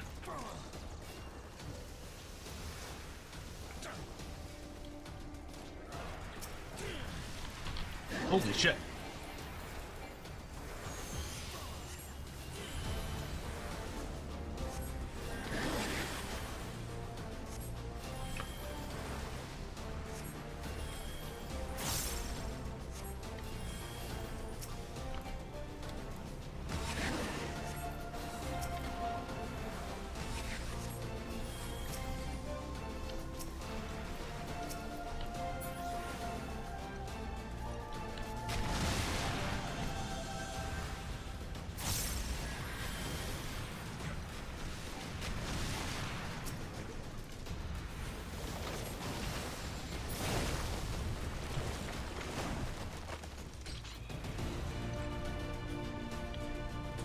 I really like Summel.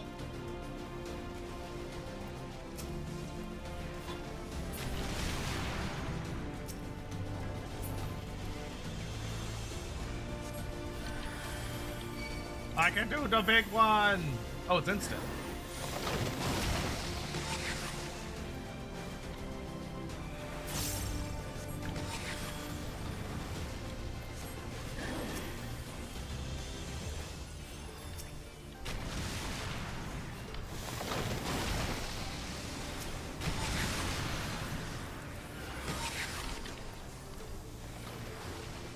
I have so many more options now. Oh my gosh.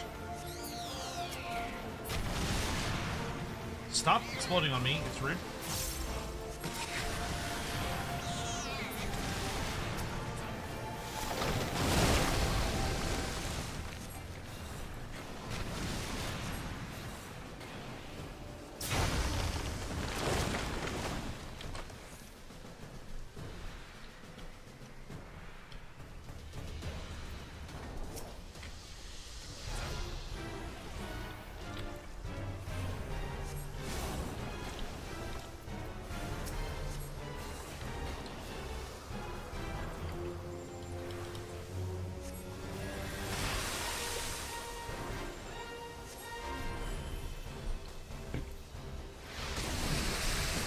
How fast do I generate flowers? Let's find out.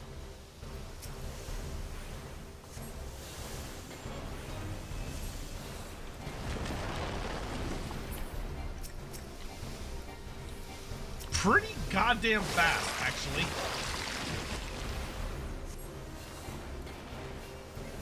I don't know what that is. It's scaring me.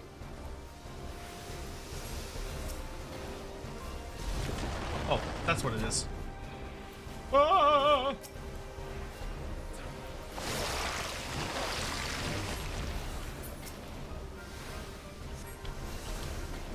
Oh, you generate flowers so quick. What the hell? I thought it was gonna be like rare.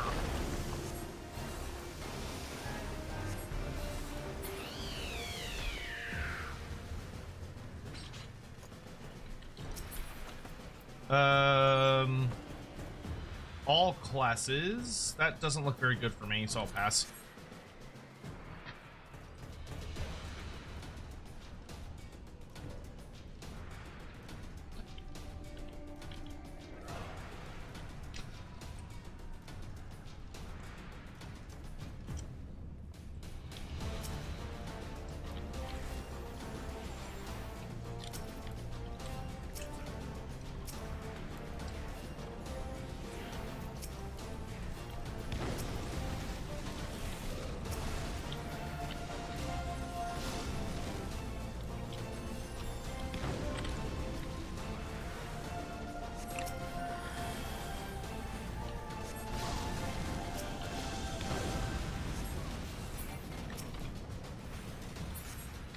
That actually makes healing so much easier for me because I don't have to rely on using like obscene amounts of mana because this is free to cast. So it's like I'm happy to hit Hawk with just like a regen and then just use a Flatus Solus to keep him up, which lets me keep my mana like really, really high.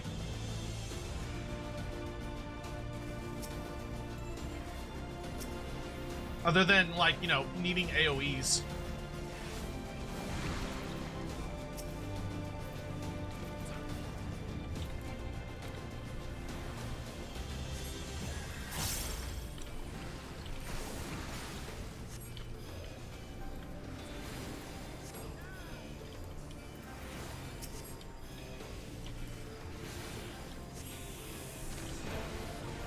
Noise, noise, noise, noise, noise.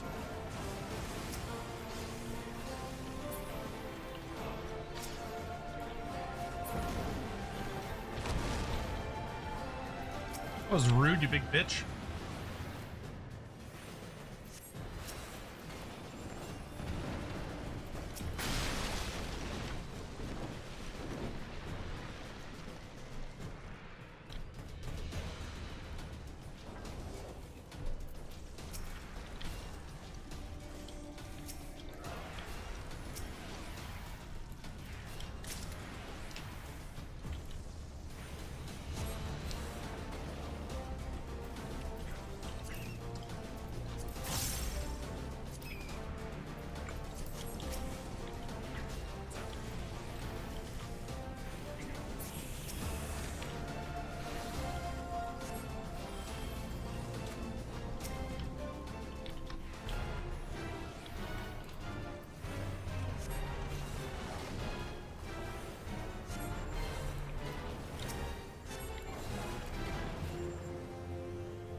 How about fuck you?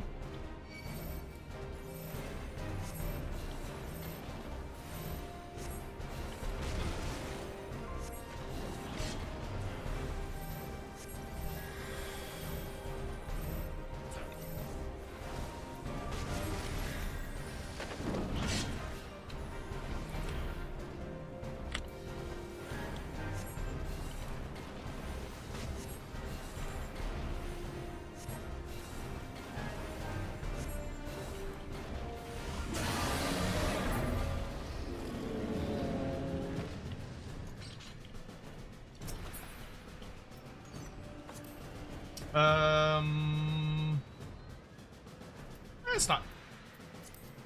It'd be nice if I could find a piece of gear that is not for warriors. That'd be cool, I guess. This is all like warrior shit.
Token trinket to get to front. Yes, yes.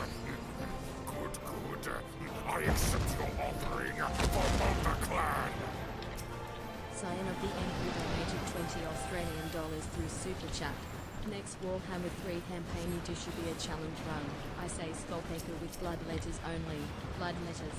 Exhorts of blood letters. Blood crushers, blood thrones. Skull cannons. Blood reapers. That I would love to start doing challenge series after I finish the achievement hunts. I still have to finish a Bretonia campaign and like 3 other ones, but once we're done with the achievement hunts, I am super duper down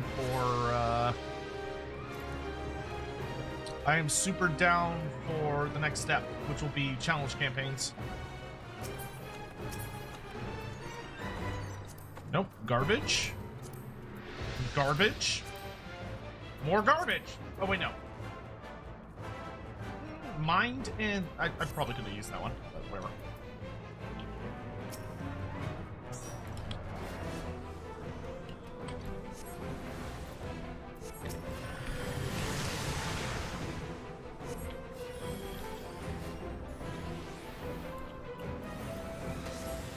Tioman.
Bring it down, bring it down!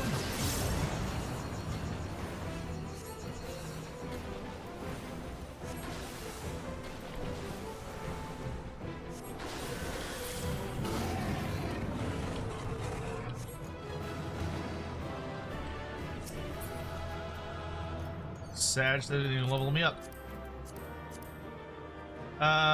Okay, cool. I did find a piece of. Oh wait, no, I can't wear that. Damn it!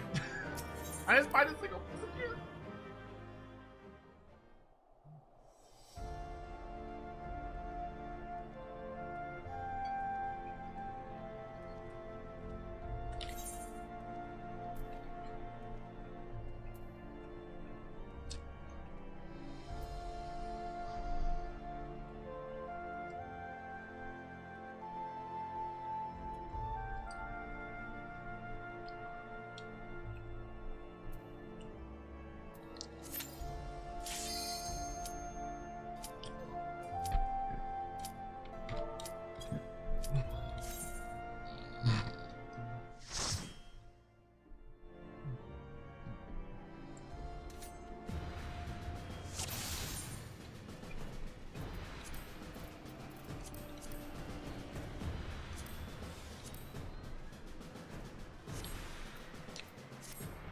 Gotta eat my tacos.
Hey, Spartan, how you doing?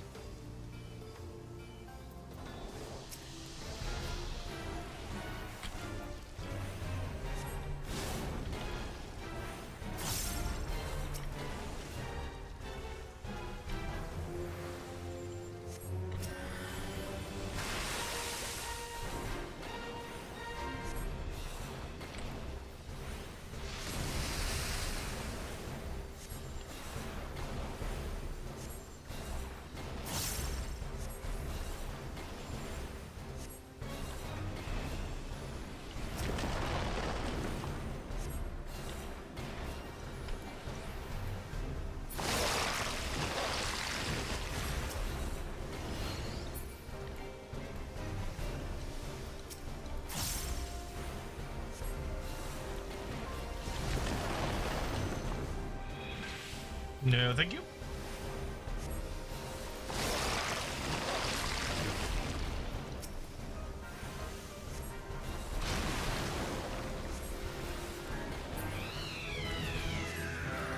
Woohoo!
trinket, You okay? token to throt. Yes, yes. Good. I You're right, accept Sadie. your offering. Good girl. Promote the clan. I balanced too much stuff on Scion that of thing. the Emperor donated 20 Australian dollars through Super Chat. What other challenge runs could be fun? Epidemics with plague bearers only, the changeling with horrors only, Satan with hobgoblins only, Karokgar with Saurus only, Grom with goblins only. Hey, come here. Alba- Good girl. You're okay. You're all right. I know that was spooky. You're okay. Good girl. Good girl, Sadie. You're all right. Yeah. Why don't you lay down? Come here. Lay down. Hey, look at me. You're okay. You're all right. Something fell off my desk. Spooked her. Spooked me too, to be honest. Hey, come here. Come here. What's this? What's that? You're okay. Come here. Hey, come on.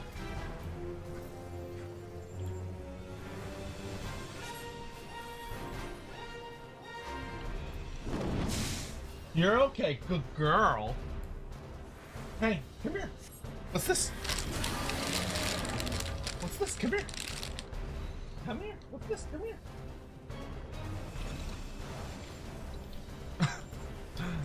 Poor thing. She got all spooked.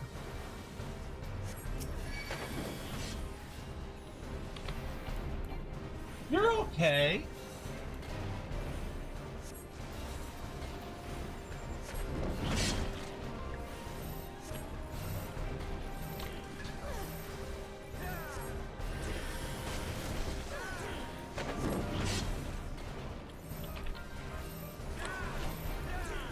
Sadie, it's okay, honey. Hold on, I may have to pause after this boss fight for just a second.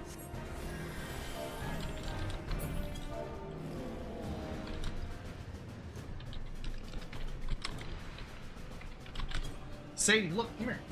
Look, come here, come here. Look, come here. It's okay. See? It's just a box. I can throw it out anything.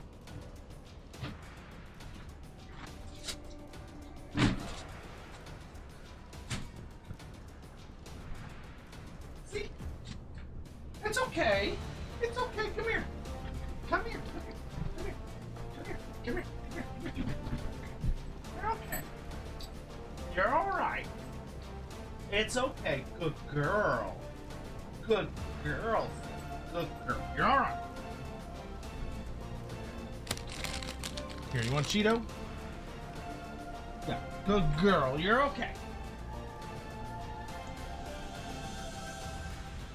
I had a bunch of stuff stacked on that desk and oops, I didn't mean to hit green. Like a fool, I let it just get too much stuff on top of it.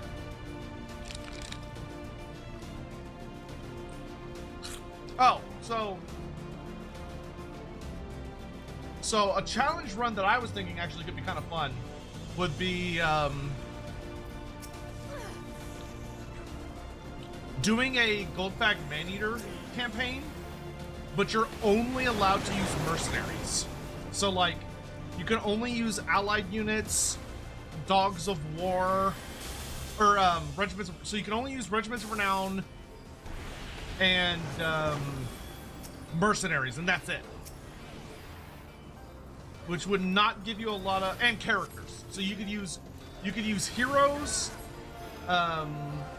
But I'd probably say like, I would say you only would be allowed to use like one of each hero type. So you can only have like one of each hero. And then everything else in your army has to be like special units.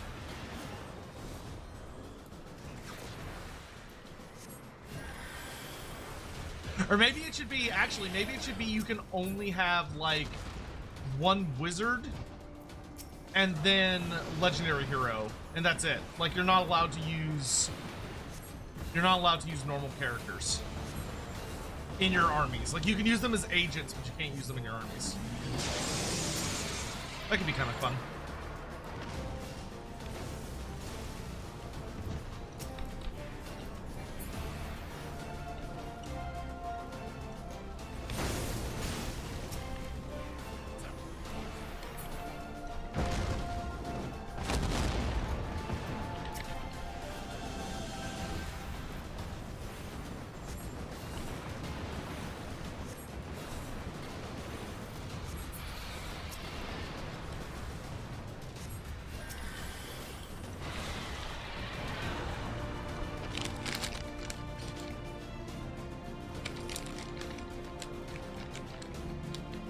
Or like do an Archon the Black campaign, but you're only allowed to use vampire count units.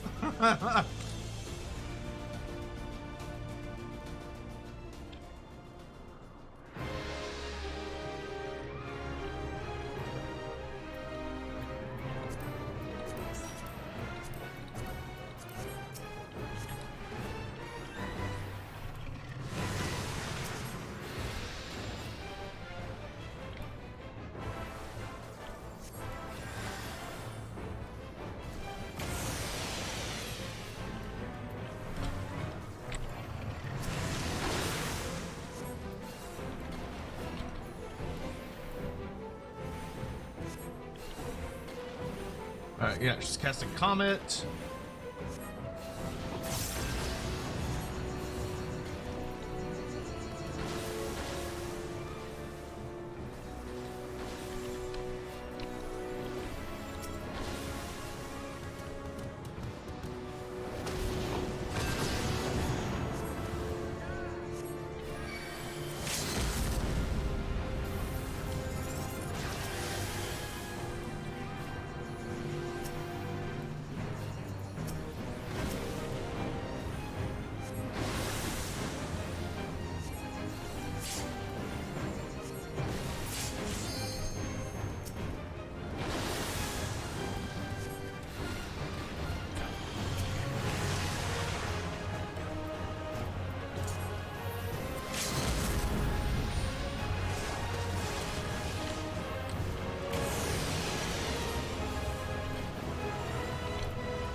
Well, we got through that faster than last time.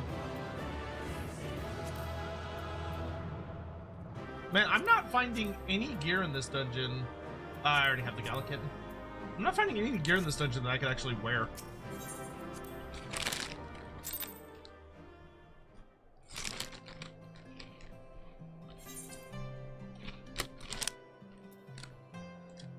Hey, I can do the airy now.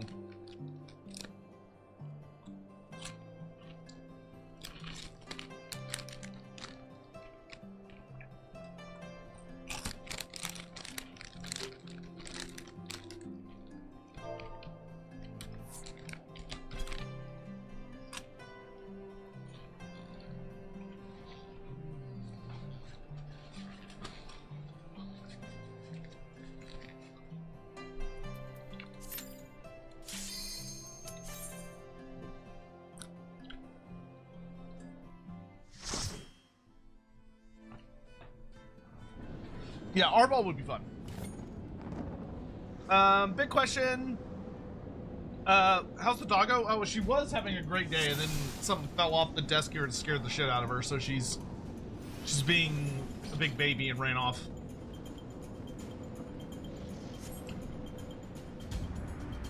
But I'm sure she'll be back later. What lords in the game do you think needed to add campaign mechanics? So, I mean, I don't think there's necessarily... So, like, characters who I think genuinely need something more. I feel like the Tomb King and Vampire Coast campaigns, for the most part, are all very samey. And could use, could definitely use a bit of, like, differentiation between them. Which isn't, like, a super easy thing to do. Well, it's not, like, a crazy hard thing. I don't know if they necessarily need, like, completely different mechanics, per se. But they do feel very samey, and not in, like, a good way, where all of their campaigns kind of feel like carbon copies of each other, with the exception of, like, RNS Assault Spy and Archon the Black, right? Like, those two feel like they're actually different because they have access to like a bunch of unique stuff. But I don't think that alone can carry them through like being interesting campaigns. So I think I'd like to see some tweaking to those guys and their factions. But like I think Lord Mazdamundi is pretty meh right now. I'd really like to see Mazdamundi have like some kind of system that actually makes his Slaawn superior to the Slaawn of the other factions. Or like have some way for his Slaawn to be more powerful, him and his Slaawn to be more powerful casters. Now Techless is definitely a little on the boring side right now.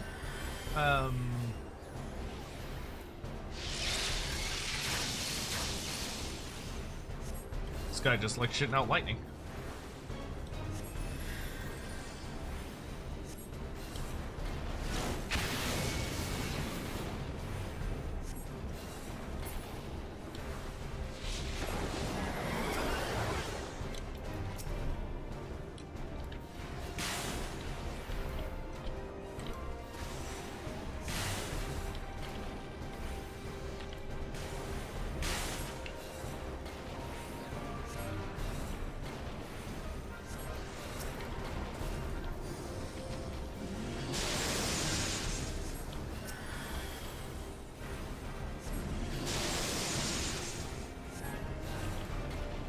Trying to think who else I would say. Like I feel like in the upcoming DLC we know Throg and like all the Norscan characters are gonna have like actual mechanics, which is gonna be really nice. I think that's gonna be a really good change for them. I'd like to see Techless definitely get something pretty shiny. I don't need Tyrion to really be that complex. I think Tyrion can kind of serve as a more straightforward campaign. I think that's better than the one I have, actually. Oh, yeah. Neat. All right.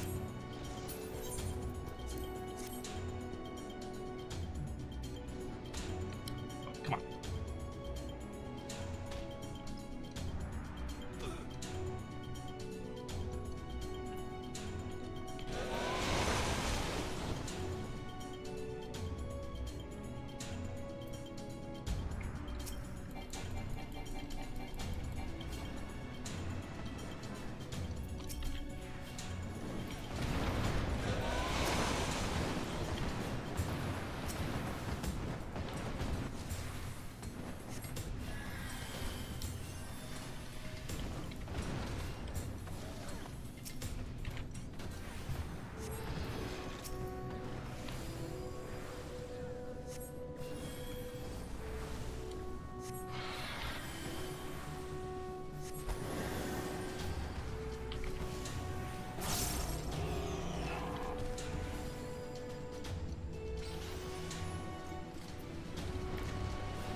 Lokir was your first campaign. I think Lokir's fine.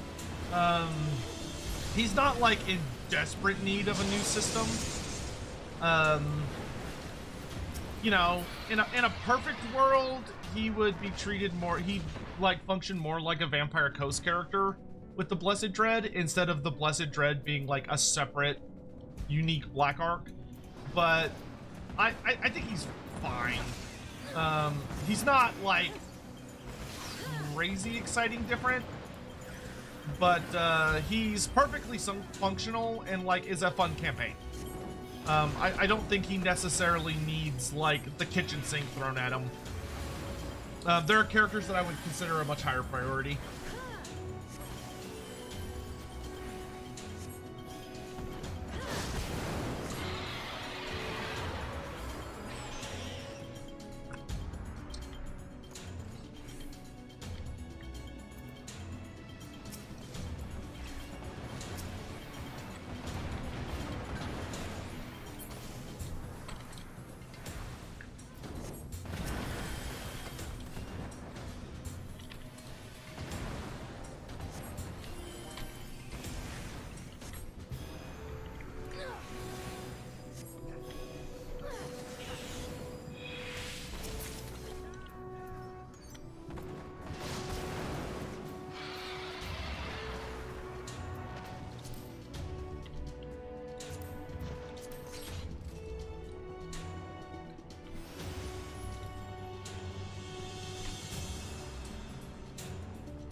The long dragon.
Get those heels up.